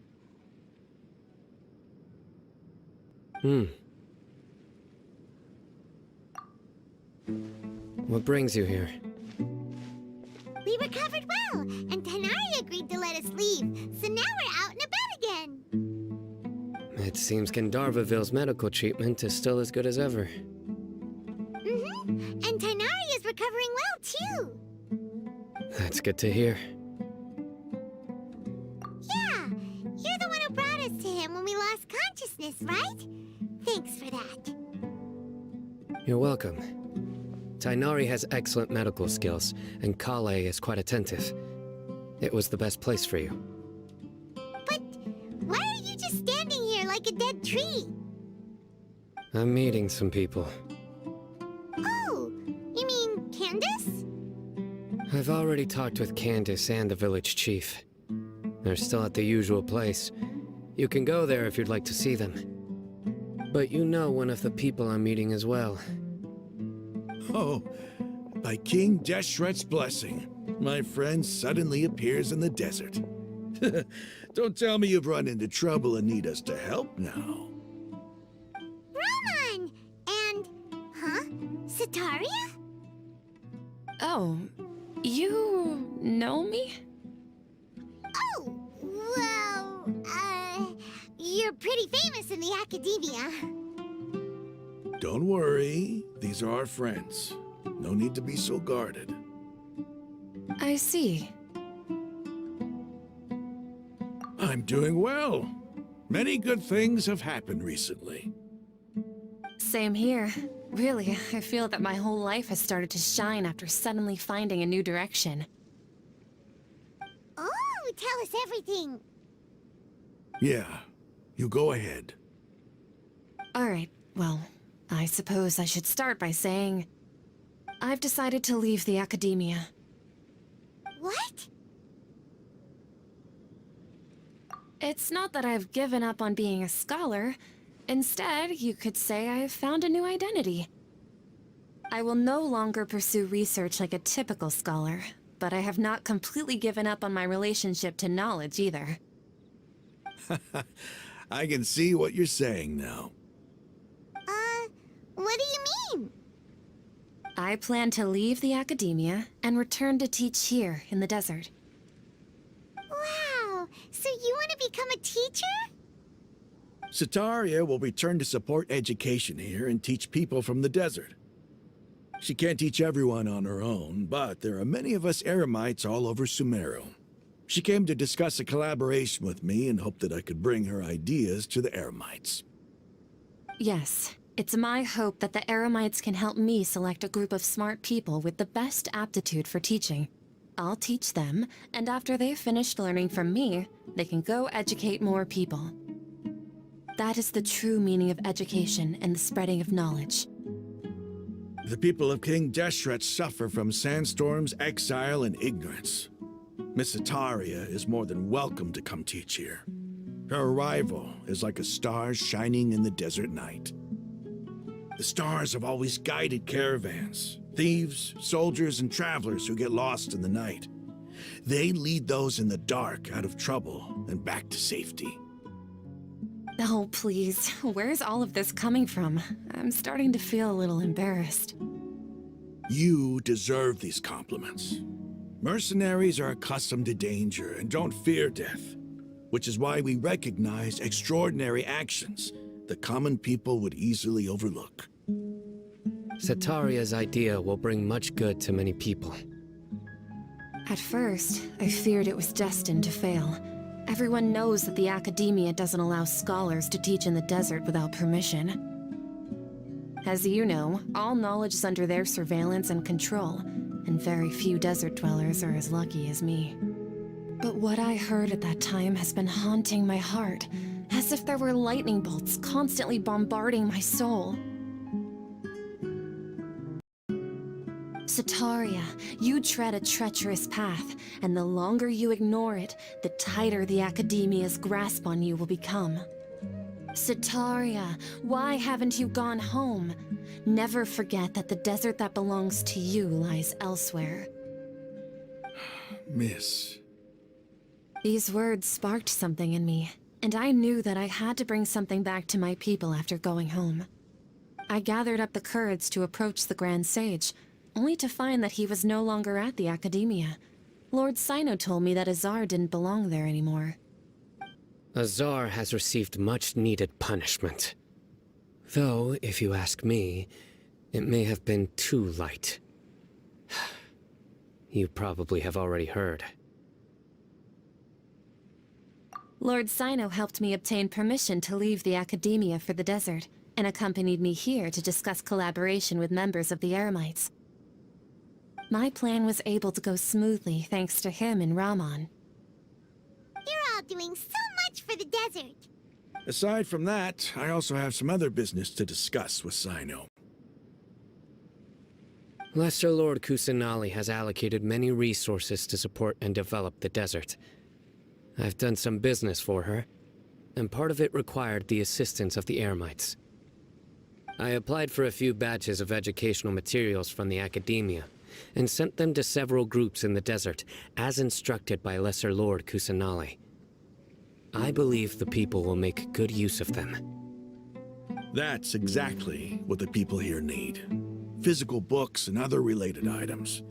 If it weren't for Cyno and Lesser Lord Kusanali, I'm afraid we'd never be able to get our hands on them. Apart from this, The Academia is also recruiting scholars that are willing to teach in the desert. I'll let you and Satarian know as soon as I have any more news. We must be persistent about this, and maintain these resources to ensure long-term effectiveness. This is the first time in hundreds of years we've had a glimmer of hope. I think this may be the turning point for the desert. Remember these words. Here lies our faithful priest, Kasala. His wisdom is a miracle among the people, deserving of high praise and admiration. I hope people with wisdom like that priest will rise again among the desert dwellers. Then we'll once again see the wisdom and glory that once shook the world. Enough about us. Are you here to discuss some business too? No, not at all. We're actually here on behalf of Nilou. Nilou wanted to write to everyone, but she wasn't sure where the letters should be sent, so she asked us to come find everyone personally. A celebration feast will be held in 2 days at the Grand Bazaar. She hopes that all of you will be able to attend. At the feast, we'll also be celebrating Cyno's reinstatement as General Mahamatra. Although, judging from your appearance, it seems you've already been reinstated. Paimon thought you would only start working for the Academia after the feast. Celebration? Feast? It's the first I've heard of it. Tighnari was right. He really didn't know. This feast is for you, Cyno. Sounds to me like you'll have to be there. It's rare to see that kind of expression from Lord Cyno. You must not like feasts very much. No, not really. But I'll go. Well, I still have a lot to handle here. Besides, I need to look after Miss Sataria in the desert, so I'll have to pass. I'm afraid I won't be able to join you. Although, if you'd be so kind, please give a message to Miss Nilou for me. The message is, I'm sorry for how I treated you before, but now I understand the beauty of your dance. It's like a light shining in the sky. You and the art you symbolize are not only beautiful, but also lively and powerful, so much so that it was prohibited. Please keep dancing, and someday, I'll be able to appreciate your art in person. Okay, we've got all that down. Our job here is complete as well. Oh, Cyno, remember, party's in 2 days. Make sure you're there. Got it.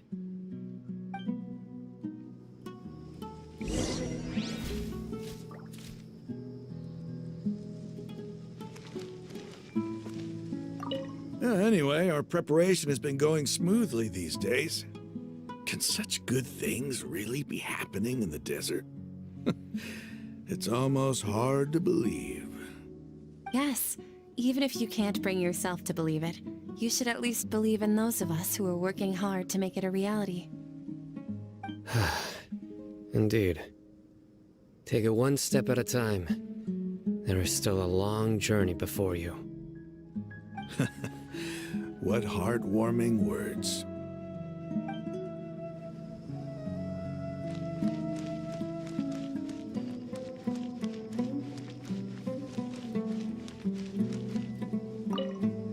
Traveler, it's good to see you again. Cyno said you were resting in Gandharvaville for some time. How are you feeling now? Good to hear. I'm happy that you've returned safe and sound. Thanks for all that you've done. The villagers won't be exaggerating when they say heroes once passed through our village.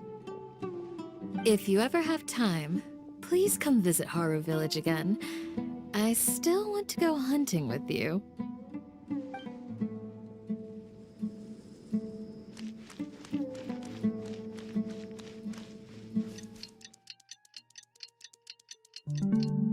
Today's the big day! Let's go to the Grand Bazaar and see how the celebration's coming along.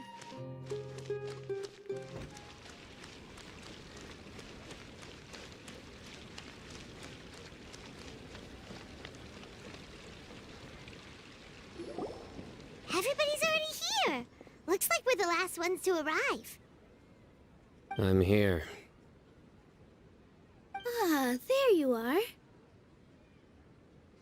Well, look who finally decided to show up. You look like you came here immediately after finishing up some work. I'm very happy to see you here. But we're not late, are we? It's just that everyone else arrived ahead of time.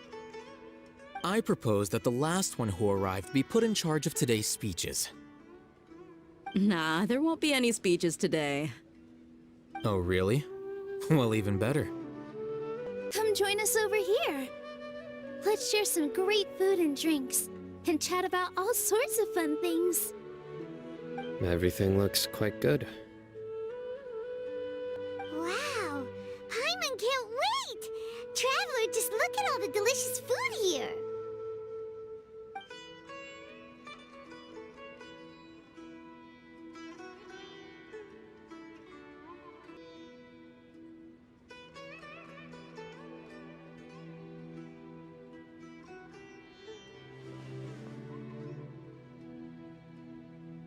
Whoa, it's so delicious! Oh, this grilled meat tastes amazing! The food was specially prepared for you by everyone in the Grand Bazaar. And we have gifts that were sent by the residents of Sumeru City when they heard we were holding a feast. Everyone that came said that you saved Sumeru, and wanted me to thank you all on their behalf. Ah, feels kinda nice to be seen as a hero. I could get used to this. Being a bodyguard is also a hero's job. You've always been amazing, Deyha. My lady sure has a way with words. Thanks. I'm glad to hear it.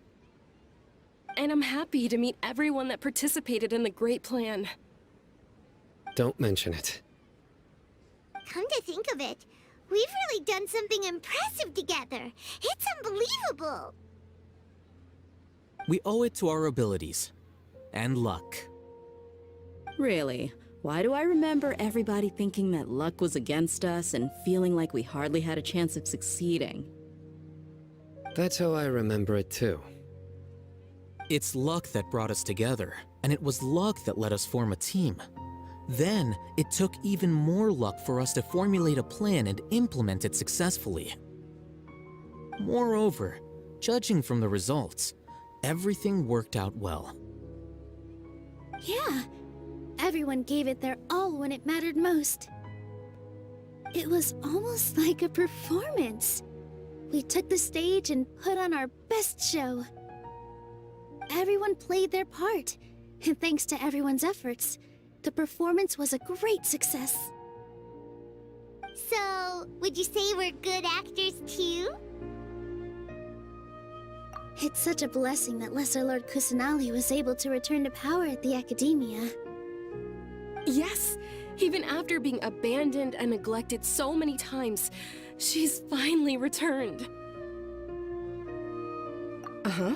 Lesser Lord Kusanali once used all her power in a great disaster, which resulted in her losing all her wisdom and memories of the past. The Academia basically abandoned her because of it. This should be something everybody should remember. Huh? You look surprised. I didn't say anything wrong, did I? No, everything you said is correct. That's good.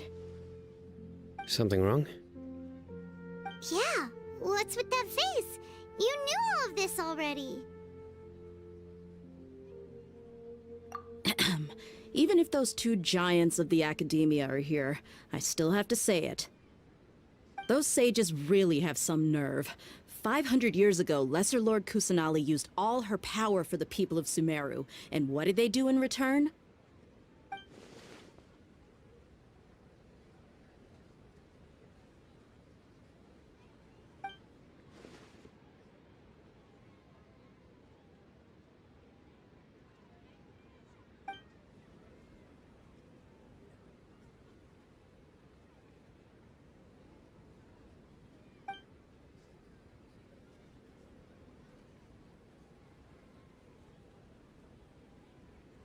If you bite the hand that feeds you, don't act surprised when it turns into a knuckle sandwich, right, Cyno? Perhaps I shouldn't say this, but their treatment of Lesser Lord Kusanali calls for a more severe punishment. You could simply tell Lesser Lord Kusanali that you wish to have Azar and his accomplices severely punished. I respect our deity's decision, and won't interfere in any way. While we're on this topic, why didn't you accept the Academia's invitation to become the Grand Sage? Are you trying to say that I'm fit to be a sage? Not at all. But every person handling the selection process has said that you are the most suitable candidate to lead the Academia right now. Why? Because he dethroned Azar from power? Could you try to put it another way? This is a good thing, yet you're making it sound like I overthrew Azar for my own personal gain. But seriously though, I always wondered if you had some personal motives behind it. I did have my own motive, but it had nothing to do with being a sage. If the rules of our nation were suddenly cast by the wayside, then it wouldn't be long until chaos ensued. I had no intention of letting their dreams disrupt my life. By that, you mean your life working as the Academia's scribe. Precisely. Wait, is that all? So, that's the only reason why you joined us and came up with all those plans? It's reason enough. You've certainly got quite the personality. You flatter me. All right then. How about you? You've already resumed work as the General Mahamatra, right? That's right. Will you be happy with that life? It's not about being happy. There are merely a lot of things that I must do. Even so, keep your spirits up and try to be happy, okay? And try to smile more every day, just like I'm doing now. Thank you. I'll keep that in mind.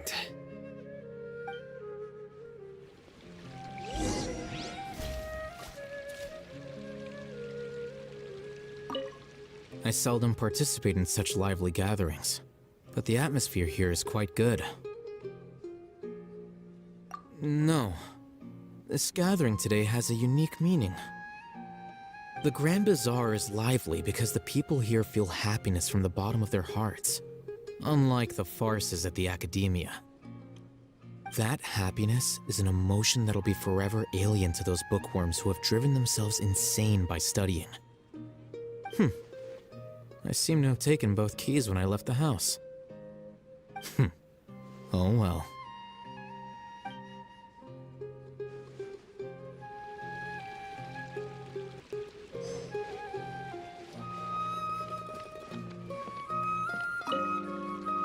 The atmosphere here is good, and everything is delicious. Yeah. I don't often come to such places, but it feels quite good. I have a lot to handle these days. Otherwise, I could show you around.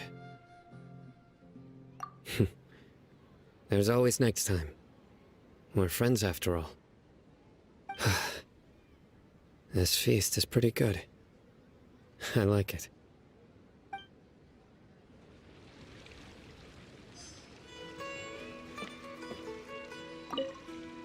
My lady, the grilled meat over there is delicious.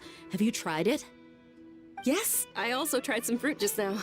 Oh, they're very sweet. What an amazing place to relax.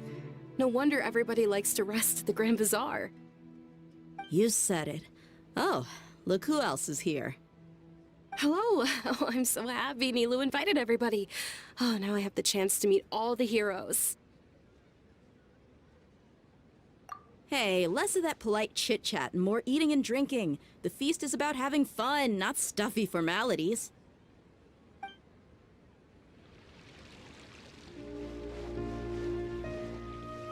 Ah, there you are, traveler.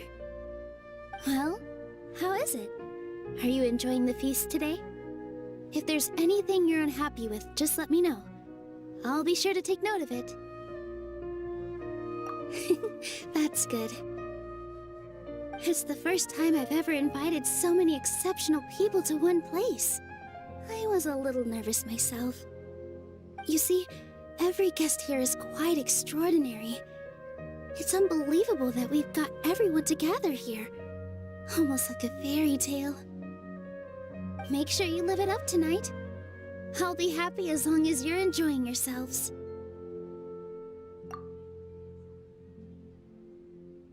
I'm honored to have her think of me this way. If I have a chance in the future, I would really like to invite her to one of my performances. I can't explain why, but I just feel elated right now. Thank you.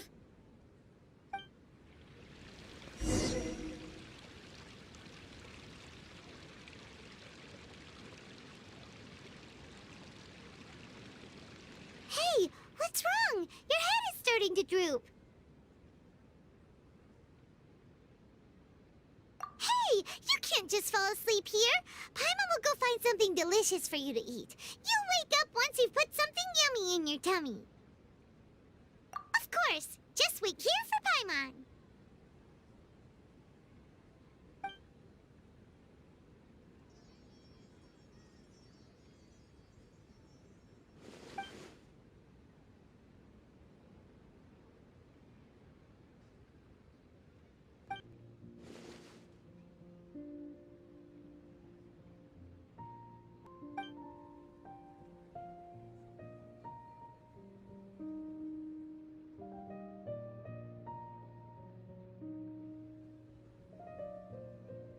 It's me.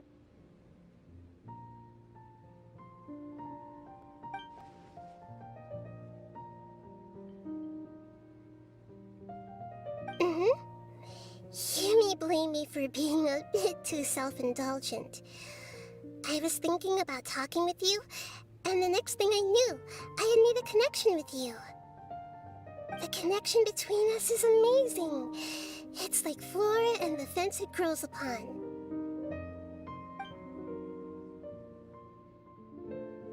I heard there's an amazing celebration feast today at the Grand Bazaar. I wanted to have a look for myself, so I snuck in. Lately, I've been so busy dealing with all the fallout from recent events, so I really haven't had any free time. Although you've already helped me with a lot, there's still one more thing I hope you can help me with. Please say thank you to everyone for me.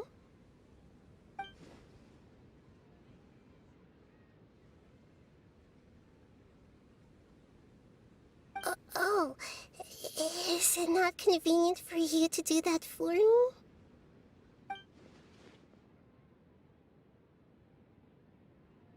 But if I just show up all of a sudden, people will become all quiet and stiff, won't they? What if I end up scaring them and ruining this wonderful feast? That'd be the last thing I want.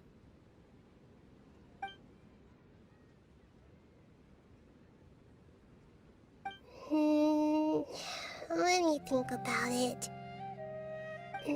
Okay. Yes, I have.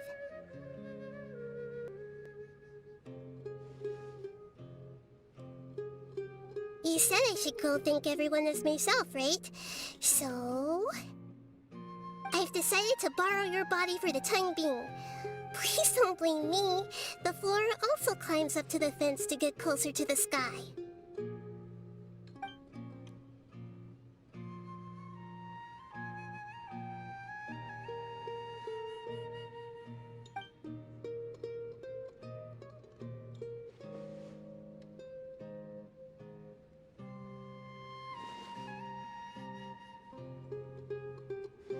Everyone! Are you awake now? Paimon was just about to bring you the food. It's me. Huh? That voice. Nahida? Hold up. What's going on?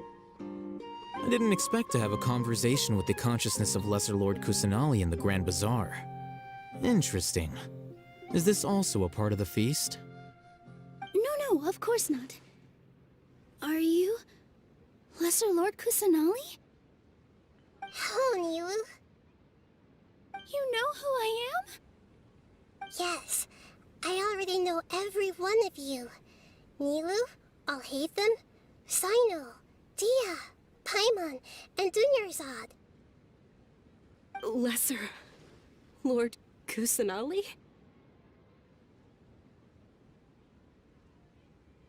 I took the liberty of occupying the traveler's body so that I could thank all of you in person. Thank you so much for rescuing me, even if that meant placing your own safety in peril and taking the risk of becoming enemies with the Academia, the sages, the doctor, the balladeer, and even the entirety of Sumeru. Without you, without any of you, I would have been in a much more difficult situation. Had you not helped me to resolve the crisis, not only I, but Sumeru and even the entirety of Teyvat would have suffered great misfortune. People refer to you as the heroes who managed to rescue a god. I'm quite fond of this name. It not only explains your identities, but also bears witness to your relationship with me. Please, allow me to present to you my most sincere gratitude.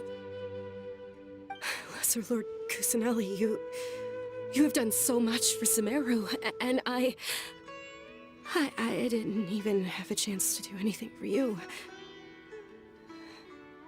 You don't have to do this.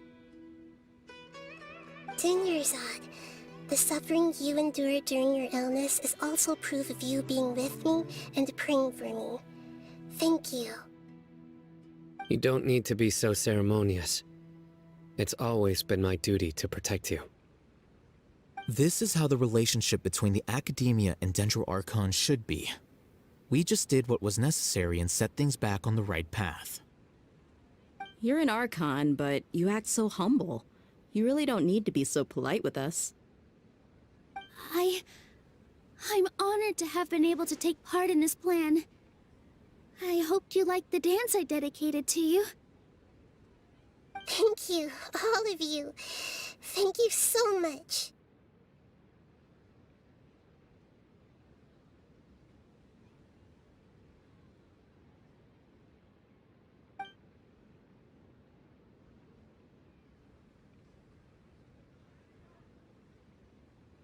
Yeah.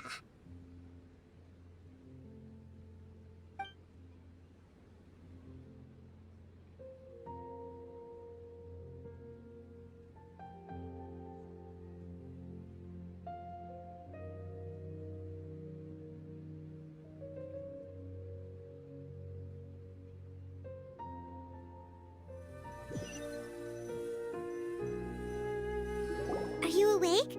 Did you rest well? After Nahida left, you ate a lot of food. You've become a glutton.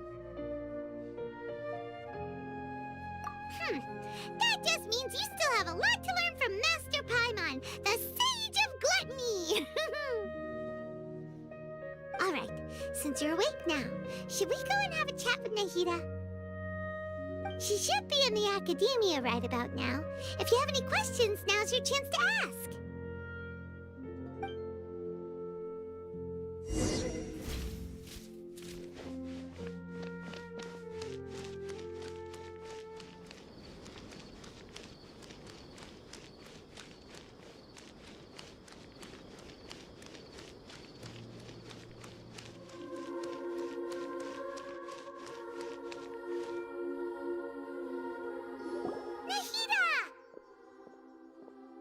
Hello, Traveler and Paimon. What a fantastic night. I'm still immersed in all the happiness and joy, like a candle floating on water. So are we, and that's why we're here to talk with you. Is there anything you want to know?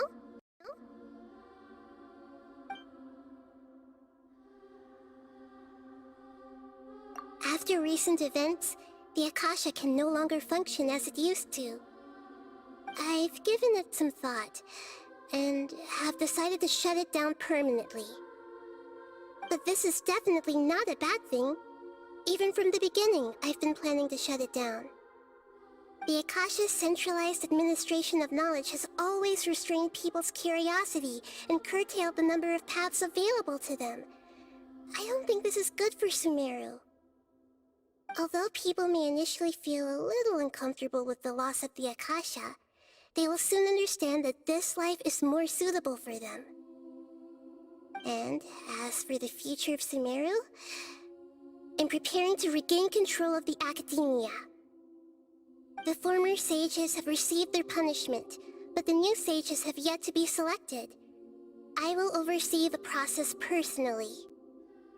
I hope that the new 6 great sages will be more focused on academics. Sumeru needs such leaders more than ever. The other big issue is the people of King Deshret. All the residents of the desert, in fact. They have been mistreated for far too long. I've already taken some measures to address this. It will take some time to rebuild everything, but no matter if it's culture, friendship, or trust, we will rebuild it.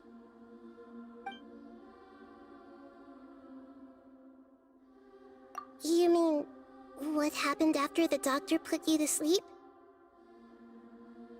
Not exactly. The top-ranked Fatui Harbingers, up to number 3, possess power comparable to that of gods. I was no match for him in that kind of situation. However, in spite of the bad situation, I still managed to make a fair deal with the doctor. I'm sure you remember the entity that changed your fate, the Heavenly Principles. In fact, the Heavenly Principles has been quiet since the Conria disaster 500 years ago. I used this point as leverage against the doctor. I told him that the Heavenly Principles may be awakened if I destroy the Gnosis. Although it's just a bluff, he still fell for it. I assumed that the Heavenly Principles wouldn't just stand by and let such extensive damage to its laws take place. And as for what I exchanged for the Gnosis, the exchange served as both punishment for the doctor, as well as a boon of new knowledge that I couldn't refuse as the God of Wisdom. He's still in a coma. I've hidden him like how one would hide a feather. I know you have many misgivings about him, but as someone who had become a god, he has retained a number of very useful features. Don't worry, I'll keep an eye on him and make sure he doesn't do any evil. In addition, there are still some mysteries left in him. Some things may be very clear from my perspective, but he is still yet to understand them himself. His future will be determined by fate.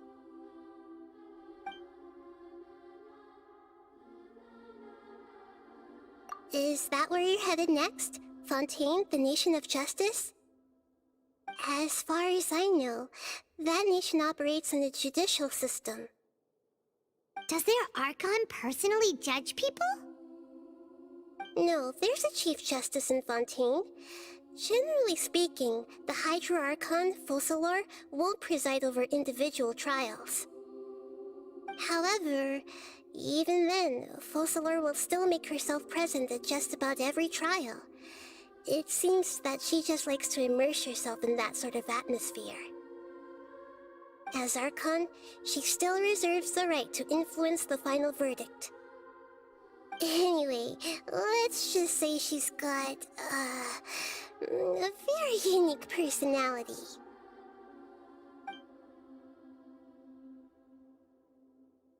Are you sure? Isn't there something else you haven't asked about yet? Huh?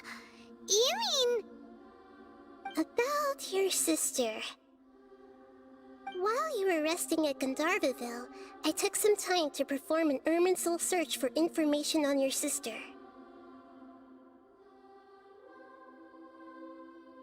Yeah! Isn't Irminsul a repository for all the information and memories of Teyvat? So there shouldn't be anything on him or his sister. This is true in your case, Irminsul indeed does not have any information on you. However, there must be something different about your sister, because as it turns out, the world has recorded information on her after all. What? There is only one possible explanation. She belongs to this world.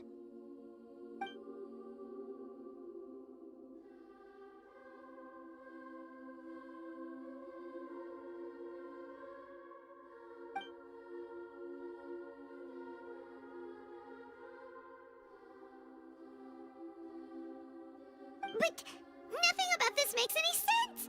Wasn't this your first trip to Teyvat? According to the records I was able to access, your sibling suddenly appeared in Khaenri'ah. After the Khaenri'ah disaster, she began her journey through the 7 nations of Teyvat.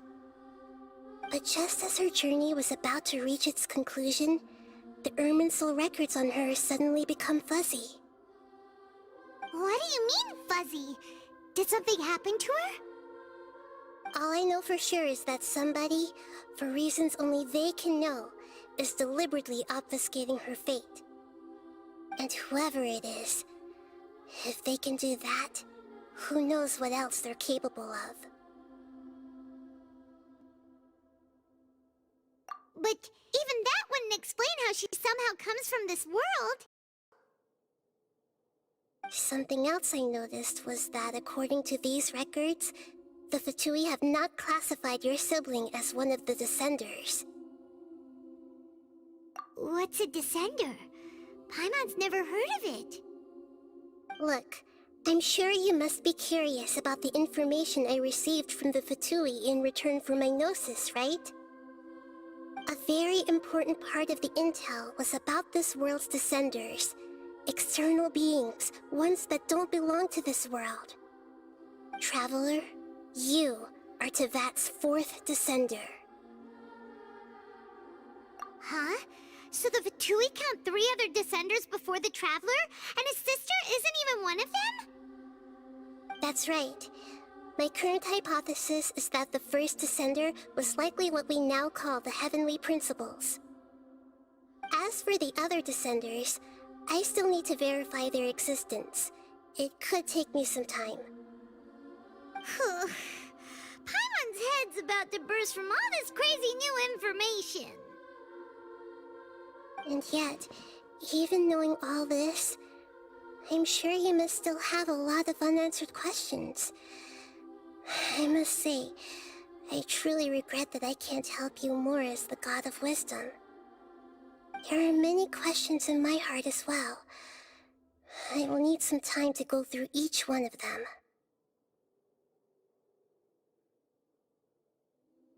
And soon, you'll also begin your journey anew and depart from Sumeru.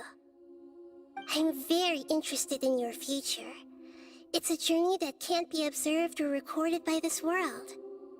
If fate is the ultimate knowledge, then your future will be the ultimate fate. Paimon's sure glad we got to meet you, Nahida. The pleasure is all mine. I can't thank you enough. Alright, that's enough talk for today. If you ever miss me, just close your eyes, and maybe I'll appear in your dreams.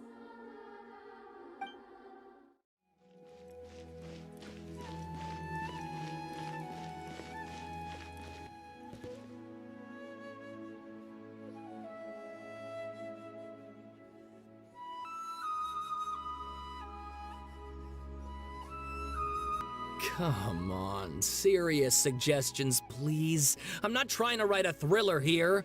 It's supposed to be an essay, you understand? An essay. That means facts and logic. Well, if it's facts and logic you're after, you shot yourself in the foot with your choice of research topic, didn't you? The Tataris Suna mystery. When so much remains unexplained, there's little to be objective about. Unless, of course, you restrict yourself to textual criticism. Yeah, well, this is my teacher's area of research. I can't change that. But it's fascinating enough without having to sensationalize it, don't you think? The strange location, the missing details, a mysterious person. I want to write my essay on something interesting, and I'm interested in getting to the bottom of all this. That's the only reason I came to you. Yes, you came to me, so all the more reason to take my advice. The fact is, it's the dramatization that will make people want to read it. There's no getting around that. Okay, but... Did one of them just mention Tatarasuna? But that's all the way in Inazuma! Is it just Paimon, or is it kinda unusual for someone in Sumeru to want to write a paper about that? Everyone here's just going about their business. Maybe it really is just Paimon. Guess people here are free to research pretty much anything. Great! Let's go find out what this Tatarasuna mystery is all about.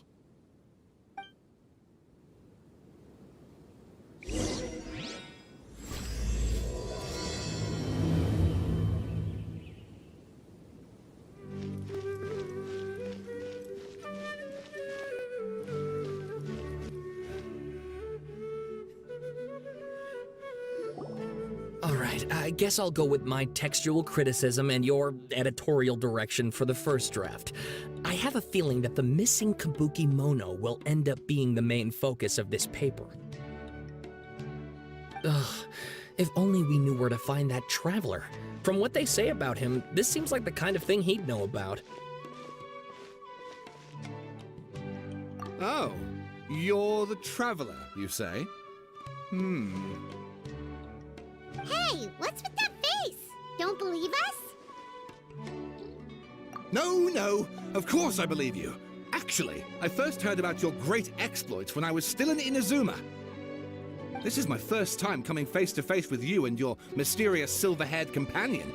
I couldn't believe my luck, and out of force of habit, I started, examining the evidence. Sorry. Oh, Sawada, for the love of... Sorry, we don't get out much, so our social skills are kinda lacking.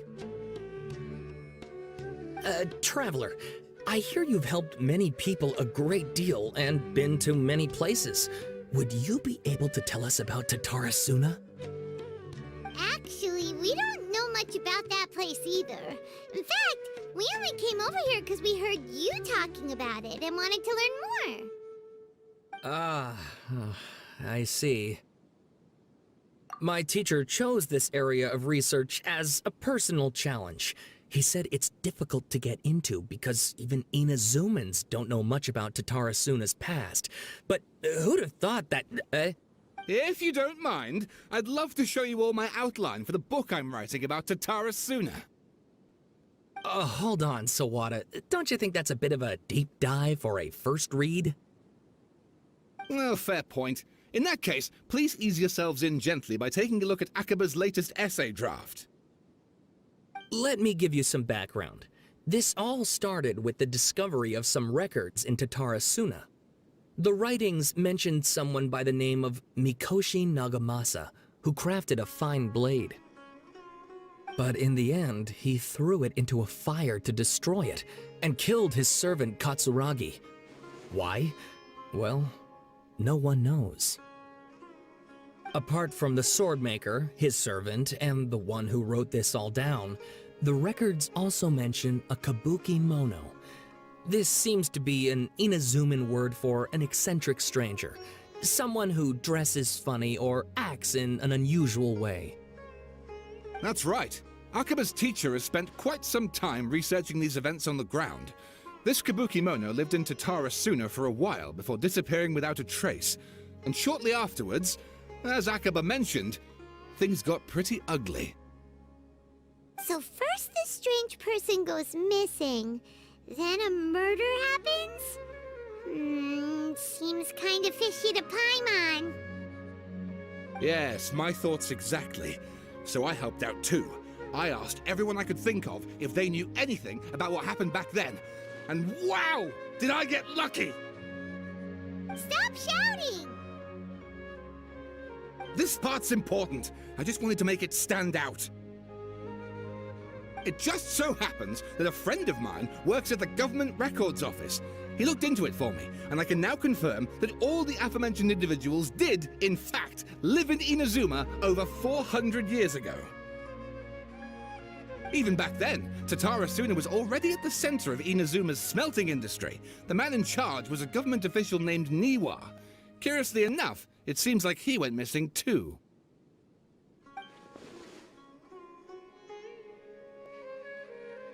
Wait, so there are 2 missing people in the story now?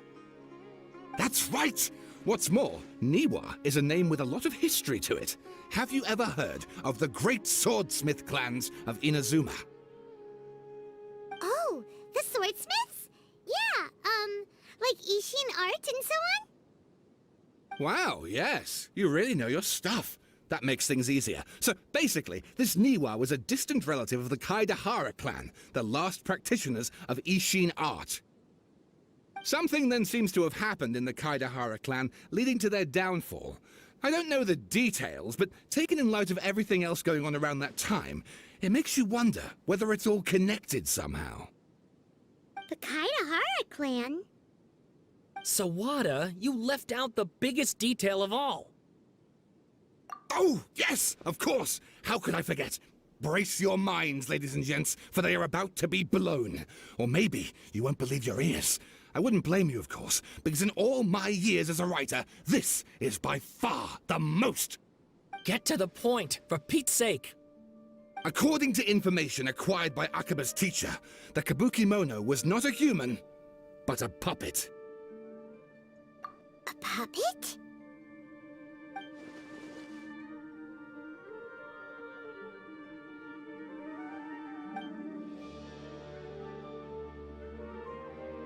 Aha!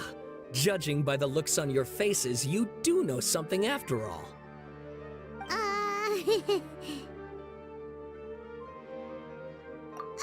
No! Paimon just meant,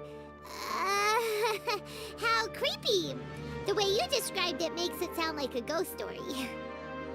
I agree, it does. But considering that non-human races in Inazuma are by no means uncommon, spooky events are to be expected. And that's exactly what my book is about. Please, take a look.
Oh, and please read my essay draft as well.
Sawada was encouraging me to follow his more creative approach, but I think essays should be grounded in facts.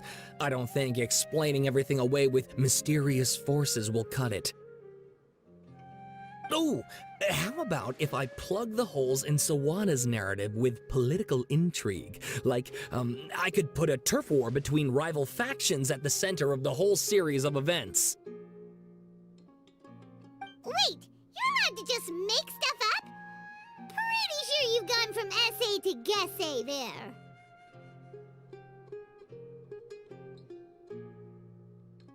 Akaba, look. Your teacher has researched this extensively. I've reached out to everyone I could think of. Whatever information we have now is all that there is to know. This is as much detail as you're ever going to get. Besides, if there really was a political power struggle going on at anything like the level you seem to be suggesting, what hope would we ever have of finding out the truth? Good point. Okay, back to the drawing board, I guess. Give me some time. I need to find a new angle on this. We have some other stuff to do, so we'll have to say goodbye for now. Good luck with your essay! All right, thank you. If you find out any more info about all this, please do let me know. Thanks so much.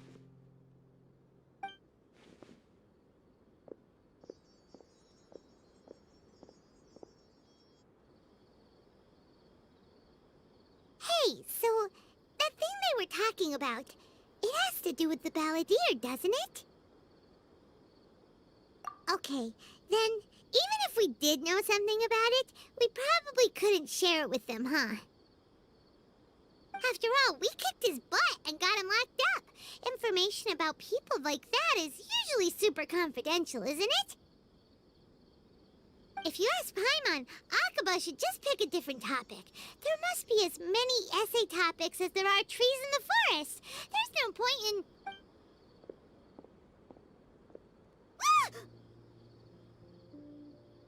Hey, did you see that? He literally just went by, over there. It looked like...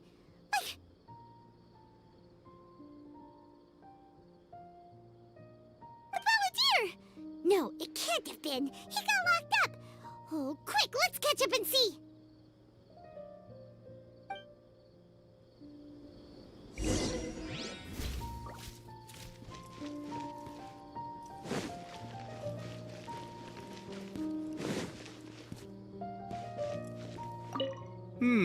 I've not given much thought to my target audience yet. Then again, this topic should appeal to readers of all ages, surely. Yeah, whatever you write, it's sure to be a huge hit. Unlike my paper, essays are a nightmare to write, and barely anyone reads them. Don't get me wrong, the topic's great, I just wish I could find more information on it. Everyone hold hands. After I finish this essay, I'm gonna get out of Sumeru for a while. It's time for a change of scenery. I wonder what people will make of the story. Of course, we know it's based on true events, but to the average reader, it might come across as too far-fetched.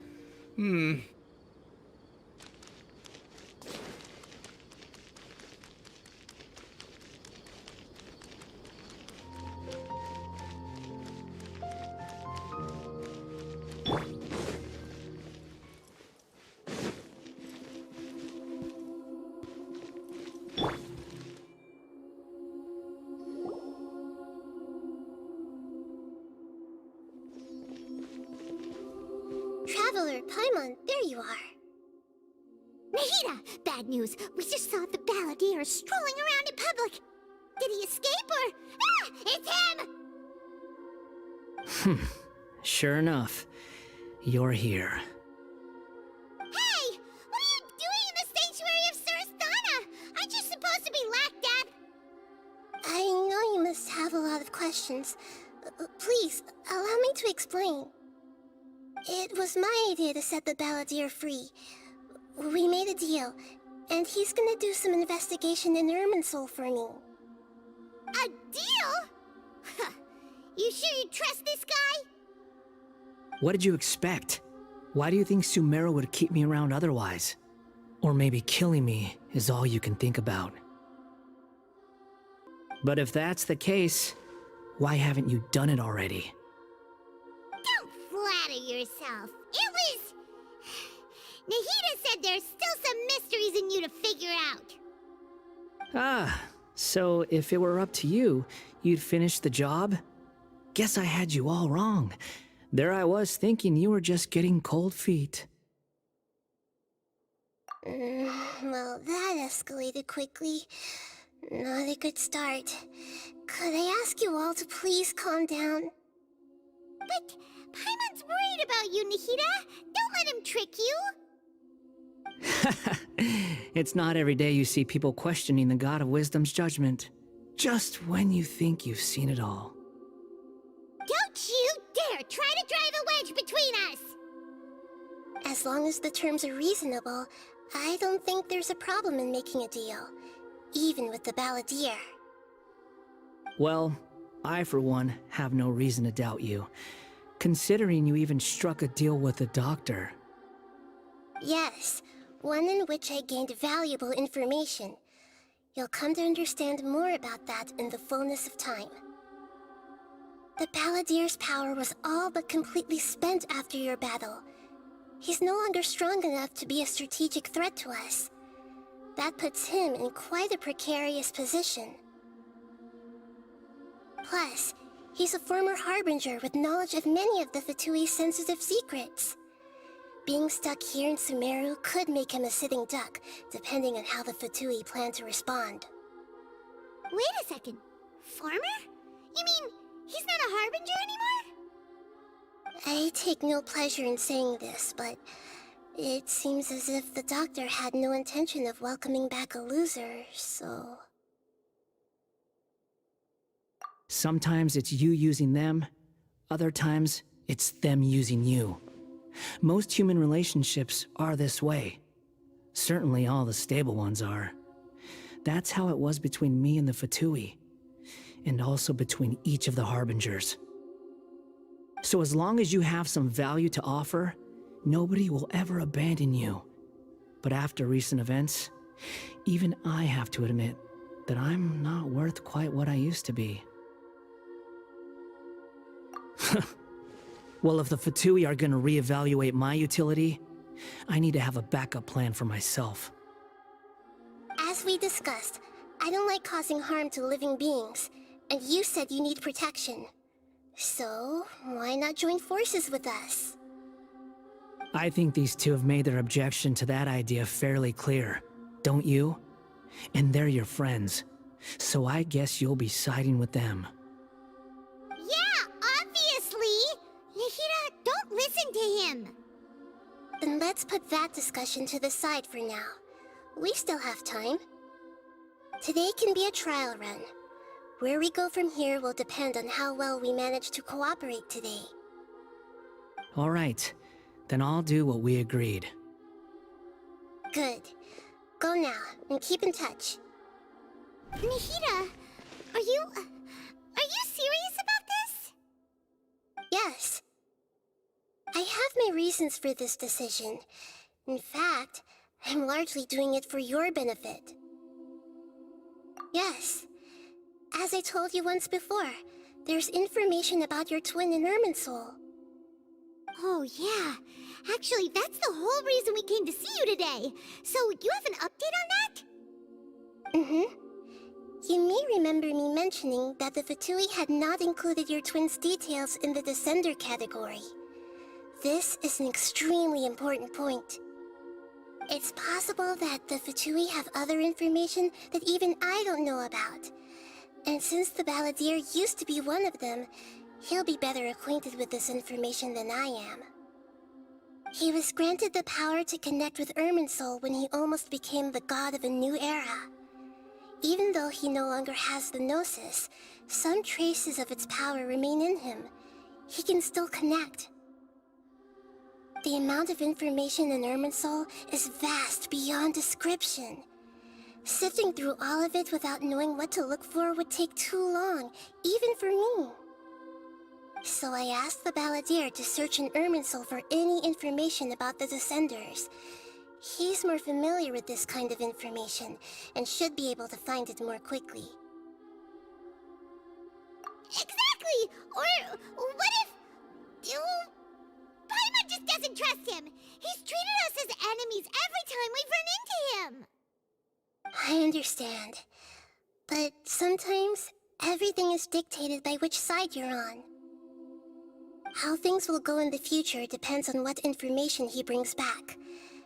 And Traveler, I know what your heart desires most of all. Our minds have connected several times before. There is a corner of your heart reserved for an intense longing. A feeling of being all alone in the dark, searching for the one candle whose light still burns. As Sumeru's deity, it is my responsibility to be on guard against the Balladeer. But as someone who counts you as a friend, I want to do something for you. If this deal with the Balladeer can give you the answers you've been longing to find, then it's worth it. It's my pleasure, really. You're Sumeru's hero. You've more than earned it. Paimon's still worried about this idea. Is there anything we can do to help? I was going to contact you about that, but then you suddenly showed up on your own accord. Seems like we have a telepathic connection. In fact, I was going to ask you to supervise the Balladeer on my behalf while he carries out the task I assigned. Even though he only has a fraction of his full power left, that's still a fraction of a former Harbinger.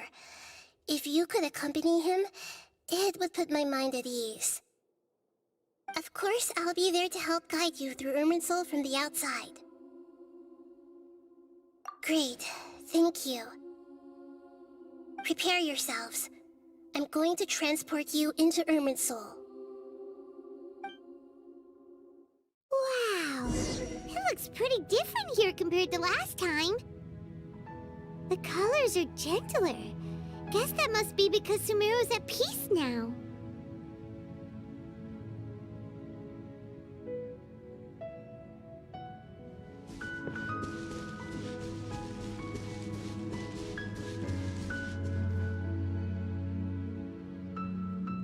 Look at that. Hot on my heels. You know, you didn't have to cut your catch-up short just to keep me company. Oh, but I guess you panicked when you realized that I might enter Irminsul ahead of you. Shut your beak, jailbird! No way a prisoner gets to be so smug! I understand that prisoners have to put up with harassment from the guards, but right now, I'm on temporary release. So maybe you should think about backing off a little. Sounds like a successful rendezvous. I need to be quite clear about something. In a few moments, you'll be entering into the innermost region of Irminsul. It is an environment like no other, and the most important place in all of Sumeru. Unlike anywhere else, Irminsul's inner region consists exclusively of torrents of information. You must put aside your differences and be extremely careful as you navigate your way through. I know there are many grievances between you, on both sides, but it is essential that you remain calm after entry. This is as much for your own safety as anything else. Fine, let's call it truce. But only until this mission's over. Let's cut each other a little slack, shall we? We are gonna be traveling together after all. Per my agreement with Lesser Lord Kusanali, I'll be at the front. It's my job to lead the way and get rid of any obstacles in our path. All you have to do is keep your pretty eyes open and try not to fall behind. You sure are confident. Paimon will give you that. You make it sound like you're even more experienced at adventuring than us.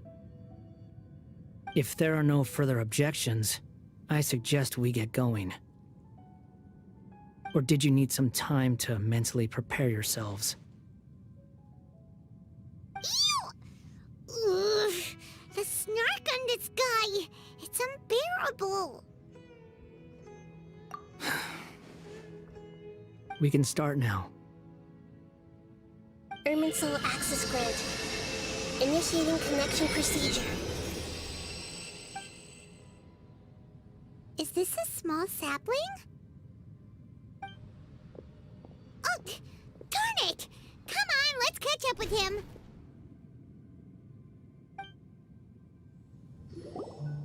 Wow. So this is the inside of Irminsul. Ooh. Paimon's never seen anything like this. And it feels like a sacred place. Irminsul is closely intertwined with the entirety of Teyvat. Every bit of information flowing here means something. Pick your jaws up off the floor. It's time to go. Why is it that Paimon just wants to do the opposite of everything he says? Lesser Lord Kusanali, we will now proceed to the heart of Irminsul. Can you still sense where the heart of Irminsul is? Yes. Permission to begin searching for information there? Permission granted. Go ahead. Let's go. Stay close. Don't go running off. Hey, so... say we did go running off in here. What would happen? What are you smirking at? I was just imagining the look on your travel companion's face if you went and got lost. Anything's possible in here. You can't rule anything out. So if you want to stay safe, your best option is to stick close to me.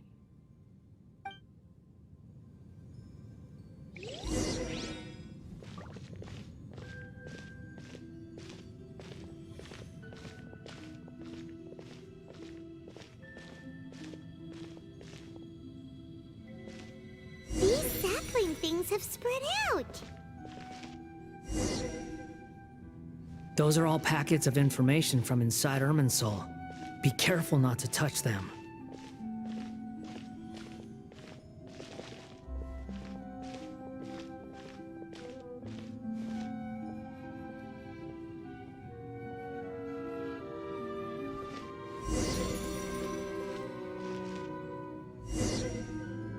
It looks the same in every direction.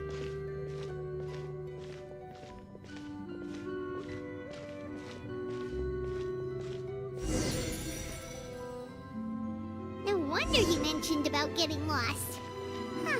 What do you know? He was actually telling the truth. Is he mocking me again? What is it this time? There's a time and a place to lie, but this definitely isn't it. So why don't you relax your guard a little?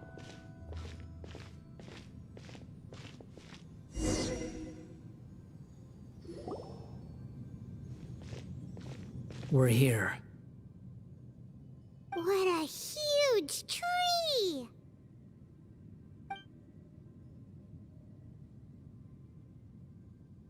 Lesser Lord Kusanali. Good, you made it. Are you ready? Ready when you are. Then please begin. Preparing to access cognitive currents. Establishing waypoint. The Balladier's actually doing what Nahida tells him. Guess he must want to stay alive.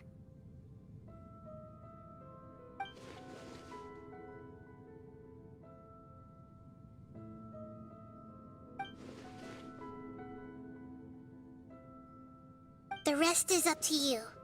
If you discover anything at all, make sure to share it with us. Will do. Huh. For once, we're the ones with nothing to do.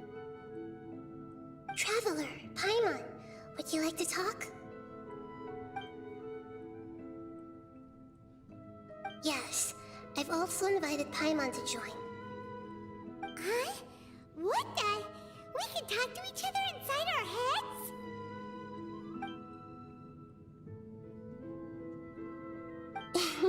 That's part of it. Plus, we're all friends. There's nothing wrong with us talking like this once in a while. Paimon's never tried this before. This is great! So, Paimon's been wanting to ask you something. Don't you think think the Balladier's a bit of a walking contradiction? He's always talking back, but he seems to listen to what you say.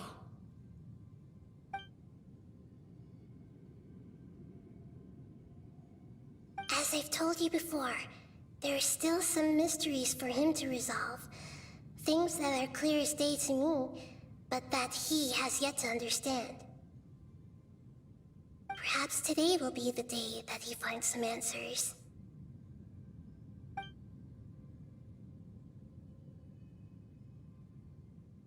Well done. Smart and attentive as always.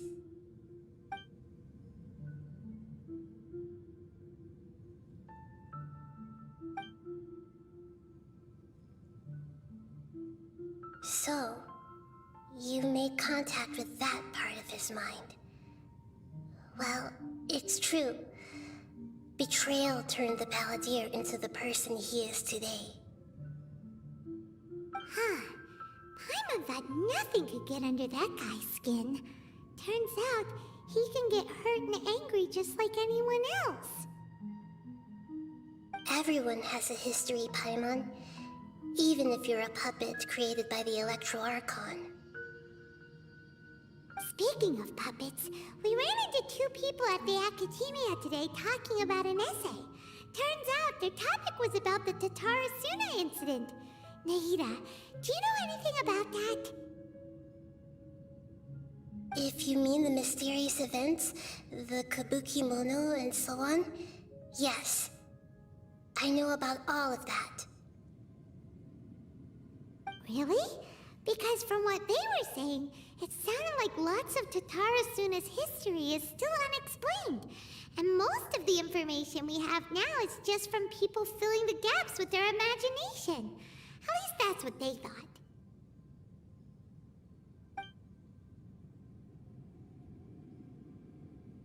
Oh?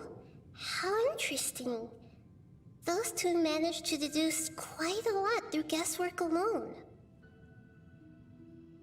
So the Gese got it right? Well, they guessed right about one thing. Tatarasuna was sabotaged. Must be a riveting conversation you three are having. Funny how all the good ones happen when I'm not involved. What makes you think we're talking to each other? Don't insult me. You're having a private conversation without me. Obviously, I must be the topic of said conversation. Of course you do. You can't have your prisoner knowing too much. So, have you found anything yet? Still looking. Don't get your hopes up, though. You and your twin come from outside this world.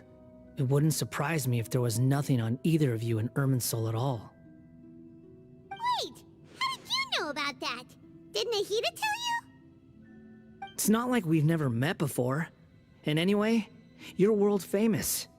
It'd be more surprising if I didn't know a few things about you.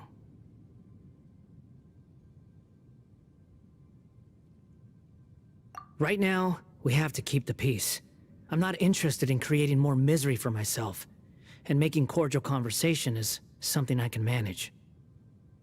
Huh? Wait.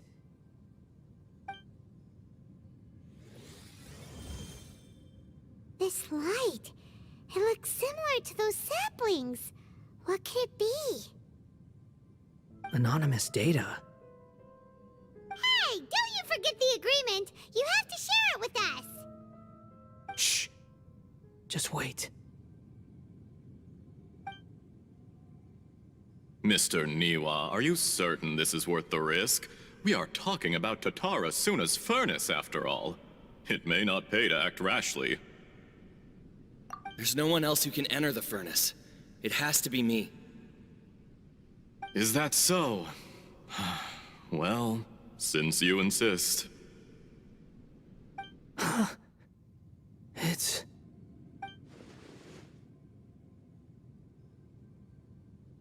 Whoa!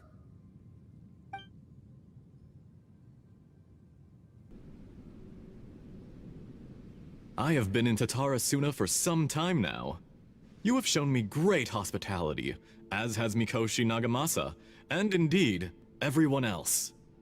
Under your leadership, Tatara Suna is a warm, welcoming place, like a giant village.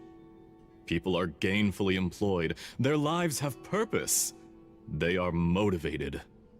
As I understand, the Raiden Shogun has, in recent years, eliminated much of the evil that plagued Inazuma. As for Tatara Suna, it was originally established as a means of safely disposing crystal marrow. The forging industry with crystal marrow as a raw material has since flourished, giving rise to generations of swordsmiths. Some world-renowned, others unknown, all passing on their legacy. Skills, blood, dreams. Every smith brought into this trade looks to find their purpose between steel and blade. That is why you accepted the proposal brought to you by myself and Akame. Yes, well, were it not for you coming to Inazuma and happening to make Akame's acquaintance, the two of you never would have joined forces. And he would be the first to admit that there's no way he could have revolutionized our forging process like this on his own. At least not on the same timescale. You allowed Akame to take all the credit for a method that you jointly developed. He sold it to me, and now every piece of ore here is smelted using the new technique. Even now, you remain one of Tatara Suna's key consultants, working right here alongside us. I believe it is you, sir, who are truly responsible for the changes in our manufacturing and forging methods. You flatter me. From the outset, I saw much that was commendable in the forging industry of Inazuma, and it has been my great honor to befriend you all. So you say, Escher. But is this really the truth? My good sir, what do you mean? I tried to resist thinking it was all connected, because I didn't want to speculate, and I didn't want to believe that things could turn out this way. What have we gained from adopting your new technology? Ominous black smoke? Mounting production problems? Worker fatigue and casualties are up and continuing to rise at an alarming rate. And recently, as you well know, someone died because of that strange filth inside the furnace. We've kept the truth from spreading outside, but still, I suspect you understand it better than I do. None of the people who went out to get help have come back. Now, our mutual friend, the Kabuki Mono, is taking the Golden Feather to Narukami Island to seek an audience with Shogun. This is our last hope. But that doesn't faze you, does it, Escher? Nothing does. Otherwise, why would you still be standing there with that smile on your face? I'm just surprised that you finally chose to be so sincere. I'm sure you've been harboring these suspicions for quite some time. Mikoshi Nagamasa may have noticed that there was one common denominator among all these events. Namely you, Escher. But Mr. Mikoshi is more cautious than I. He does things by the book.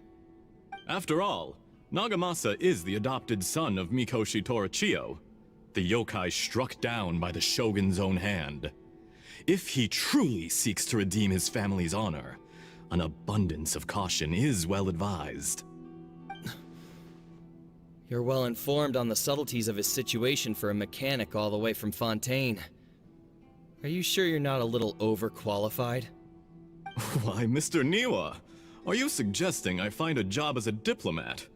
Sadly, I am so very attached to my craft. Enough, Escher. I'm here because an evil force is raging inside the furnace.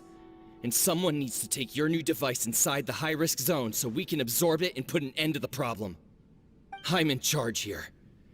And I'm about to take some responsibility and head inside. Probably to my death. But what about you? What are you still doing here? Judging from the look in your eyes, you don't seem to trust me. Drop the act! We're past that now. Whoever you are, it looks like your plan to destroy Tatara Suna has worked. I just want to know what you're still doing here. What's left? Don't you have all your answers by now? Honestly, I'm just waiting for the right moment.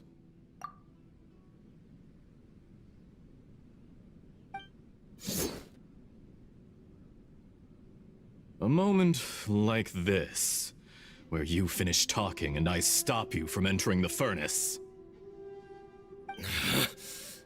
You...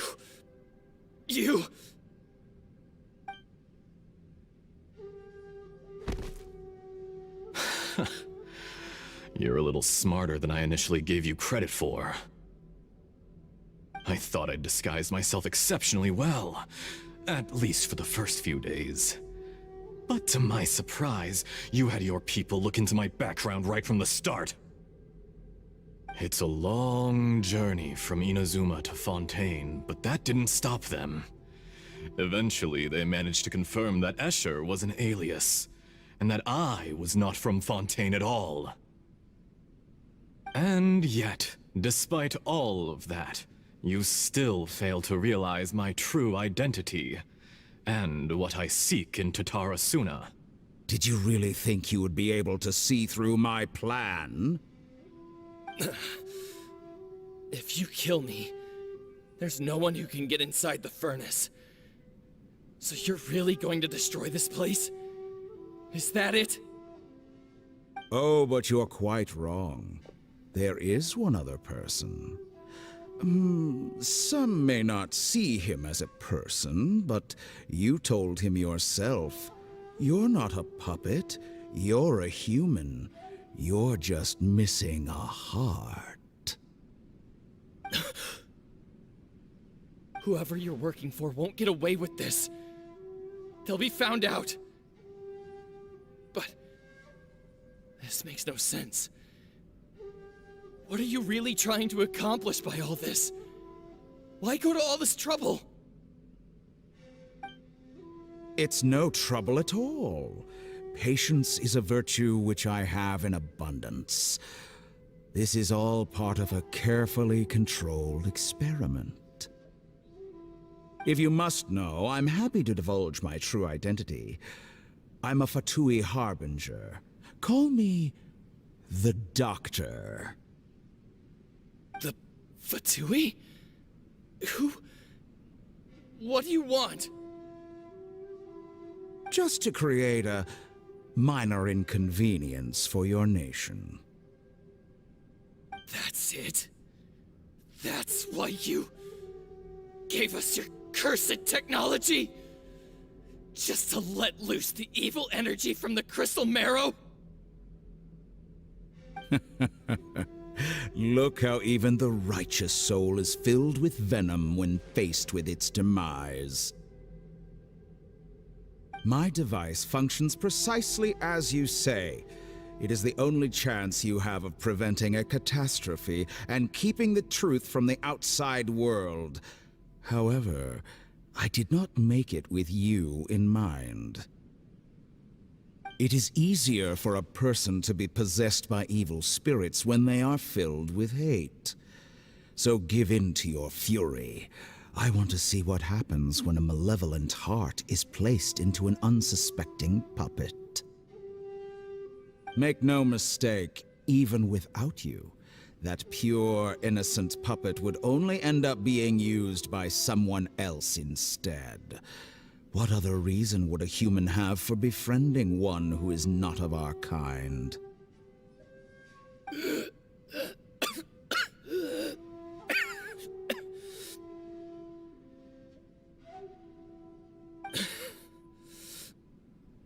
If you give him my heart, tell him that both Nagamasa and I see him as one of us. He has nothing to prove to anyone. Because not everyone just wants to use other people. The only ones who think like that are people like you.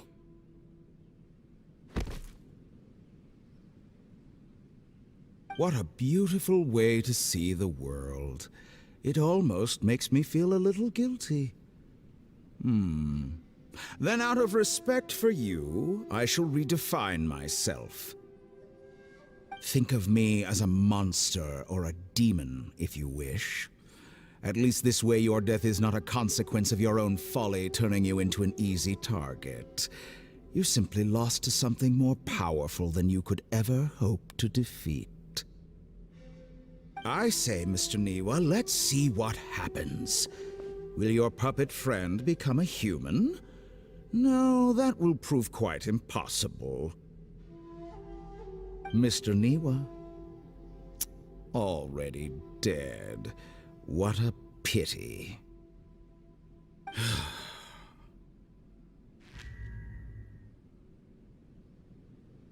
Jester, I have completed the task you gave me. Creating a gap and infiltrating Inazuma's inner workings. What fun it was. I'd like to introduce a puppet to you. If he proves useful, let's make him our newest comrade. And if not, let's turn him to dust.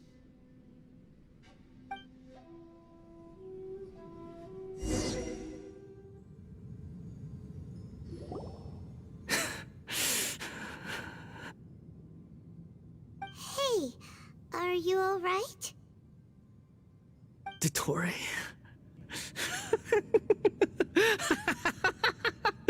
Dottore!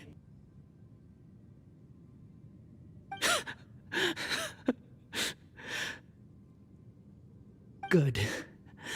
Good. Was that the doctor?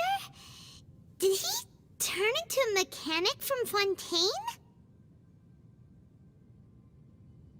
But why did we see things from his perspective? When I touched the doctor to confirm whether he'd eliminated all his segments, I read this memory in his mind. You have to admit, it must be the truth. Maybe so, but it means nothing. Does it? But this memory shows that Niwa didn't betray you. He never meant for you to be the one to take the device into the furnace. You know very well what that means. Even more so than I.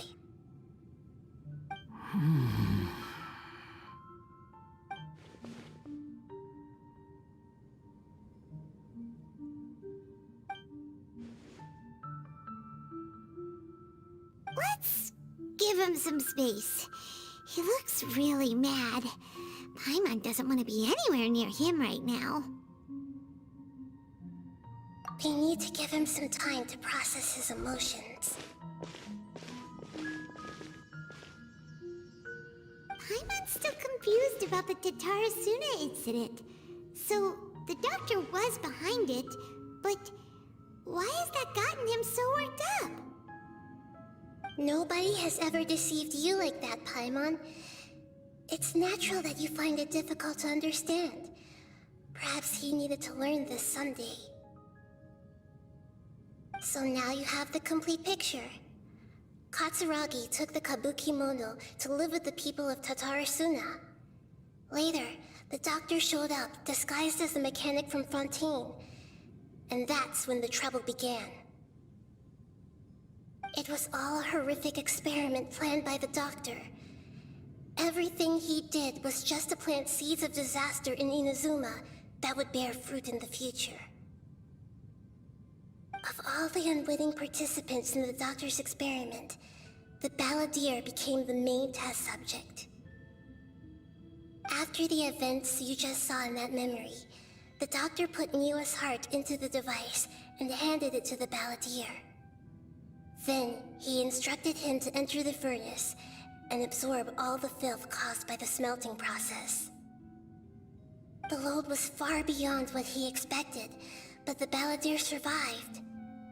He left the furnace in sheer exhaustion and said to the mechanic, "This device seems to have protected me. What's in it?" The mechanic answered, "Niwa fled this place for fear of punishment, but he left you a gift.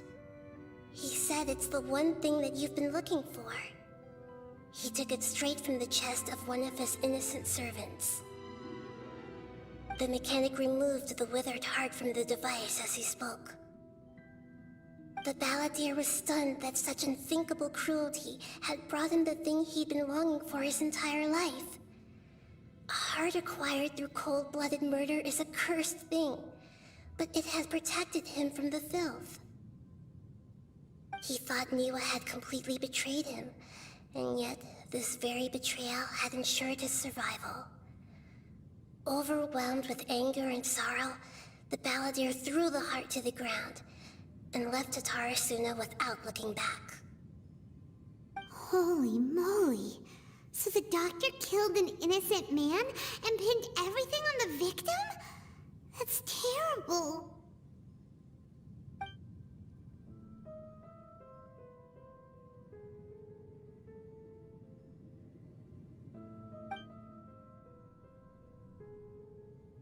Yes. Only if he understands this can he choose a new path forward.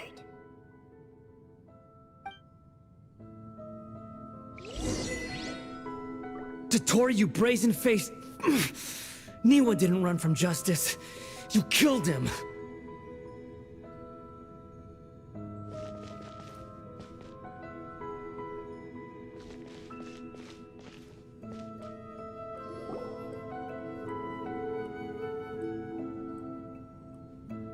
Shall we see how he's doing?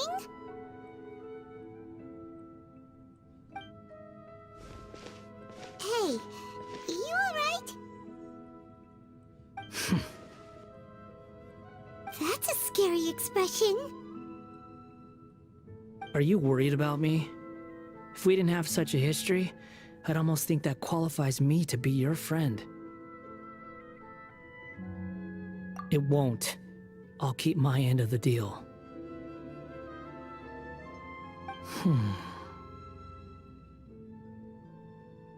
Hey, are you investigating the stuff we want to know about? That's why we're here. But unfortunately, there's no information about the Descenders in Irminsul.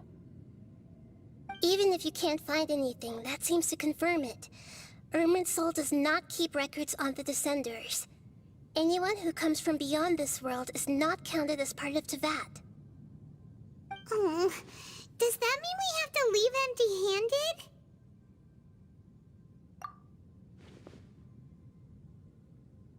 Don't thank me just yet. You look really upset. Well, since Irminsul was a dead end, I guess I can share some other info that might interest you. Huh? About what? The reason why there are records about your sister in Irminsul. It might have something to do with Khaenri'ah. Apparently, Khaenri'ah was her first destination when she arrived in this world. Plus, she only came to this world because the heavens responded to the summoning. The heavens responded? The Jester told me this himself. You can take his word on this. He was a royal mage in Khaenri'ah, and lived with your sister for a time.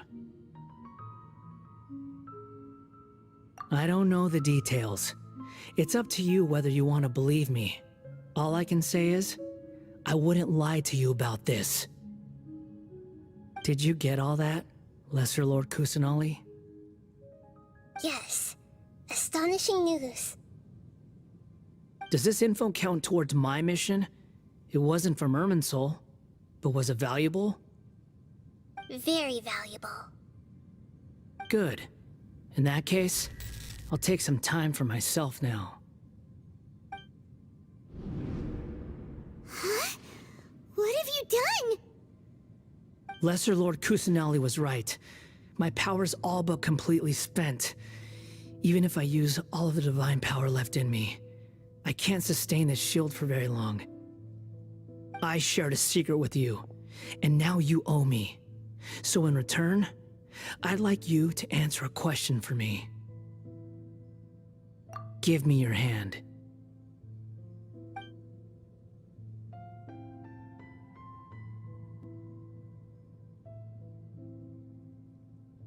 Can you hear my voice inside your head?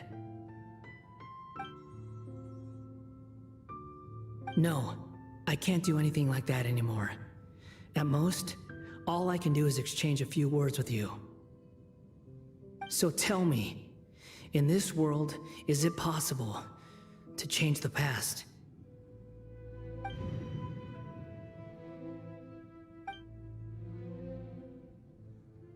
Done. Huh? What the? What happened? Paimon only saw you hold hands for a second. Nothing. I was just thanking him for helping me.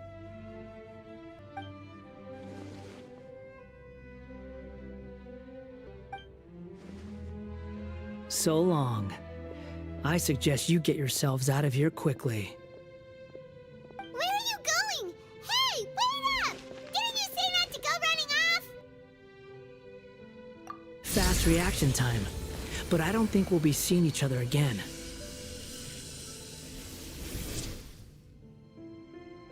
From this day forth, the names Balladeer and Kabukimono will cease to exist. Those who died in Tatarasuna because of me deserve another chance at life. Hey, Balladeer! Don't do anything stupid! You know, I never did like insects. Hordes of the puny things swarming together can be a real nuisance. And I enjoy nothing more than to stamp them out like the pests they are. But if a colony of harmless ants isn't threatening anyone, I guess they deserve to be left alone. Luckily, everything can be set right. It's time to solve this once and for all. Balladeer! Balladeer! Uh-oh, he disappeared. Come on, we gotta find him somehow.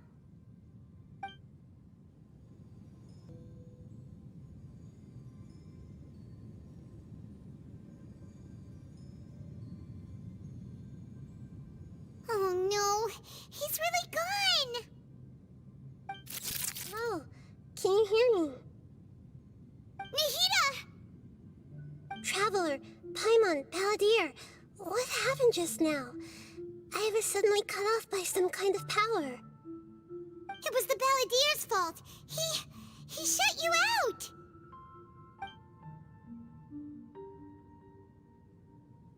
I didn't think he'd be capable of something like that with so little power left. Did he keep some of his power hidden when he was defeated? Or did he achieve something beyond his abilities, and it took everything he had? Where the heck did he go? Ugh, it's all our fault. We were supposed to keep an eye on him. Sorry, Nahida. Don't be. It's not your fault. Please, let me handle this from here, even though I'm not sure I can solve it. We're running out of time. Follow my lead and get out of Irminsul as soon as possible.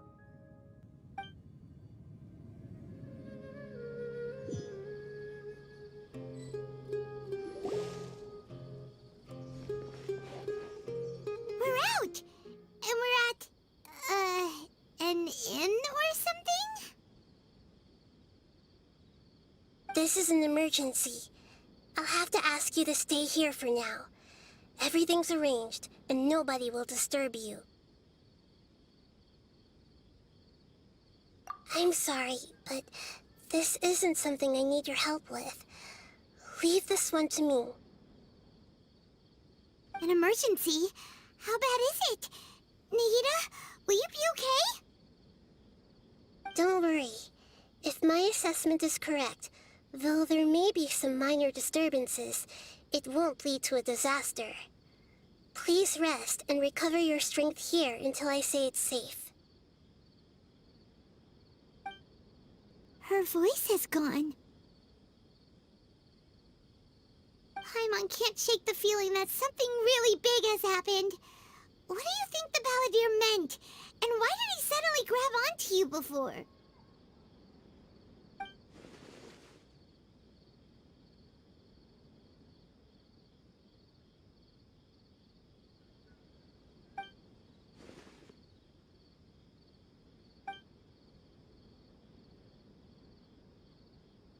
He wants to change the past? But surely that's impossible! Right! You can't just rewrite history! All that stuff happened already in real life! It's like, imagine Paimon drank all the water in this inn. Even if no one was there to see it, Paimon would sure as heck remember drinking it.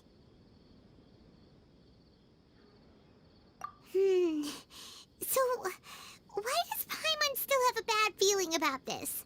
Paimon can't help but feel scared about what he might do.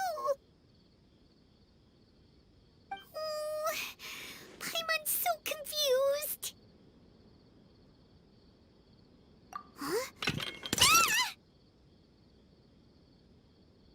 Sorry, Paimon accidentally... It's the Balladeer's fault for causing Paimon all this mental stress.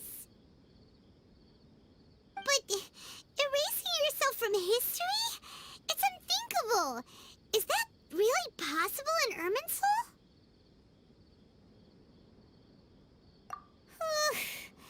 Uh-oh. Paimon's head is overheating from trying to understand what he's up to. And it's still not working. Ugh! Paimon's had it with that little brat. He's been nothing but trouble ever since we met him. There's no way he'll actually succeed, right? Otherwise, won't everyone who's connected to him be affected too?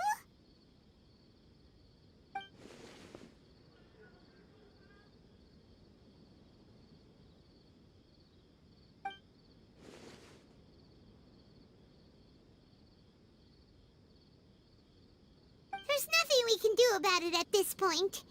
Hey, have you got any ideas on what we should do next? Seems like now there's nothing left for us to do but to go to sleep. But Paimon's still so worried. Paimon won't be able to sleep a wink tonight. So, how about, we list all our favorite foods to take our mind off things? Heck, if that doesn't work, Paimon's probably gonna collapse of anxiety here. Alright, Paimon will start. First dish. Munstack grilled fish. Oh, and chicken mushroom skewers. Tea break pancakes. Cream stew. Sauteed matsutake. And Drayon chili chicken. Almond tofu. Satisfying salad. Oh, also Adeptus Temptation, golden shrimp balls, triple layered consomme, lotus seed and bird egg soup, and...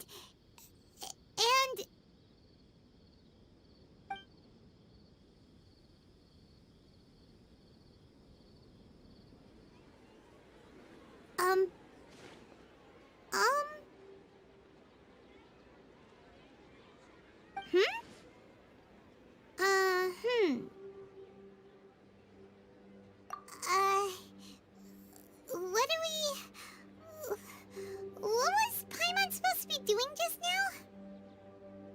Paimon was, talking? Huh. Paimon suddenly can't remember what she was talking about. What was it again?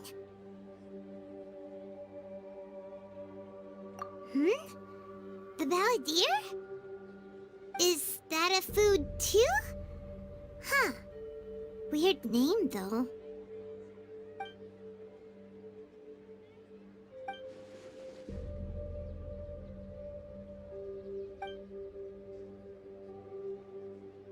What's wrong?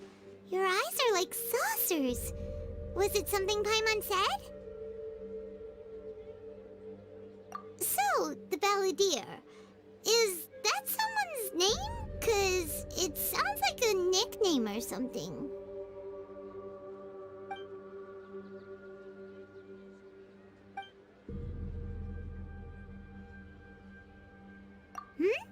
Okay, sure. Where are we going? Huh? Fine by Paimon, but is everything okay? You're acting like this is an emergency.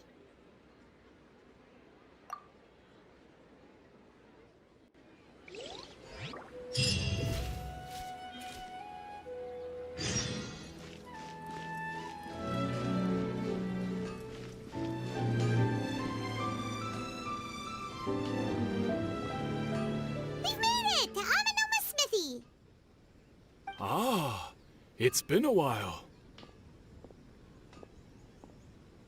Of course. Go ahead. No. Now there's a question I wasn't expecting. Very well. I'll tell you what I know once more. The once renowned Raiden Gokuden, comprised of 5 branches. Amenoma, Futsu, Ishin, Hyakume, and Senju. The art of forging practiced by these 5 clans was first taught to them personally by the almighty Shogun. Over time, the 5 branches diverged from one another as generations of bladesmiths honed and perfected their craft until they became 5 distinct traditions. Most of the great swordsmith clans of old have since fallen into decline, and for a long time, only the Amenoma branch kept its art alive. But fortunately, Kaedehara Kazuha recently returned to Inazuma and took up the mantle of the Ishin art. Now, 2 clans remain of the original Gokuden 5. If my memory serves me right, you yourself were present when he forged the Ishin blade. Oh, yeah, we were! Paimon remembers that now. We learned a bit about the decline of the Raiden Gokuden then, too. It seems like such a shame.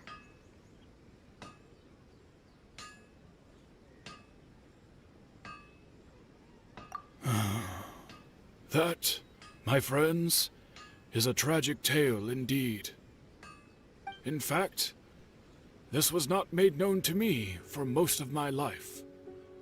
All these years, I knew of those great clans' demise, but never the cause. Only recently, when the question was on my mind, did I ask Kaedehara Kazuha about this. He told me that, as we are both heirs to a branch of the Raiden Gokuden, it was right that I should know the truth. There is no harm in telling you, but I must warn you. It is a dark and sorrowful tale. The Raiden Gokuden were the targets of a murderous rampage by a vengeful bladesmith. Vengeful? Why? 400 years ago, so I'm told, there was a catastrophic malfunction in Tatarasuna's furnace. One brave swordsmith heard the commotion and chose not to flee, but he rushed to the scene, hoping to prevent a disaster. Tatarasuna was home to a state-of-the-art forging and smelting operation in that day, and overseeing it was the armory officer. His surname was Niwa, though he had family ties to the Kaedehara clan. Knowing that they had just one chance to save countless lives, Mr. Niwa and the swordsmith leaped together into the furnace. The furnace quickly stabilized, but neither of them made it out. The smith's death, though heroic, dealt a devastating blow to his family's fortunes. His orphaned son was left to fend for himself, and grew up deeply resentful at the world. In his heart, the whole of Inazuma was culpable in his tragedy. He hated the almighty Shogun for her apparent indifference towards his father's death, and he hated everyone who had done nothing to try and save him. Powerless and destitute, the only legacy he had to pass on to his children was his hatred. Generation after generation bore this grudge, living in utter misery. Alas, if only the story could have ended there. But 100 years ago, the then head of this family reached the end of his wits. He could bear their fate no longer, and yet he could do nothing to change it. Finally, he made a drastic decision to take revenge on the Raiden Gokuden. In doing so, he sought to vent his pent-up anger and shake the very foundations of Inazuma's forging industry. In his fury, he murdered indiscriminately, killing even bladesmiths from the Hyakume clan, which he belonged to. His goal was absolute, the devastation of all of the Raiden Gokuden. But when he came to the Kaedehara and Kamisato clans, his killing spree came to an abrupt end. He failed to catch them unawares. They fought back fiercely, and they did not spare his life. That is why the Kaedehara clan and their Ishin art survived that day. I suppose they were the lucky ones, under the dire circumstances.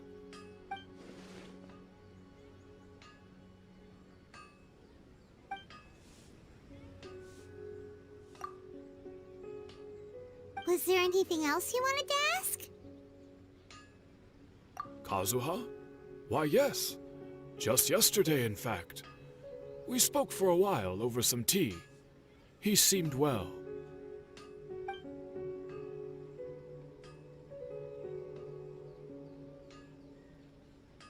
My pleasure. Don't tell Paimon. There are other places you want to visit too, right? Your expression says it all. You can't hide anything from Paimon. On to the next stop. Lead the way, traveler. Paimon will be right behind you.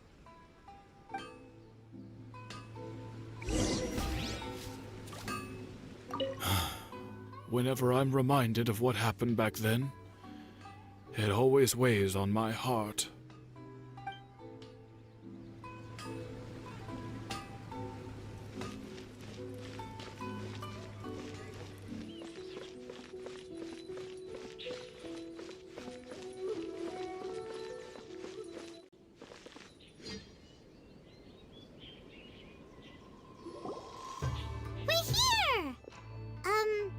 This is the Yashiro Commission's headquarters, so... Traveler! It's been a while. If you're looking for the Commissioner and Miss Kamisato, I'm afraid your timing is unfortunate. They're not here right now. Are they out on business? The Commissioner is out on business, and Miss Kamisato is standing in for some meetings in the Commissioner's place. If it's urgent, you're welcome to wait inside until they get back. What do you think? Shall we go in?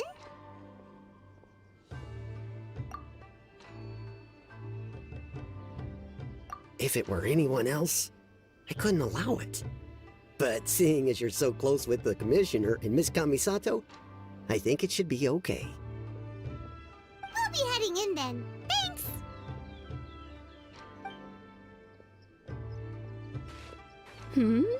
Hello, dears. Is there something you want to say? Of course, traveler. Yes, I know who you are. Miss Kamisato has told me about you.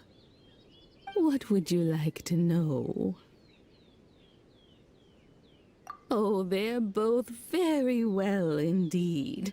Lately, Miss Kamisato has been rather busy attending all kinds of meetings and occasionally paying visits to some local organizations on the Commissioner's behalf. As for the Commissioner himself, well, you know, busy as ever. That much hasn't changed. Although he does seem to be in a rather good mood these days.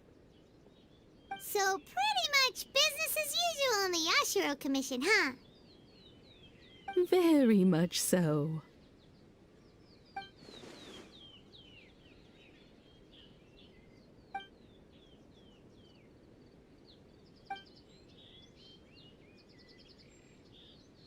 Well, got any more questions?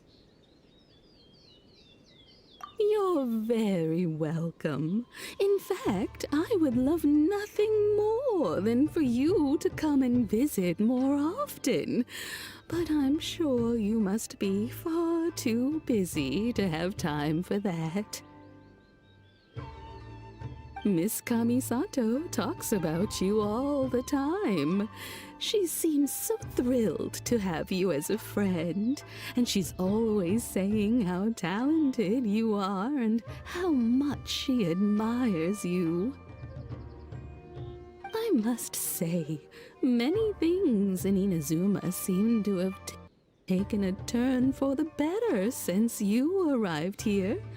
So you're not just Miss Kamisato's knight in shining armor, you know. You're a hero to us all.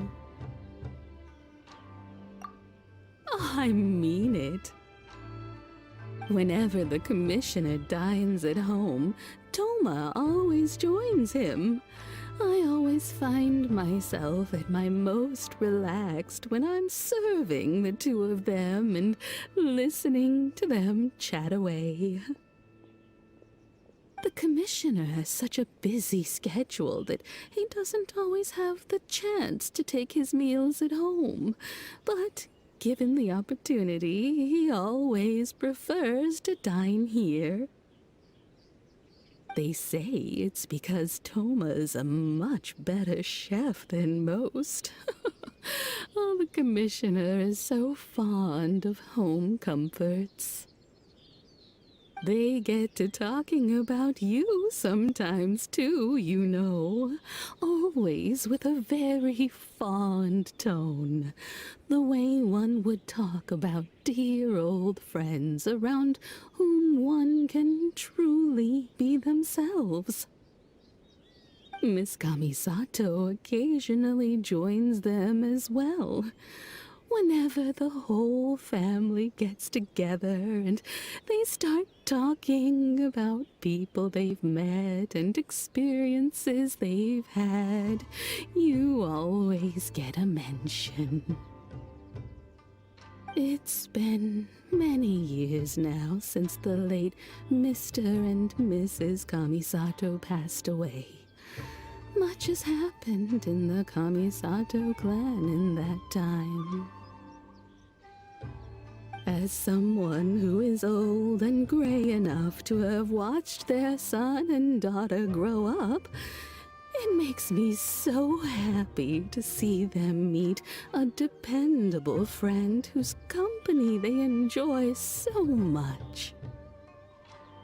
So, in the future, if you ever do have the time, please know you are always very welcome at the Yashiro Commission headquarters. There will always be at least one old lady who would be delighted to have the pleasure of your company. Wonderful. Thank you. Paimon likes it here too! Also, you were saying something about the food here being really great. Paimon's itching to try it. We may just have to invite ourselves around for dinner sometime. Paimon meant we should come pay a visit again real soon. Ideally around dinner time. Of course. You're always welcome. Alright, goodbye for now. Where are we going next? Great! Goodbye, ma'am! Don't worry, we'll see ourselves out. All right, then. Take care now. Hope to see you soon. Oh, are you two leaving already? Yep, everything's taken care of now. Don't worry. Very well. Safe travels. Goodbye.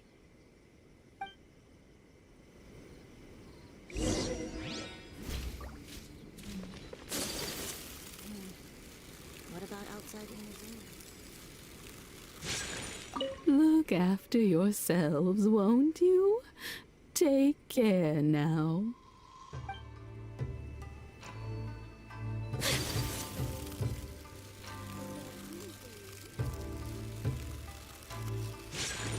Safe travels. Goodbye.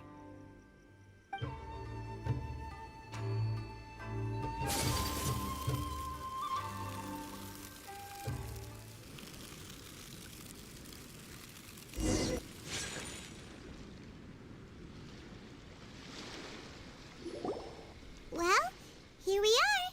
But what are we looking for? Something or someone? Do my eyes deceive me, or is that the Traveler and Paimon? Xavier? What are you doing here?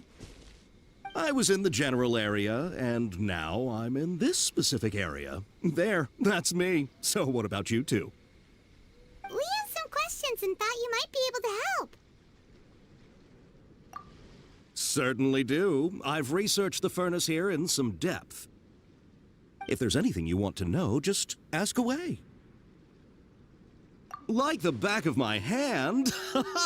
Make no mistake, I have been here a good many times before. Not only that, but I've met people in Inazuma whose families used to live in Tatarasuna years ago. They said it's all true, the history here. Oh, well, it's a long story, don't you know? The tale of Tatarasuna starts a long time ago. I'm told that its history is one of the most foremost forging and smelting operations in the nation, goes back around 1,000 years. Still, the furnace has had a couple of serious maintenance issues along the way. A couple? When exactly? One was just in the last few years, the other was several hundred years ago. A fun fact, I'm not the first Fontaine tech guy to come and work on it either. There was a guy back then too. They say he was a mechanic who consulted on a technology upgrade. It seems like the technological collaboration between our two nations goes back a long way. How about that?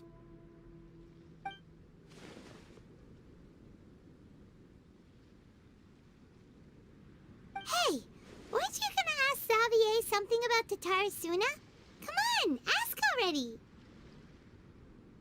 Oh, I didn't realize you two were here for a history lesson. Me neither. Paimon doesn't know what's gotten into this one today. Feels like we've been preparing for a history exam or something. What brought this on? Did you just wake up today with a sudden burning desire for historical knowledge? Sure, go ahead. A kabuki mono? No, I can't say that I have. I do know the word, Inazuman for those eccentric types who always go around dressed to the nines. Just the sort of person that I'd like to meet, actually. But sadly, I've never had the pleasure, nor have I come across anything to do with a kabuki mono where Tatarasuna is concerned.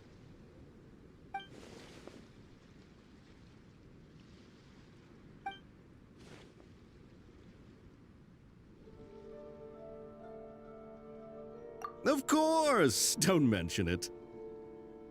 Oh, we're leaving? Okay, bye, Xavier! Oh, you're most welcome. More than happy to help. Farewell. Looks like you got all the information you're looking for. Sure, but what's up with you today? Whatever it is, it seems like it's really troubling you. Keep your smile, Spinal Crocodile. No matter what happens, Paimon will always be there for you. Hey, don't mention it. Alright, let's head off and go meet Nahida.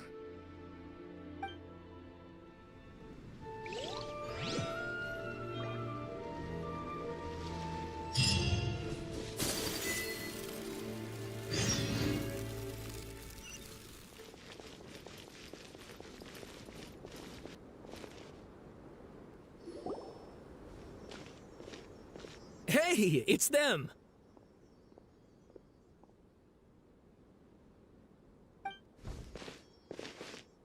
Akaba, Sawada, you're still here?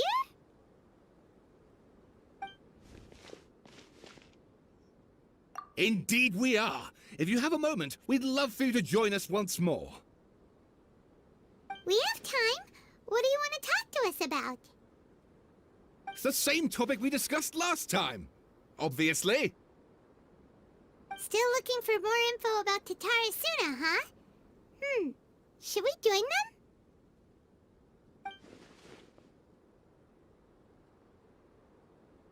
Unfortunately, we haven't made any real progress. Huh? Oh, of course.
I presume you'll want to read mine as well.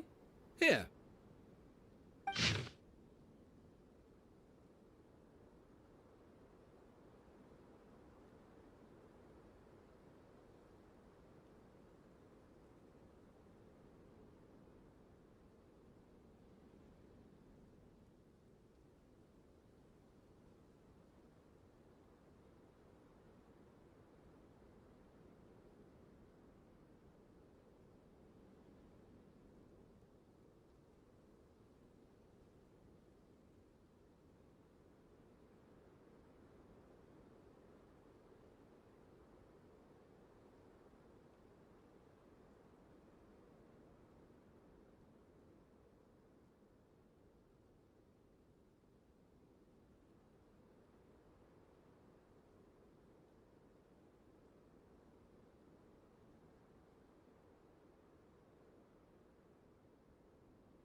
Well, what do you think?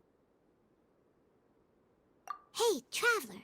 Remember how last time Akaba was saying how he wished he could gather more information about all this? Well, we just got back from Inazuma. So how about we tell them what we learned? What did you find out?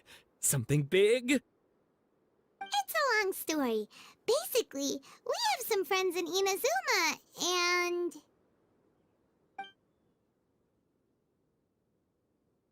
Wow, so many new details. Thank you so much for sharing that with us. Well, well. So it all comes down to one man's desire for revenge. Huh. You heard this from a member of the Armanoma clan, you say? Then I guess it must be true. Ugh. So there's no ghost story here after all. This new information actually lends further credence to my hypothesis. Evidently, swordsmiths were seen as having an incredibly prestigious role in society those days, to the extent that harming them was conceived of, at least by the perpetrator, as a way of exacting revenge against those in power. Yes, okay, point taken, you were right. But that doesn't mean I can't carry on with my novel. And they're back at it. These guys are really into this. Oh, so sorry. Look at us, prattling on about our projects and ignoring you. Thank you so much for the information. You're welcome. See ya. Keep us in the loop if you find out anything else. Will do.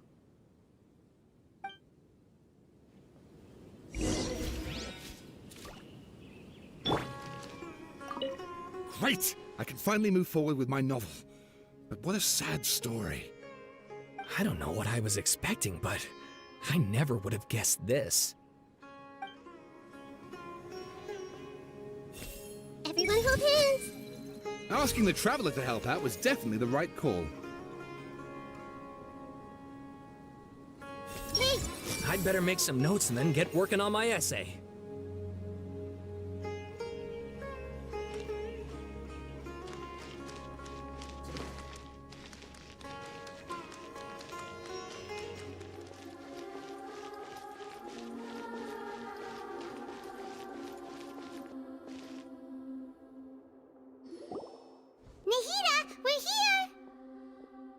Traveler, Paimon, how have you been? Ugh, where to start? Paimon hasn't had a moment's rest this whole time. That night, we ended up chatting and chatting until suddenly the sun was up. And then he decided he wanted to go to Inazuma. The Balladeer? It sounds like some kind of code name. You look troubled. Is there something you need to tell me?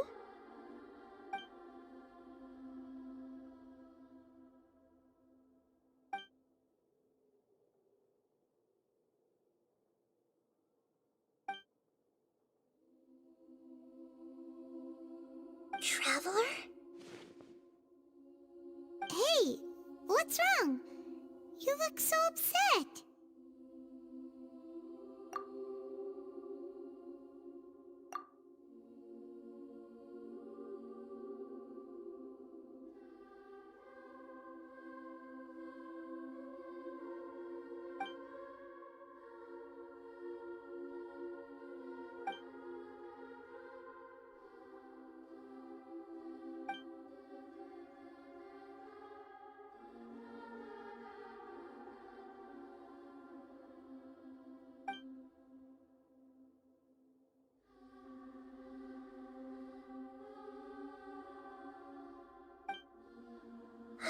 That's quite a story. So, this puppet known as the Balladeer erased himself from Irminsul, hoping that he could change the past. But how was he even able to do that? As the Traveler said, he very nearly became Sumeru's deity. Admittedly, I remember it a little differently. I don't recall finding anyone inside the machine after we defeated it. Nevertheless, it does make sense. If someone were to successfully erase themselves from Irminsul, the world would change to reflect the new reality. So, you believe this person really existed, and we just don't remember him because... well, because he literally changed the world? Yes. Theoretically speaking, it is possible to do this.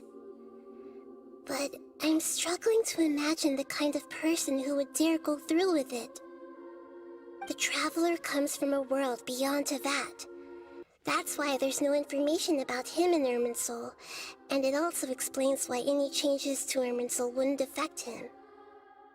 So if there's anyone in the world capable of retaining memories from a past that has been rewritten, it's you. It's quite incredible when you think about it. Paimon's having a hard time understanding this Balladeer guy's motivations. Why did he do it? I can only make inferences based on the information we've been given. As for what kind of person he was, only you remember that.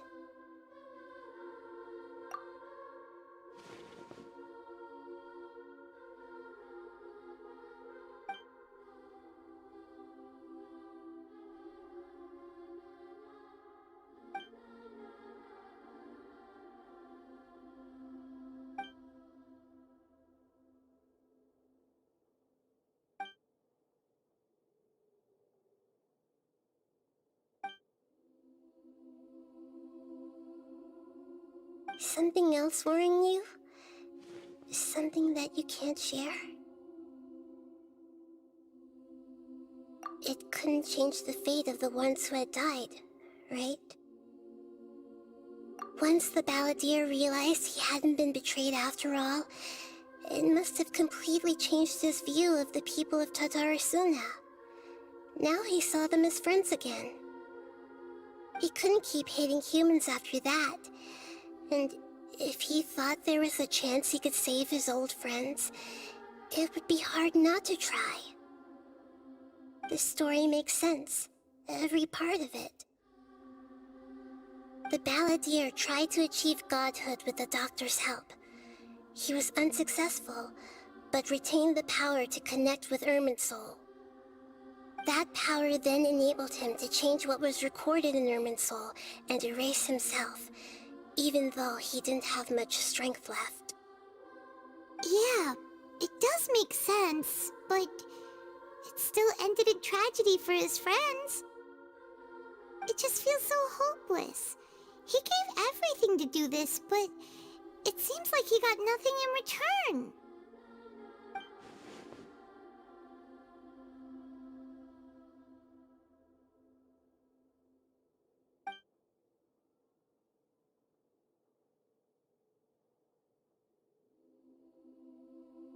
Please wait a moment.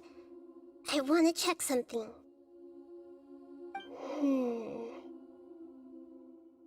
Found it. This should be the one. It turns out that I have a strange way of confirming everything he has told us. What is it? A record from a personal collection. It was tucked away in a corner. You should take a look.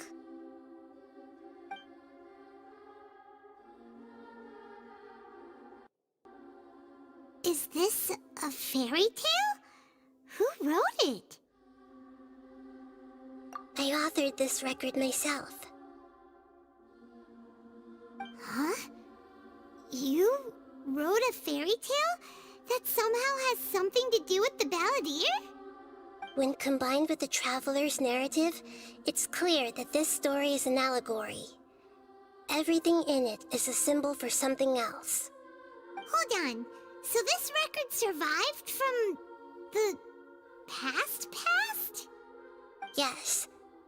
Any information about the Balladeer or the Kabuki-mono and other records will have been changed. But I wrote this story in a way that means it was left intact.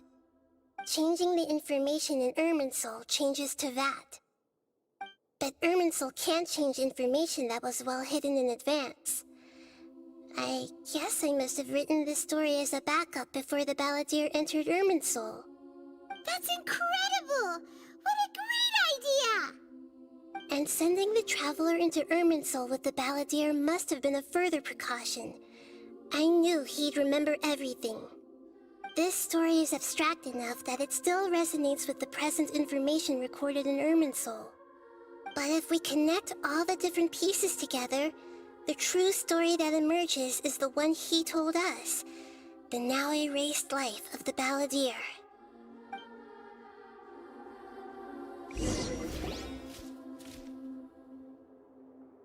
There was once a lone monster draped in fox fur. The monster found a family of foxes, joined them, and they became friends. The monster lived with the family day and night, and everyone treated it as one of their own.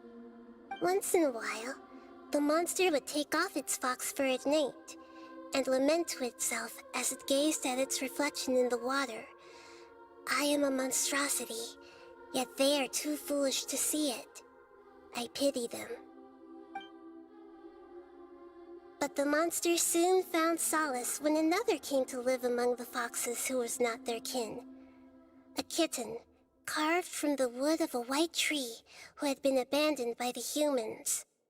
The kitten too wished to become a fox, but its tail was too slender and it could not grow a coat of richly colored fur.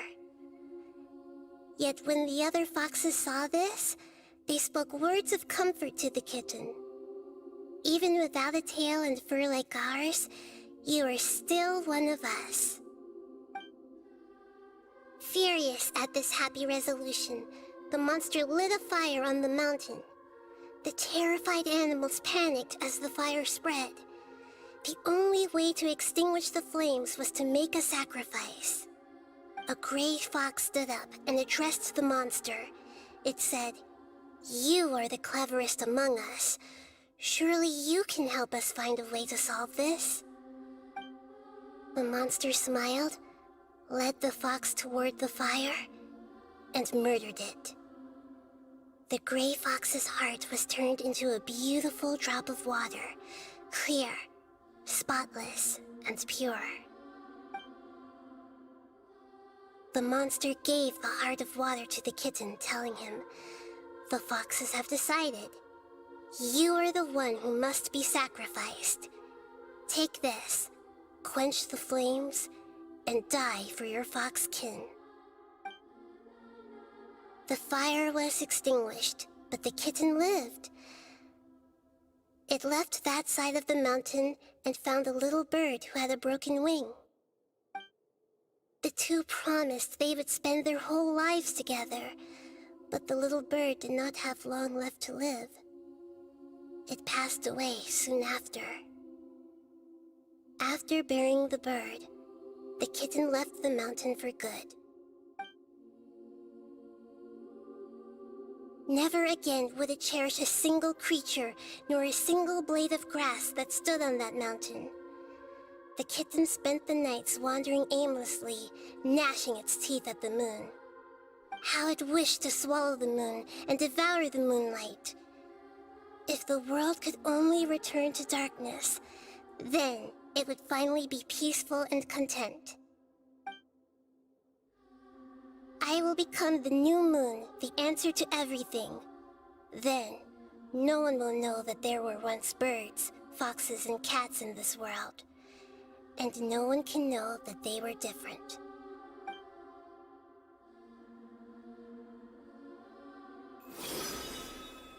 We solved it! I remember now. This is not just the Balladeer story. It is his very own memories. I made a backup so that it would be preserved no matter what happened. To become a god, he was experimented on and modified countless times. It was brutal torture, and the only reason he was able to survive is that he was a puppet. This memory was extracted from him by the scholars. Presumably, they kept it to have something to defend themselves with. Creating a deity was just the first step. Some of them wanted to be able to control it. That's why they backed up his memory for later use. I buried it deep inside one of my own dreams, and then hid it inside an allegorical story so that it wouldn't be altered. It's hard to believe that this person really existed, let alone that he tried to get rid of us on more than one occasion. Paimon has no memory of him at all. He completely vanished like a puff of smoke. The Balladeer agreed to help me look for information about the Descenders, and although he was unsuccessful, he still helped you. Before he vanished, he confirmed an important detail, that Conria was where your twin first came into this world. We still don't know how the change to Irminsul will affect the senior ranks of the Fatui, but in all likelihood, they won't even remember their own Harbinger.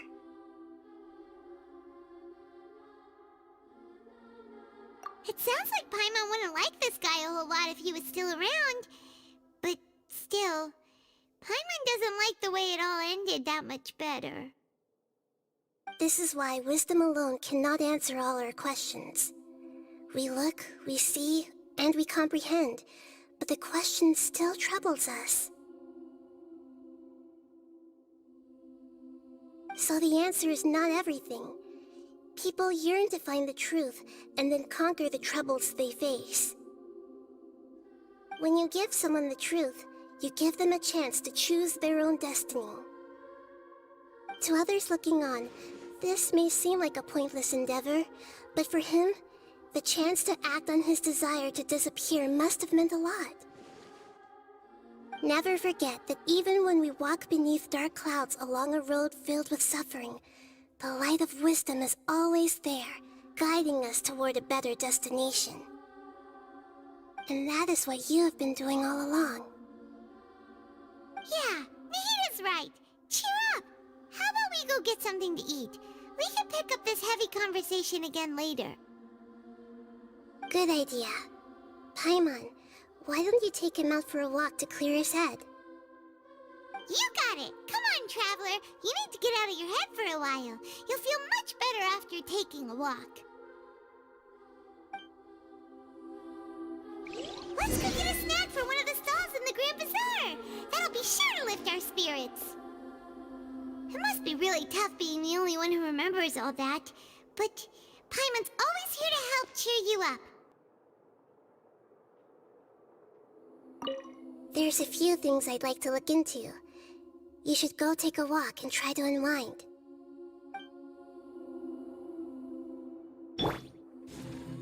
Everyone hold hands!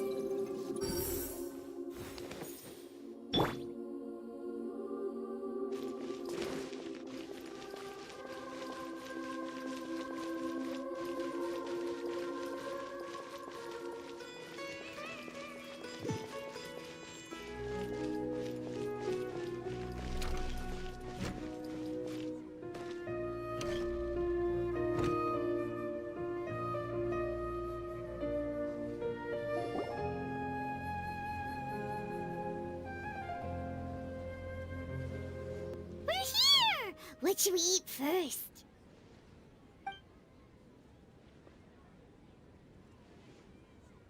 Hey, are you gonna answer or what?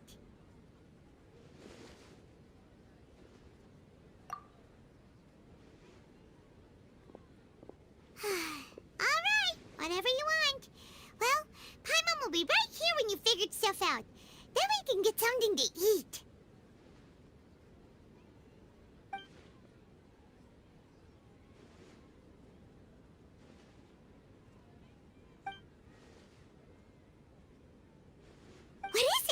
Have you figured it all out?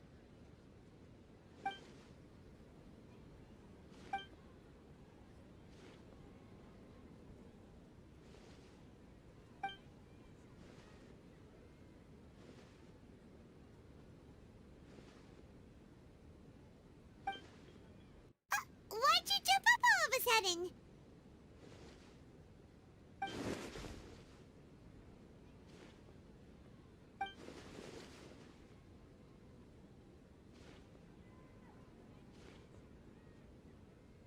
Excuse me, boss. There seems to be a small problem with the last bill. Look, here.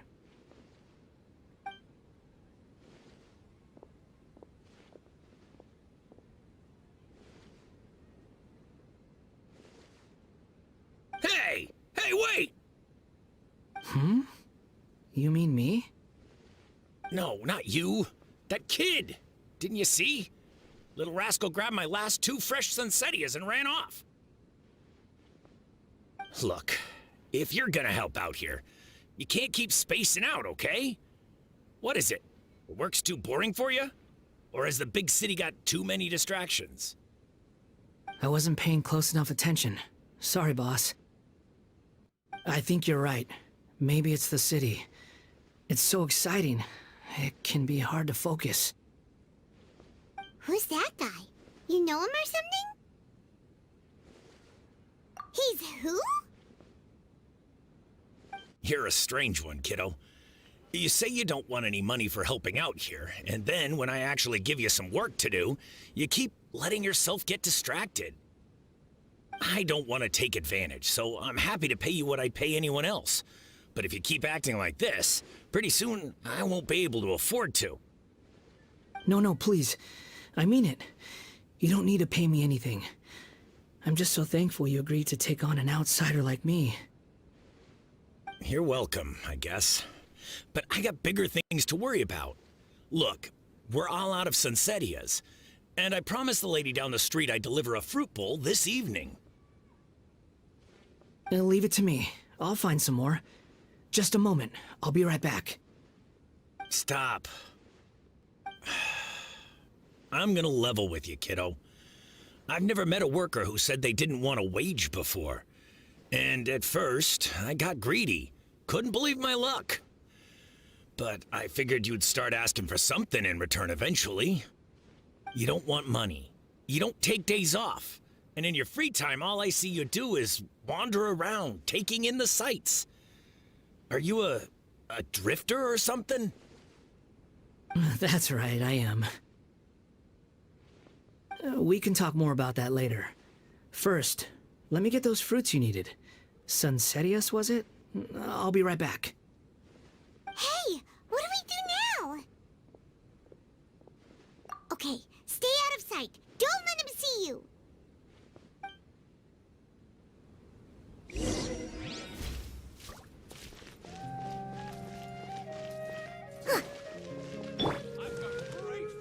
I see everything. Just an honest guy doing some honest business.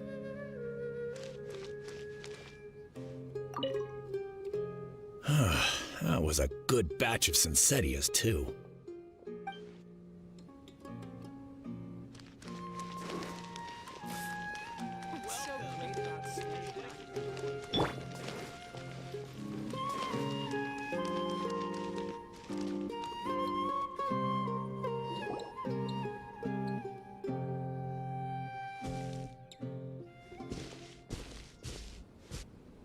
Yeah, this'll do. Even though you say he's the balladeer, what are we planning on doing? Stealing his Sincetias? Isn't that a bit too cruel? Oh, all right. This should be enough. Guess I should wash them before I take them back.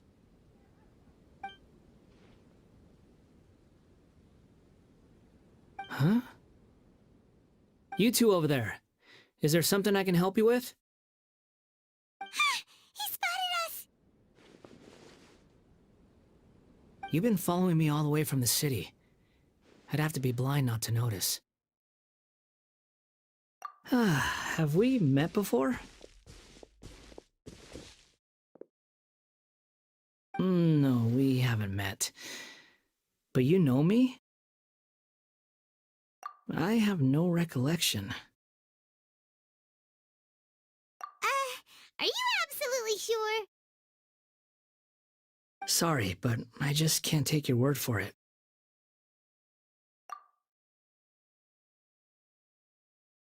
A puppet? What makes you think that? Huh? You were right! The look on his face! I guess you do know me after all. That is not something I share with a lot of people. Look, I'm just a wanderer. But seeing as you've gone through all this trouble to track me down, I'm sure whatever it is must be important. Okay, but please let me deliver these goods to my boss first. Are you really working for that guy? He said you don't want any more for it. Is that true? Yes, I ran into him out in the wilderness during a storm, and he let me take shelter in his cart. In return, I said I'd be his helper for a while. That's oddly nice of you. Let me take these back. Then I'll come with you, okay? Then let's return to the city.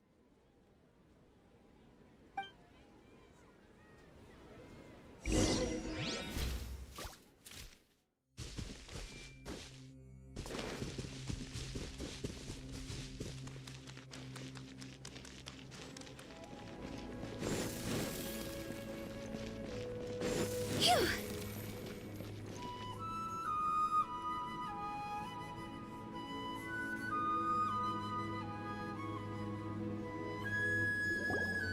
Here you go, boss.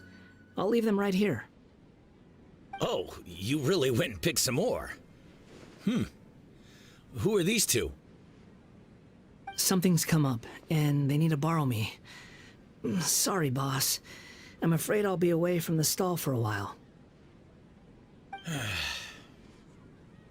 I was just about to pay you anyway. Go wherever you want, kid. Don't waste your time here. What?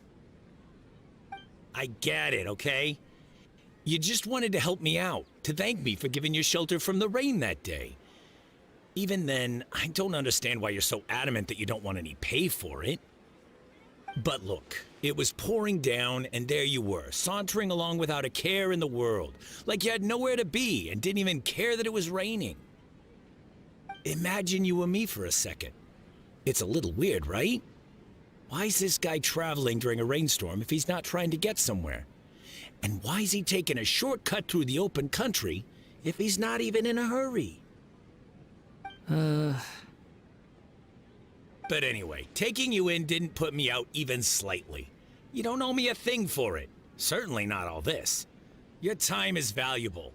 You know, you should go live your life. But I don't...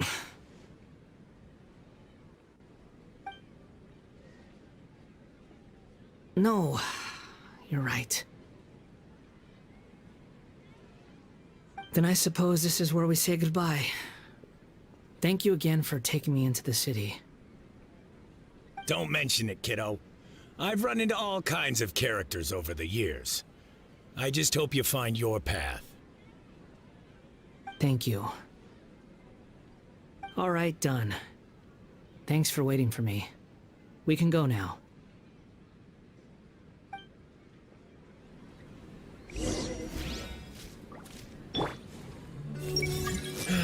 Just an honest guy doing some honest business. Don't worry about me.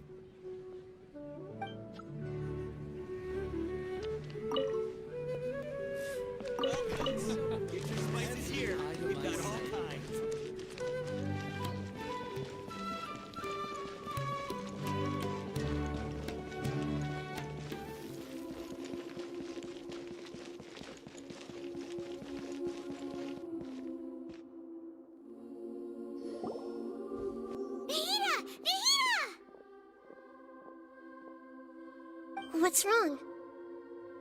Huh? Are you? Hello. I do apologize for the sudden intrusion. We found this guy in the street, but he doesn't seem to remember anything. So, yeah, quite an eventful walk.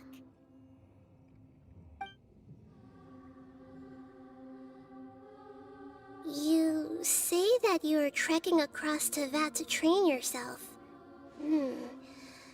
Many other Inazumans who describe themselves in this way call themselves Shugenja.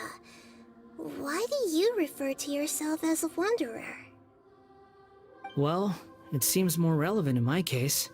To me, it sounds like a plant with no roots. But these two claim that they know me, and that I have a hidden past unknown even to myself. I wouldn't call it the past, but rather... this is a difficult one to explain. I don't like to rely on using terms like this often, but in your case, it seems that it ought to be called a previous incarnation. Oh, like a past life or something? Yes. Something far more distant than the past. So far away that you cannot perceive it.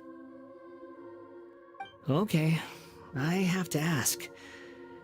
What was I like in my previous incarnation?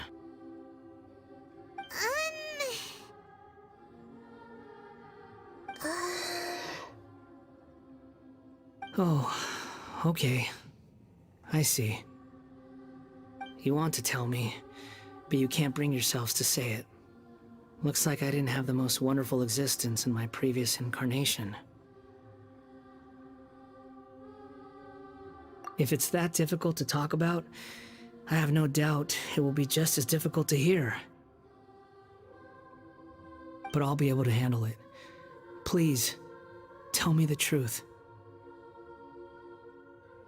Is truth something you care a lot about? Yes. Then I'll be straight with you. In your previous incarnation, you did many things that would be considered evil. You nearly died because of what other people did, and many died because of you. As a non-human being, you hated gods and humans alike. You drifted from place to place, never able to settle, even where you found status and identity. You adamantly believed that you were missing a heart.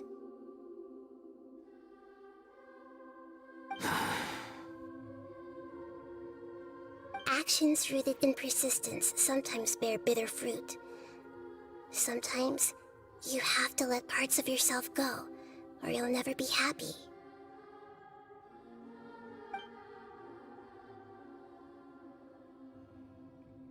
I gave everything I had, but it barely changed history at all.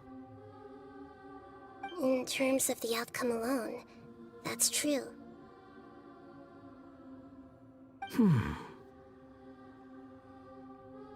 I don't think I can judge everything I've heard purely in terms of right and wrong. Each choice a person makes belongs to a specific place and time, a chain of cause and effect, a cycle of karma and consequence. That is the nature of truth. If one thing is right, its opposite must be wrong. And yet, dichotomies like this are not enough to explain the world in all of its complexity. It seems like my previous incarnation wasn't the most likable individual. We're not trying to hurt your feelings or anything, but yeah, we weren't your biggest fans. If we were enemies, why are you trying to help me find the truth? This is so frustrating! This guy's supposed to be our arch enemy, but now he's just some random stranger we met on the street! He's got so much to answer for, but we can't make him talk because he doesn't remember anything. What a weird situation. Lesser Lord Kusanali, as the god of wisdom, I trust that everything you told me must be true. Yes, it's all true. I can even show you the memories themselves, if you're willing. Please, I want to see them for myself. I want to experience my own transgressions. Even though it will cause your present self great mental anguish? I'm just a puppet, with no heart and no name. There is nothing in this world for me to cling to fill the void within me. Except maybe these sins that can never be undone. Very well. As you wish. Wait, shouldn't we go with him? This one's kind of on us for bringing him here. Don't worry. Whatever danger I might face, it's my burden to bear. Traveler, could I ask you to supervise him on my behalf? Oh, good point. Given your, unique situation, we'd better keep an eye on you. Understood. Thank you. Now, prepare yourselves, everyone.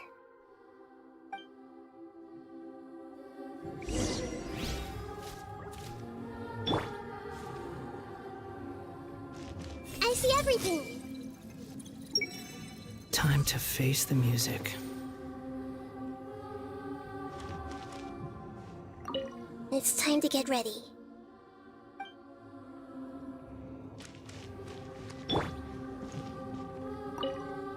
No matter what lies ahead, I'll face it. Whatever it takes. I'm just sorry that you have to join me for the whole thing.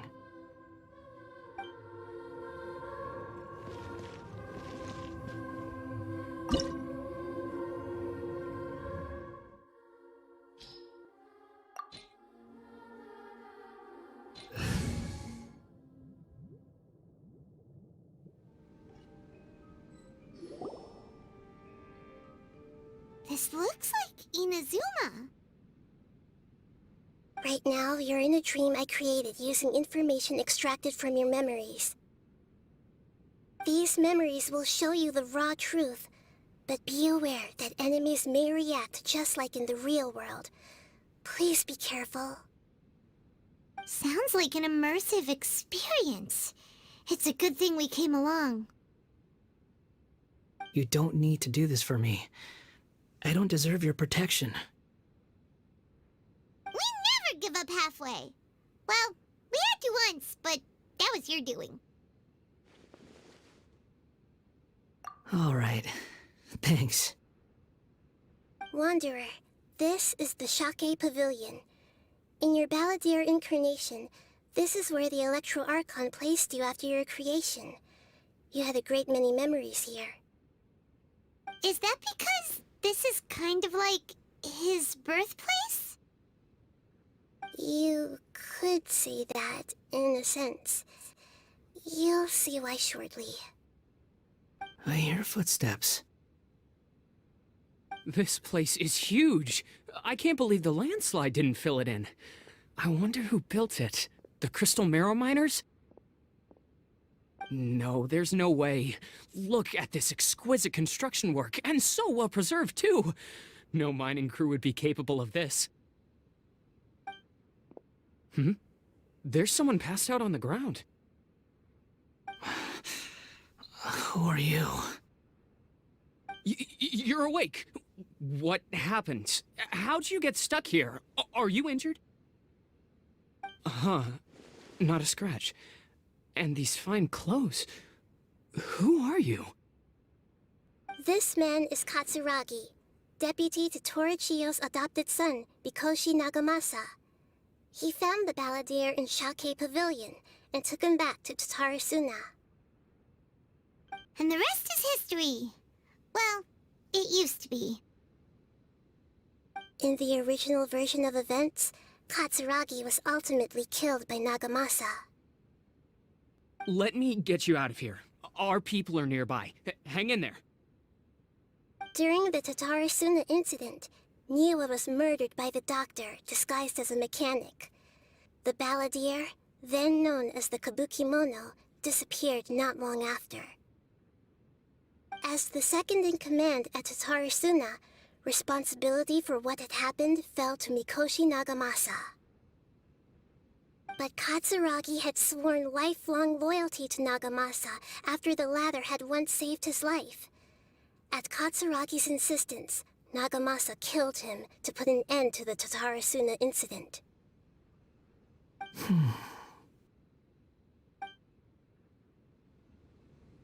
Katsuragi seems like he was a good guy.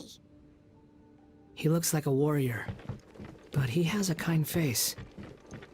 Why couldn't he live a long and happy life?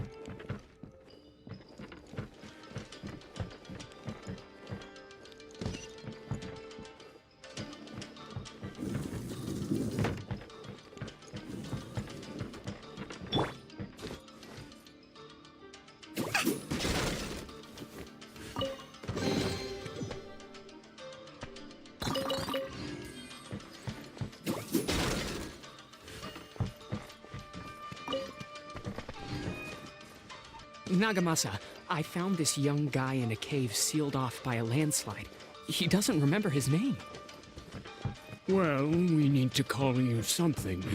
I hear the workers are calling you the Kabukimono. That's fine with me. Katsuragi, report to Niwa. Tell him we have someone new joining us.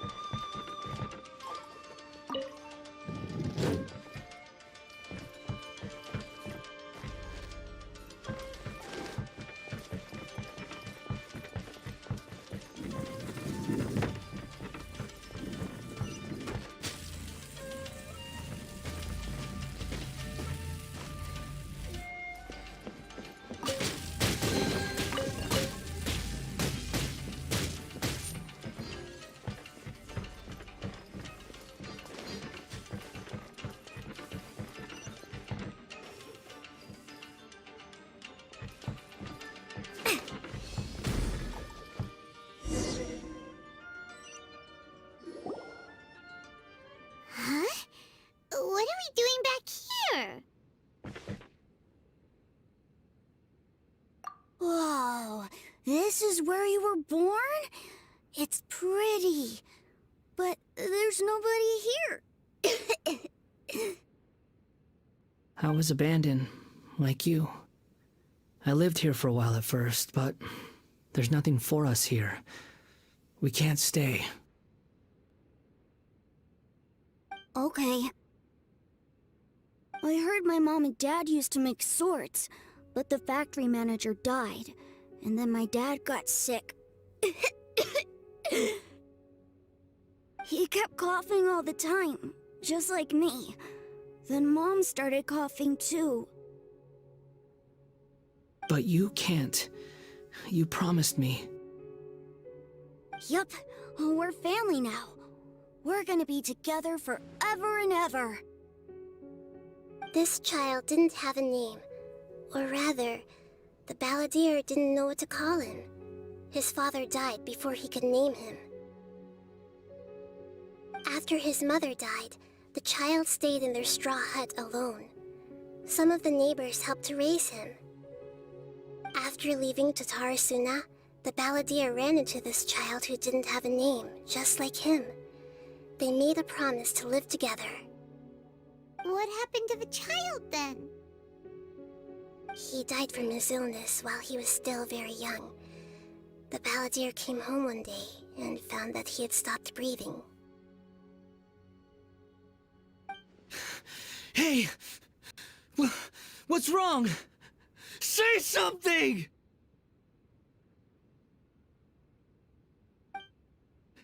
You promised me we could be family!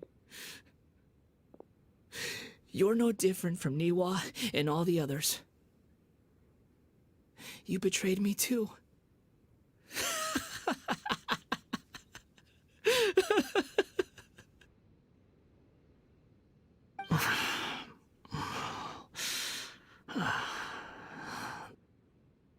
The voices have gone. It looks like the memory ends here. Let's keep going.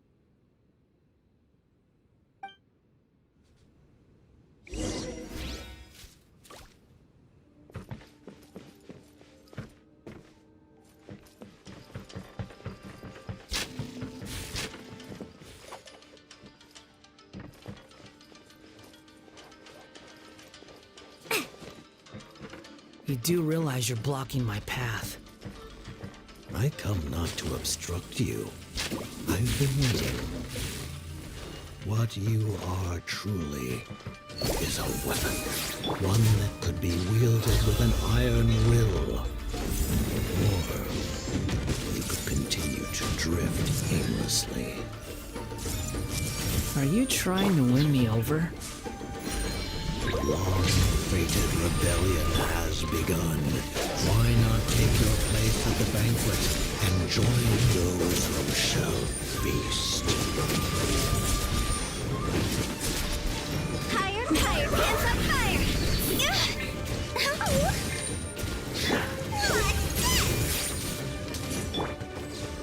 Everyone hold That hands! seemed to work. Let's not waste time.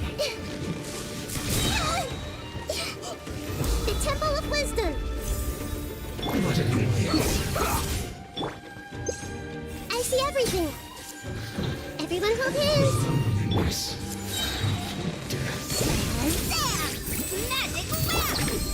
Kamisato Archon, Suyu!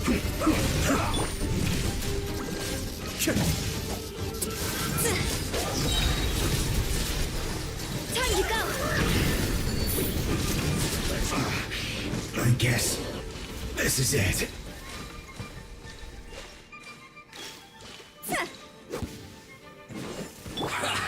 Well met. No excuse for slacking. You can't run. Now, Cascade! go on. Give me a go.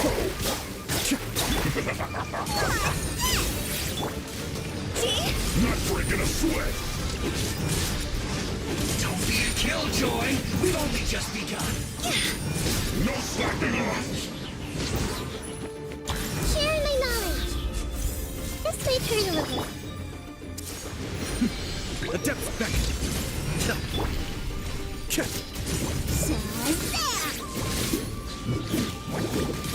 My work finished.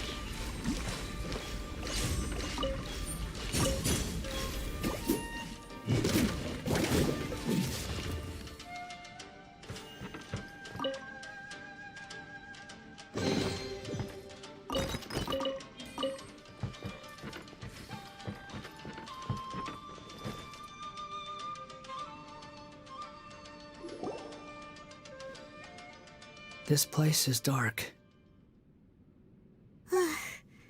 Paimon knows this place. It's the delusion factory in Inazuma. In the original version of events, the traveler once encountered the balladeer here. Such a creepy atmosphere, and so familiar.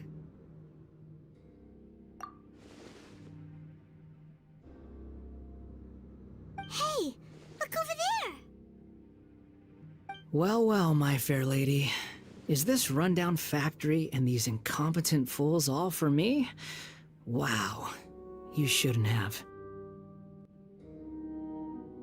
Huh. What do you have to gain from belittling your subordinates? You might not want to admit it, but you are a part of this plan. Perhaps you find fighting in the Abyss to be a more meaningful use of your time? Oh, but of course, even this pales in comparison to being experimented on by the Doctor. What a sharp tongue you have. Funny how negotiating never seems to be your strong suit. For the task ahead, I suggest you keep your true feelings to yourself. Save your breath. I know what I have to do. I'm sure you think so, but I still think you need to hear it. Don't start thinking you're invincible, and don't let your emotions get in the way. Surely you're not worried about me. I just can't have you getting in my way. You and Child never fail to find ways to complicate things. I'm merely lighting a little fire in this chaotic nation. But you, being tossed out like trash, must make you want to destroy it completely. Do you remember the last time you were here? That was a lot of swordsmiths you killed. I'm sure the descendants of the Raiden Gokaden are still suffering the consequences now. Look at you. Oh, don't get so sentimental. Now, give that poor little tongue of yours a rest and stop pretending like you're above everyone else. Bye then. See you at the victory feast.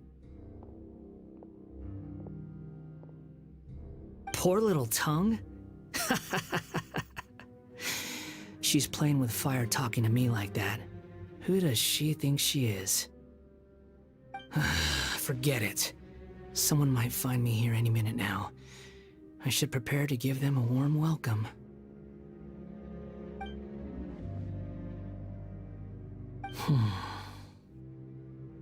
The plot does not end here. There is more of this story to come. Wanderer, are you able to continue? Yes. Please don't worry about me.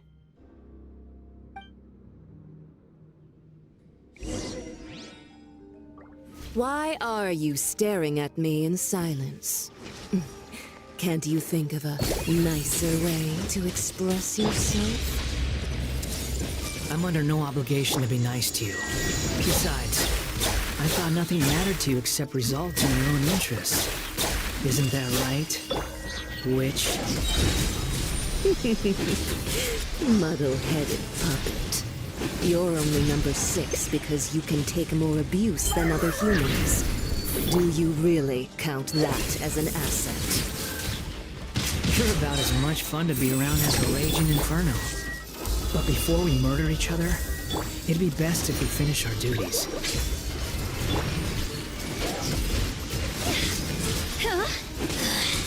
Mirror images disperse like water. This is Her Majesty's gift! Grow! Yeah, let's make her a little.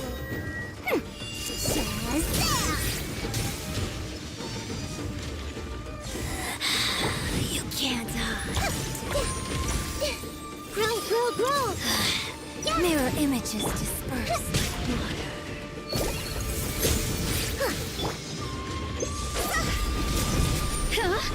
This body.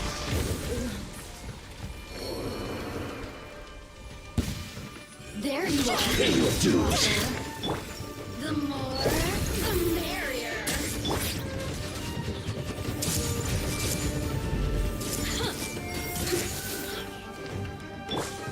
Cascade. Over here.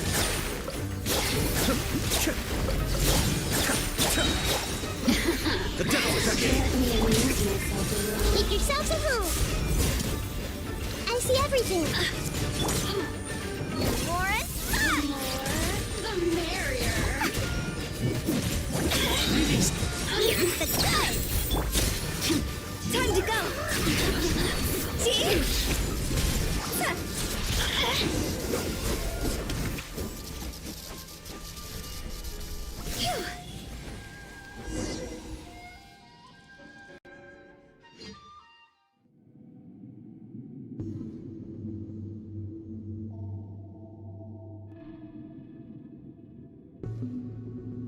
Looks like we've arrived in Sumeru. Is that? Considering that Amorta's sage, Nafis, refused to join this project, I'll take part in the experiment in his place. Welcome. I look forward to a fruitful collaboration. When do we start? You seem impatient. You should know that becoming a god is far from a trivial affair. The biological transformation is a lengthy process. As such, I too would recommend that we commence as soon as possible. In the event that a successful connection is established, his body will become permanently bound to the machine, and he will be unable to move independently of it. Nothing worse than what I've been through before then, Doctor. You were the most resilient test subject I ever came across. Thanks to you, I was able to garner a great deal of information. Alas, after that, you were under orders to remain in the Abyss. We barely saw each other, and it became difficult to further refine the knowledge I had gained. That was gracefully worded. Ever wonder what they'd think if they knew that nothing matters to you, apart from your crazy experiments? I suggest you speak to me in a more respectful tone, Scaramouche. The mere fact of your utility does not make you indestructible. The doctor again? That was uncomfortable to watch. That person gives off a very sinister energy. It's normal for him to give you the creeps. He scares the bejeebers out of Paimon. Let's move on.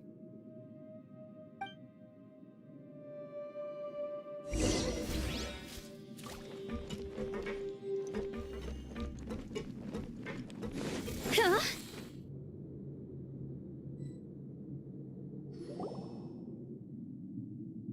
You're a god.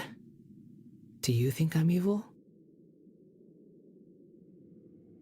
If you accept that he is you, just as you are you, then yes, you are evil. In your eyes, are there any differences between humans and puppets? Do you think there are any differences between your present self and your previous and future incarnations? If not, then what are the differences between humans and puppets? Whoever has tasted the joys and sorrows of life in the human realm is human.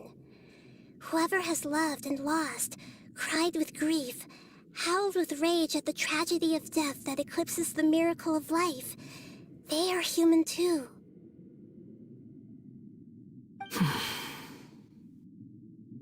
I've seen enough of my past. If possible, I'd like to reclaim the sins that are mine to bear.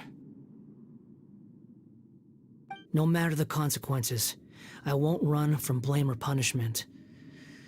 Whatever I am due, let it come to pass. Can you return my memories to me? Huh? But won't that mean you'll lose your current identity?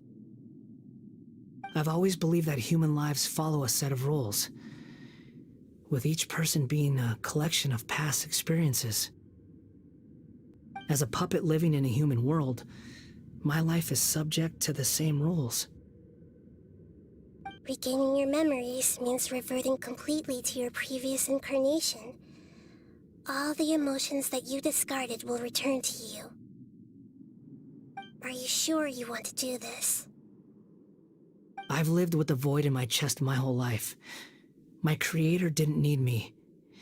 And ever since I awoke, I've just drifted from one place to the next. But then I met you. And I finally realized that reclaiming my missing sins might be my one opportunity to become my true self.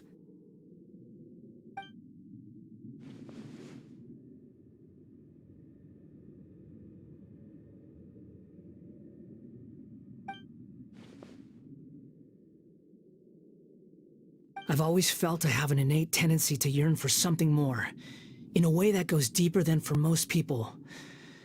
But for all my soul-searching as a Shugenja, I've never fully understood it.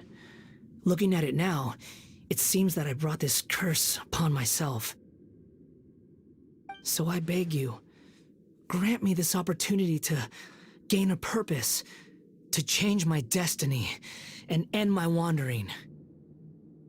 Very well. Since your mind is made up, I will return to you that which is yours.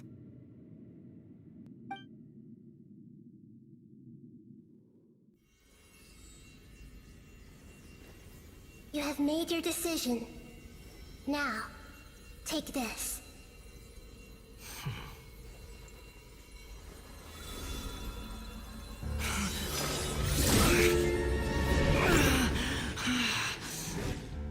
Set him free. A puppet?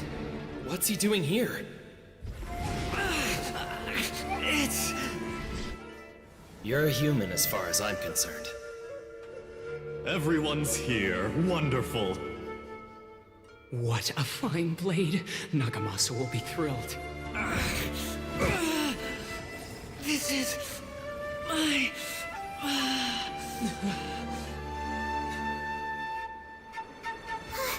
Is he alright? No way!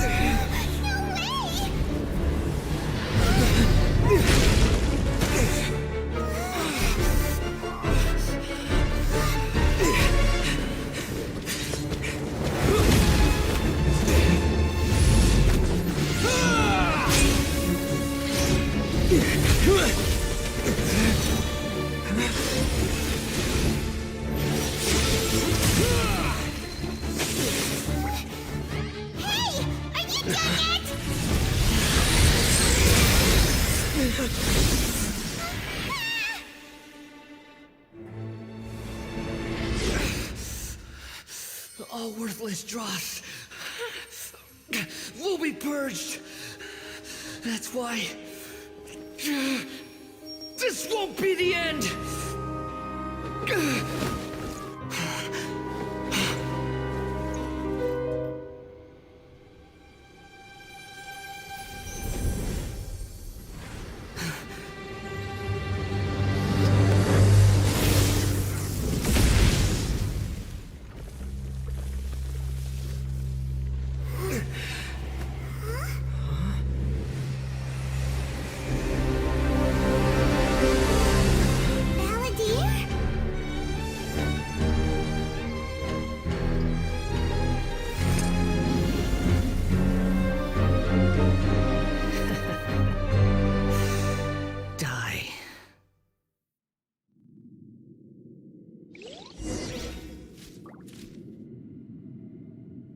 This is trying my patience. Have you got all your memories back now?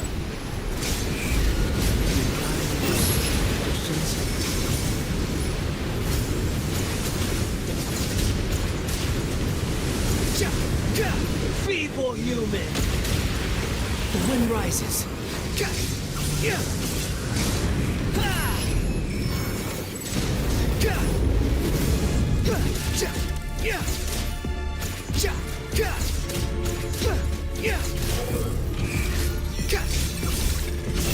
At my command, you shall fall!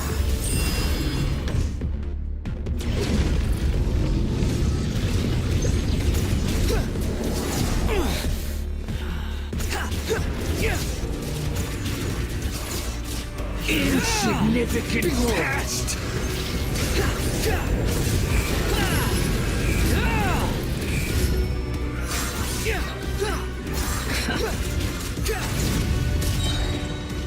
Unsightly insects! My endless cycle rises. Begins!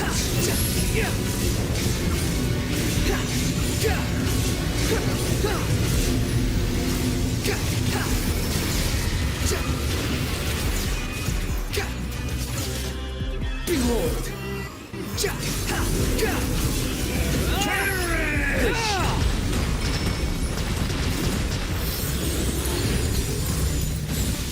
I'm used to this.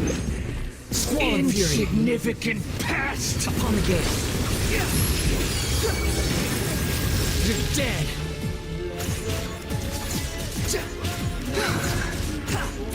That's far enough! Churn!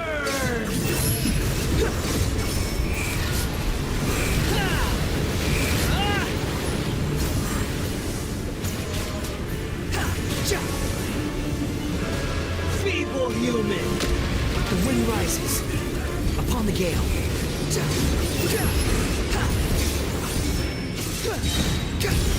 Know your place!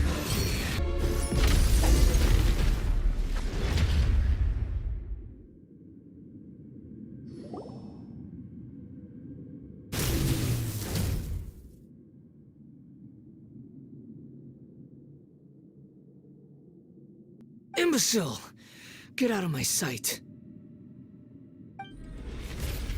It disappeared. Did we win? What did you expect? I'd never lose to that. There's the tone of voice again. You're definitely back to your old self. Wait, but it was you inside that thing too! What have you got to be smug about? Sorry. I'm harsh on myself and everyone else. Just the way I am. You sound like you're concerned about me. But don't worry. Thanks to you, even if I didn't change a thing, at least I now know the truth. The memory recovery seems to have been a success. This dream has served its purpose. Come on. Let's continue this outside.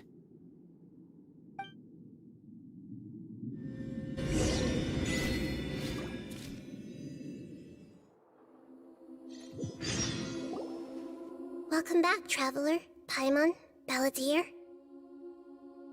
It feels like we just went on a really long journey. Paimon's exhausted. You don't like being addressed by that name? It's fine. But I was just thinking, I should probably change it. After learning about everything the doctor did, there's no way I can carry on using a name connected to him. I'm not planning on returning to the Fatui, and they wouldn't take me back anyway. Recent events will have affected a lot of people, and they might not even remember who the Sixth is. So, you're quitting the Fatui for good?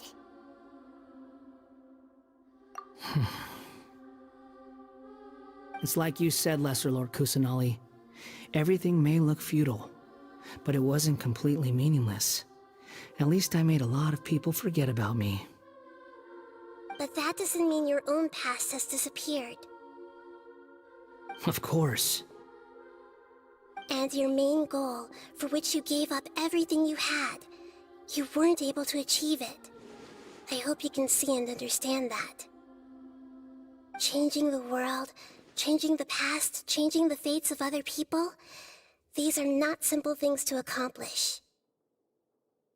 What you were looking for is complete annihilation. But this is just a fantasy. Even if the Balladeer is removed from existence, the world will not heed your will.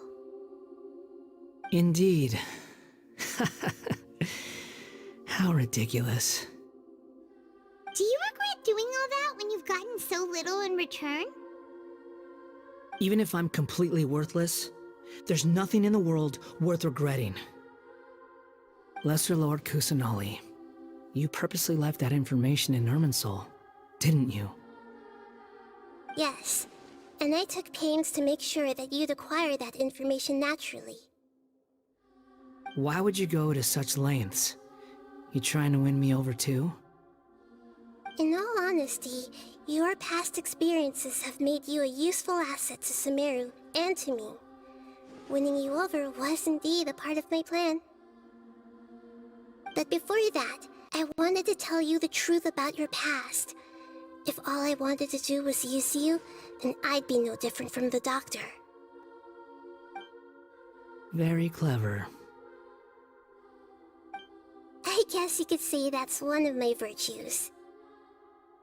Utility to others is what gives me worth. So if embracing my sins is what it takes to make me useful again, so be it. Oh right, I almost forgot. You're the good guys. You're into justice and all that.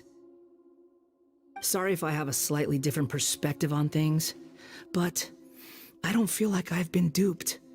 The wisest leaders are fated to end up with the best helpers. I can live with that. I'm glad you're able to think of it in that way. Traveler, in the future, I'll continue to search Irminsul more deeply and see what secrets can be uncovered. Including the beginning of your twins' journey recorded in Irminsul. What exactly happened before and after that point? I want to know as well. I will try. Traveler. After I dove into the information torrents in Irminsul, why did you go to Inazuma? So that's how you found out whose fate had changed. And how. Well, whatever your reasons, you did me a favor. And I'll do everything I can to pay it back.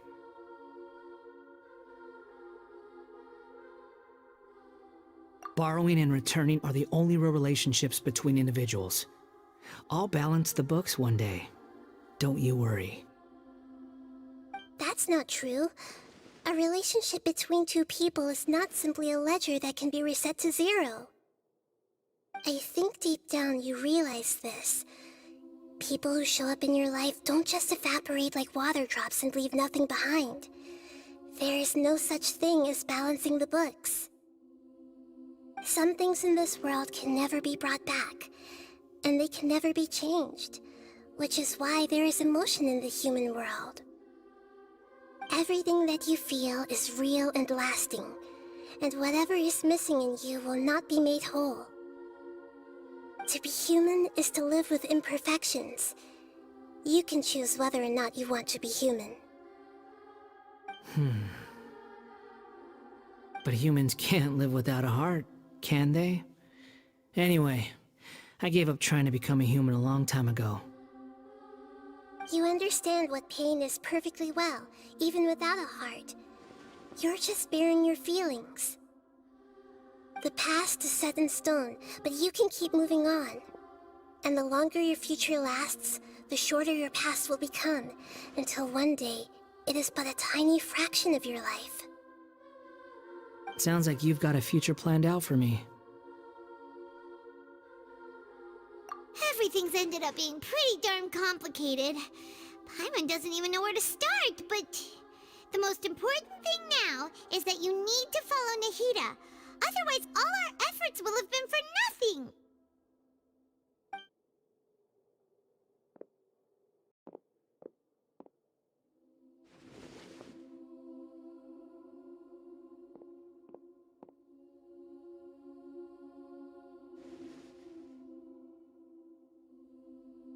Then I guess I'll be helping you from behind the scenes from now on.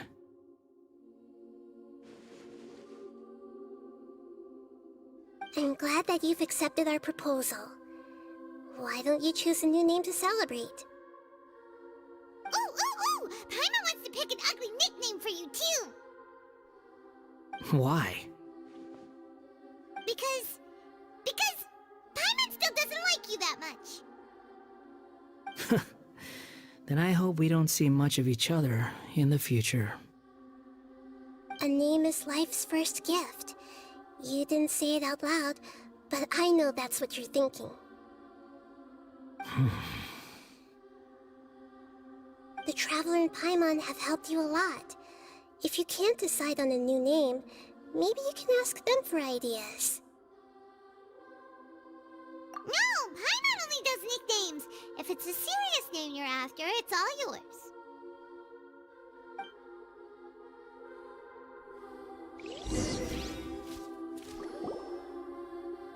Have you got anything?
Are you sure?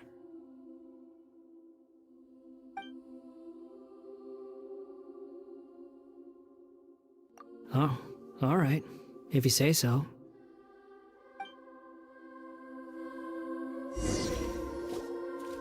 There. Now you have a name of your own. What about a nickname? Are you done yet? Still thinking. Stop rushing me! Take your time. I don't need to see you again until you've thought of one. Everyone who manipulated me and made me suffer will have to pay the price. You mean the Fatui? The doctor, at least. Now that your stance has changed, I believe your future path will change accordingly. But it won't be immediate. You still need some time to compose yourself. One more thing. There are still some descendants of the Raiden Gokuden living in Inazuma. Some of them know. Well, they ought to know about the connection between Raiden Gokuden and myself. I don't plan to leave Sumeru for the time being. If you see them in Inazuma, please tell them that I was the one responsible for the Raiden Gokuden's downfall. Even though the events have been erased from the world, they still deserve to know the truth.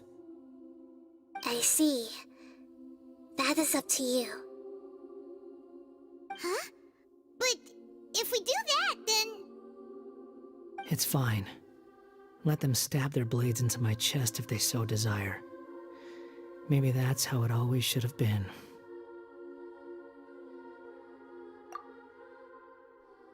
What's that look for? Don't make that face. I know what I'm doing. That day will come. All right. We're done here. Goodbye, wise deity. And you too. He's gone. What he went through today would have been like living an entire lifetime in an instant. He'll need some time to calm down. Yeah, true. But even so, after everything that's happened, he doesn't seem quite as fierce anymore. So we can finally go eat? Paimon is starving. Thank you both. I hope you will find somewhere nice to go and relax for a while.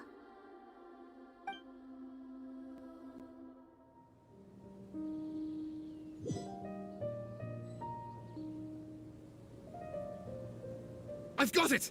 I can end my novel with some words from Mikoshi Nagamasa. You mean because everyone else in the story is dead? Yeah, I heard that Mikoshi Nagamasa died at a ripe old age. He's the perfect fit to be the narrator of the epilogue. The dark clouds had dissipated, but they continued to cast their shadow in Mikoshi Nagamasa's mind for decades to come. Then, one night, as an old man, he had a dream. On the night when that prized blade, the Daitatara Nagamasa, was forged, the people rejoiced, and there was painting, dancing, and drinking. All these expressions of joy melted down in the furnace fire and turned into red clouds that rallied around the final sunrise that Mikoshi Nagamasa saw in his lifetime. Life is a story too long to be told, a journey that you must walk to behold.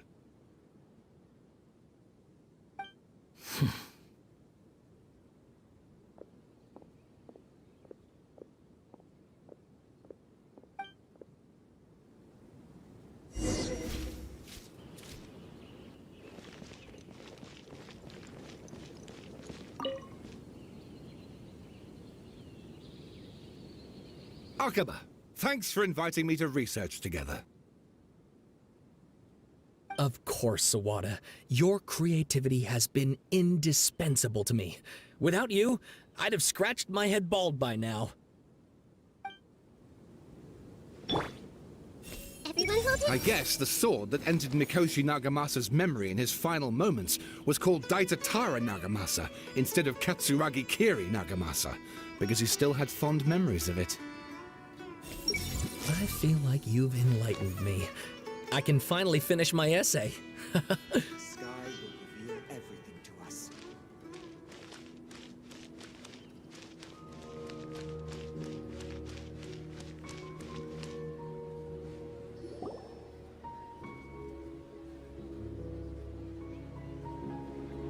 Whew, it's about time we had a break.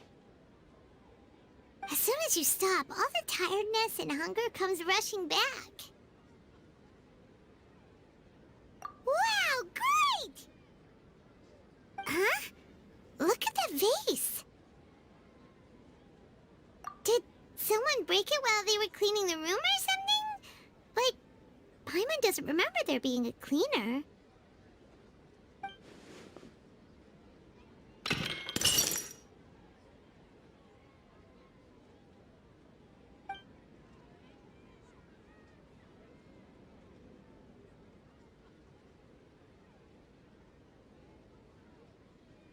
You sound lost and confused.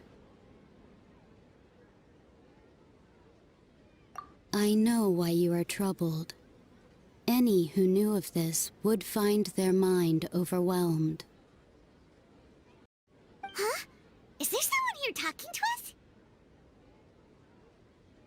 Unfortunately, the fate of Teyvat cannot easily be changed. Perhaps a god may have a slim chance, but for anyone else, who can say? When a small animal runs into a tree trunk, though the tree may sway, it is not displaced. The same is true of fate. Like a vase that falls to the ground, whether it is broken by a cat or by a bird, the result is still a broken vase, is it not? Who are you? How do you know about all this? History does not change easily, but human hearts can. Believe your own eyes. Only that which you see is true. What is unseen is but an illusion.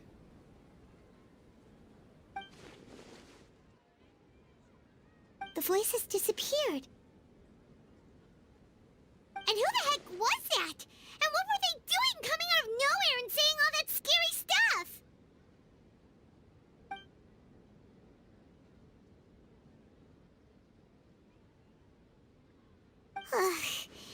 Anyway, that face is still lying there broken on the ground. Should Paimon go get someone to clean it up? It feels wrong just leaving it there. Just a moment. Paimon will be right back.